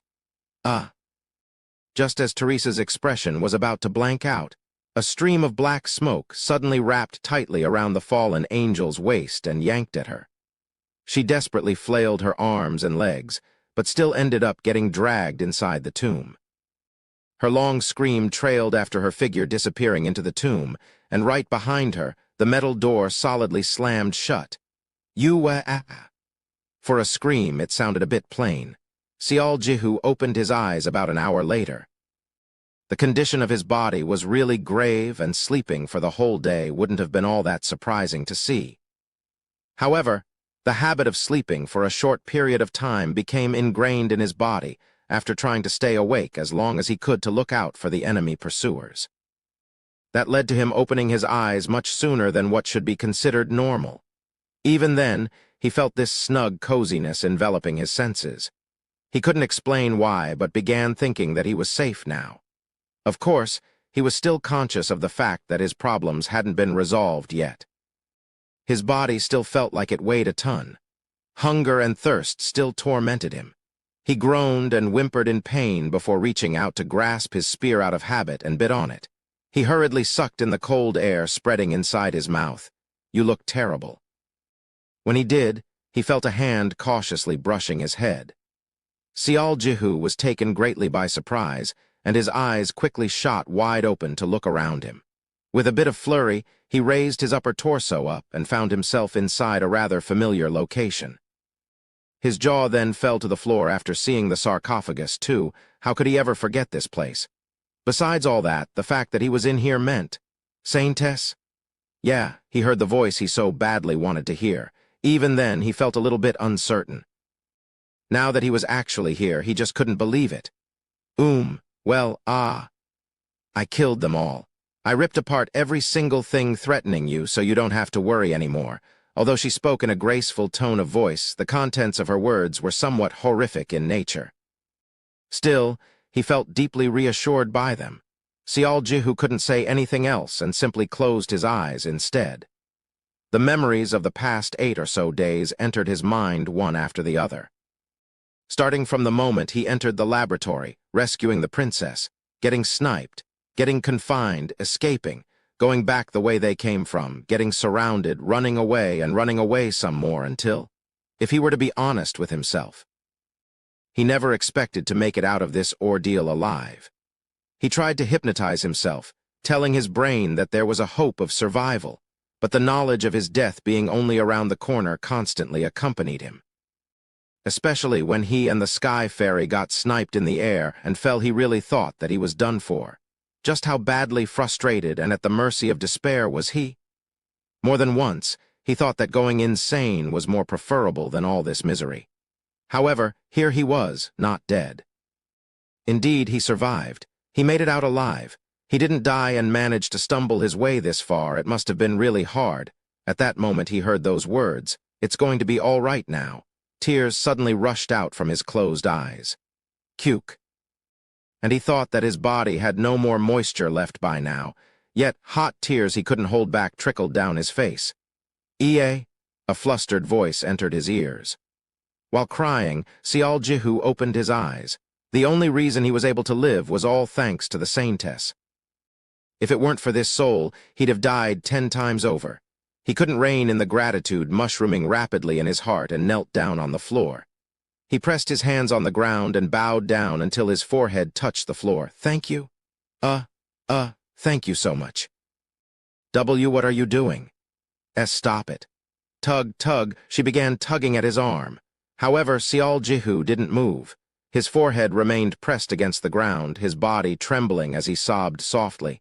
It seemed that the Saintess was in a serious panic mode right now. The black smoke, leisurely floating around in the air, a moment ago suddenly began whooshing around uneasily all over his bowing figure. A short while later, the clearly panicking and confused black smoke abruptly stopped moving around. It was as if it had come up with a great idea. It slid around a sarcophagus and quickly returned to his side. And just like how one would try to pacify a crying child, it began sneaking something just below his face. There. Sial Jihu saw a beautiful bracelet crafted out of gold and blinked his eyes several times. "Let me give you this, so please stop crying. And no, hang on, please, I don't need it. What you gave to us last time was more than enough for me. But I thought you guys love stuff like this. It's fine as long as you feel better. I'm fine now. Also, how can I accept something from you again? You even saved my life. Eek. Take it." "I can't." They quarreled with each other for a little while like this, trying their darnest to make the other party give up, only to stop after hearing someone leak out a hollow chuckle from the side. This person seemed to have witnessed this weird scene in its full glory. Sial Jihu used this opening to force the bracelet back, and only then did he discover the fallen angel squatting by the corner of the tomb. "Why don't you accept it already? That artifact possesses quite a lot of mana. Even a leech knows shame, you know. I didn't come here for the treasures anyway, and—" "Ah," Sial Jihu replied reflexively, went oops, and took a hasty look around his vicinity. The fallen angel answered his silent query. "You don't need to worry, they are waiting for us outside." "Outside?" "Don't ask me. I was also dragged in here against my will because of you." The fallen angel spoke in a flat voice and quietly pushed herself up off the floor. She glared at the sarcophagus and asked, "In any case, he has regained consciousness, so I can go now, right? How is your body?" For some reason, he felt a tickling sensation on top of his head, but he ignored that and looked down on his thigh first. It was wrapped expertly in bandages. The pain had dulled to a significant degree as well. Meanwhile, the fallen angel snorted unhappily. "I've done the emergency treatment, but it'd be for the best for you to return home as quickly as possible to get proper medical treatment. The wound caused by the evil phantom is truly vile and doesn't heal that easily." Never before in his life did the words "return home" touch him so deeply. Sial Jihu nodded his head. "Thank you. Don't mention it. Thanks to you, 4 of us managed to survive as well." The fallen angel stated her opinion clearly and turned around to leave without hesitation. Sial Jihu almost asked, "You're leaving already?" but kept himself in check. It was only obvious that she'd leave now. Their escape attempt was a success, so with that, their cooperative relationship had come to an end too. "Ah." The hastily evacuating fallen angel stopped walking abruptly. "What's your name?" "My name? You heard me, so why are you asking back?" The fallen angel pouted and complained softly. Sial Jihu sheepishly scratched his cheek and opened his mouth. "It's Sial. Sial is it. Thanks for the info, I shall remember you. What about you, Miss Fallen Angel?" The fallen angel was nodding her head sagely until then, but she flinched slightly at his question. She seemed to be deliberating on something, just like the young man standing before her had done, and shrugged her shoulders. "It's Mikhail." "Mikhail," she said. He heard that name a few times before in his life. She really is an angel. Sial Jihu looked back at her with mystified eyes. Why did she come to paradise in a self-proclaimed corrupted state to boot? He had more than just one or two questions he wanted to ask. But since the fallen angel who revealed her name as Mikhail was displaying obvious hints of wanting to get the heck out of this place, he didn't want to make her stay any longer than necessary.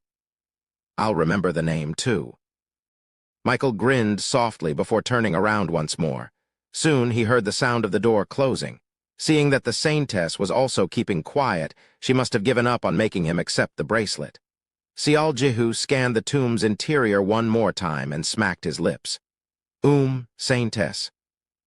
By any chance, do you have any water? How can you ask for water in this place, but, of course. Obviously, there wouldn't be water in here. Sial Jihu could only bitterly chuckle from that answer. He exited from the tomb 20 minutes later. The ghost was curious as to how he ended up in this miserable state, and once he began with his detailed explanation, he ended up spending more time than he expected. He said that he was sorry about bothering her like this and promised to come to see her again soon with a pinky swear. The ghost lady seemed reluctant to part with him, but didn't try to stop him. Even at a casual glance, one could see how poor his current condition was, so she judged that it was for the best that he returned to civilization as soon as possible. The folks from the Federation were long gone by the time he came outside. Teresa, now left all alone by herself, was squatting on the ground sucking on a blade of unknown grass. She jumped in delight seeing the young man emerge unscathed. The two of them hugged each other and celebrated their survival for a short while. That wasn't all, though. Take this. Teresa pushed forward an ivory-colored gown at him, saying that she got 2 of them from the fallen angel. It was small and barely covered his butt, but it sure was better than nothing. Besides, he was quietly getting worried about when they were to enter the city itself, so Sial Jihu gladly accepted them. By the way, what's that? What's what, princess? Why is there something tied to your head? Teresa pointed with her index finger and asked. He reflexively felt around his head and became dumbfounded immediately. The gold bracelet was tied to his hair. Saintess? He remembered briefly wondering why his head felt ticklish. Of course, he tried to return the artifact, but the entrance remained tightly shut. He knocked and tugged at the door with all his might, but his efforts were in vain. The door showed no signs of budging. He decided to leave it behind in front of the tomb, but then, less than 10 seconds later, his head felt ticklish again. By the time he freaked out and raised his hands up there, the dang thing was already tied prettily to his head. Seeing the back of that black smoke run away like a naughty child, Sial Jihu had no choice but to sigh under his breath. It's not that I don't want it. Indeed, who would reject such a valuable gift? It was just that he had no right to ask for such a gift in the first place. Still, he decided to accept it. He bowed towards the tomb one more time and turned around to leave. They may have escaped from the grips of the parasites, but it was too early to say that they were completely safe. Their new priority was to escape from the forest of denial without running into another incident. Sial Jihu walked forward without a single thought occupying his mind, but had to stop his steps after seeing Teresa suddenly go down on one knee. Your Highness. So, it has this kind of effect, huh? Are you all right? Don't worry about me, this is nothing. Teresa slowly got back up again while wiping her lips with the back of her hand. Compared to the pursuit of the parasites, this much is. Her voice abruptly got louder before her eyes opened wider. Sial Jihu wanted to ask her what was wrong, but she placed her finger on her lips first. Please be quiet. Her eyes narrowed to a slit next. He raised his spear and began scanning his surroundings, only for his own movements to come to a halt without warning as well. Trickle, trickle. They heard the sound of flowing water. They looked at each other in a bit of daze. Did they even need to say anything here? As if they had made a promise earlier, they dashed in the direction of that flowing water. A short while later, they discovered a huge lake at the mouth of the forest of denial. It was connected by a small stream, and its surface glistened like a mirror under the sunlight, while the water itself was so pristine and clear that they could actually see the bottom of the lake. However, never mind stopping for a second to admire the beautiful scenery. They just dipped their heads straight into the lake the moment they saw this place. Gulp, gulp, slurp, slurp. They breathlessly and crazily drank the water, so delicious. The lake's water was too pure and teeth-shudderingly refreshing. Heck, it even tasted sweet. The longer he drank it, the wetter his throat became, and it felt as if water was sticking to his tongue like glue. The sensation of burning flames instantly being quenched was a divine ecstasy that no words could describe. So sweet, so good. Pooh-ha-ha. Teresa finally lifted her head up and broke out into boisterous laughter after spotting Sial Jihu halfway submerged under the lake to drink. He was holding his breath right up until his limit to hoover up the water and belatedly raised his head while forming a sheepish grin. He had no idea that water could taste this great until now. He was truly happy. So happy, as a matter of fact, he might just die of happiness. For real, he briefly thought that he wouldn't mind dying right about now. The two of them drank to their heart's content. Their bodies, that had been demanding for any kind of moisture for a long while, began to completely sag in relaxation, now that they were topped up with water. But then, Teresa urgently stood up as if simply drinking wasn't enough for her. She threw off the gown and the miniature chain mail to the ground, and then, splash, she jumped straight into the water. Tilda, Hua tilde ang, her entire body trembled and she let out a weird noise. Do you have any idea just how badly I wanted to take a bath? She even grew tearful as she dived deep below the surface before emerging back again. Seeing her go for a bath like that, Sial Jihu couldn't hold back anymore. Following his instincts, he shrugged off the gown and the yellowing underpants to dive into the lake's water. You-hoo! Sial Jihu's entire body shivered powerfully. He now understood why Teresa did so earlier, the sensation of water touching his body that felt dirty and caked in sweat. In a word, refreshing. So refreshing and eye-opening that he might even lose his mind here. Every time he felt the clean water flow past his groin, this wonderful chill brushed past his entire body, and he just wanted to cry out in delight and roll around on the floor without a care in the world. He plunged all the way down to his head and began washing his body in great haste.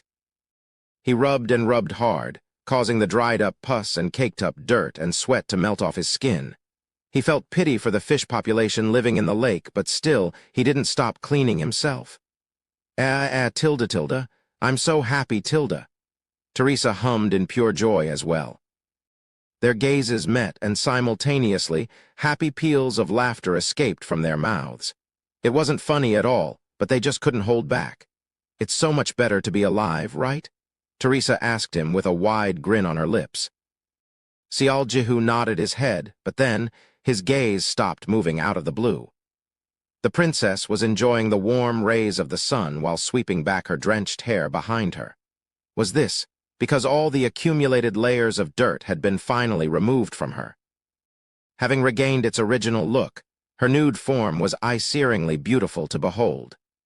Her skin, wet with a copious amount of water sensuously dripping down, reflected the sun's rays and emitted this soft, peach-like ethereal glow. Her neck and her shoulders arched gracefully like a wild orchid, and just below them, a pair of peaks that proudly boasted unparalleled bounciness. Very good. Of course I'll tell you. First of all, she's 70D around her chest, and her waistline is like. Suddenly, Sial Jihu recalled Ian's words, quickly averted his gaze. He also didn't forget to sing Korea's national anthem in his head just for a good measure. After seeing him panic and get flustered like that, Teresa gradually realized what was going on here. A refreshing smile emerged on her lips. What are you feeling shy about? We've already seen pretty much everything there is to see, haven't we? Well, that was true. They were rather used to being almost completely nude now, and during the nights, they embraced each other tightly in order to fall asleep too. But that's that, and this is something else. Our circumstances have changed, wouldn't you agree? Sial Jihu inadvertently stuttered somewhat. Teresa stared at him for a bit, but then, the corners of her lips sneaked upwards. Now that she was feeling refreshed and alive, her mischievous streak clicked into gear again. She easily parted the water and got closer to him before suddenly throwing out a question. So, what do you think? It's pink, isn't it, Tilda? Honestly speaking, he did see it. He couldn't pretend that he didn't know what she was talking about, but that didn't mean he could think up of something to say right this moment. Isn't it? Or am I wrong? He squeezed his eyes shut involuntarily.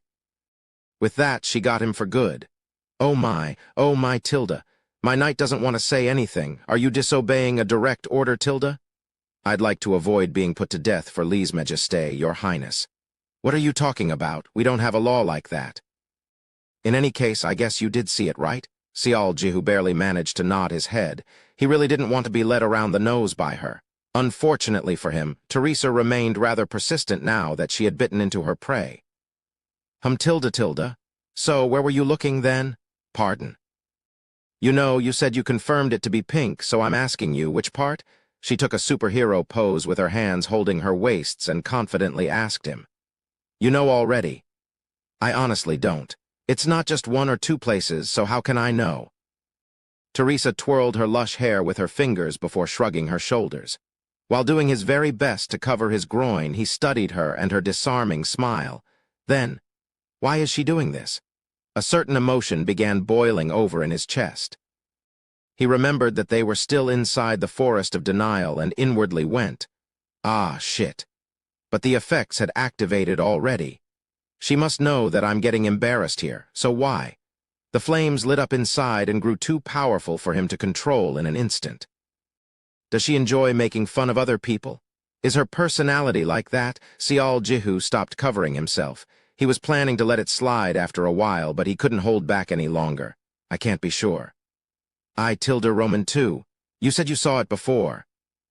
Well, I did see, but everything went past just too quickly. I can't remember all that well. Sialji began answering back in a cheeky manner now. Teresa sensed that something had changed, and her eyes blinked in confusion. I really can't be sure, so. Ah, princess, maybe you can tell me. Hey. Please, tell me in your own words where it's pink. Seeing her get flustered in return like that, a victorious expression emerged on his face next. HNNG. She quickly recovered her composure and crossed her arms while shooting him a prim glare.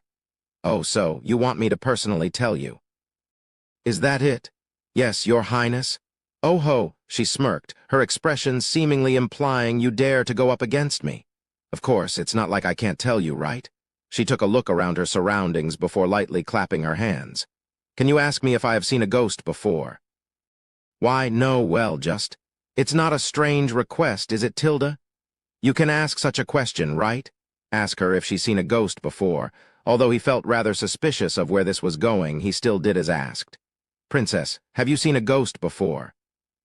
It was then Teresa formed a refreshing smile as if he had fallen for her trap. Yup, and she replied back to him, You pussyed against it before, don't you remember? For some reason, she greatly emphasized that one word in the middle. What ensued was a short bout of silence. Ah.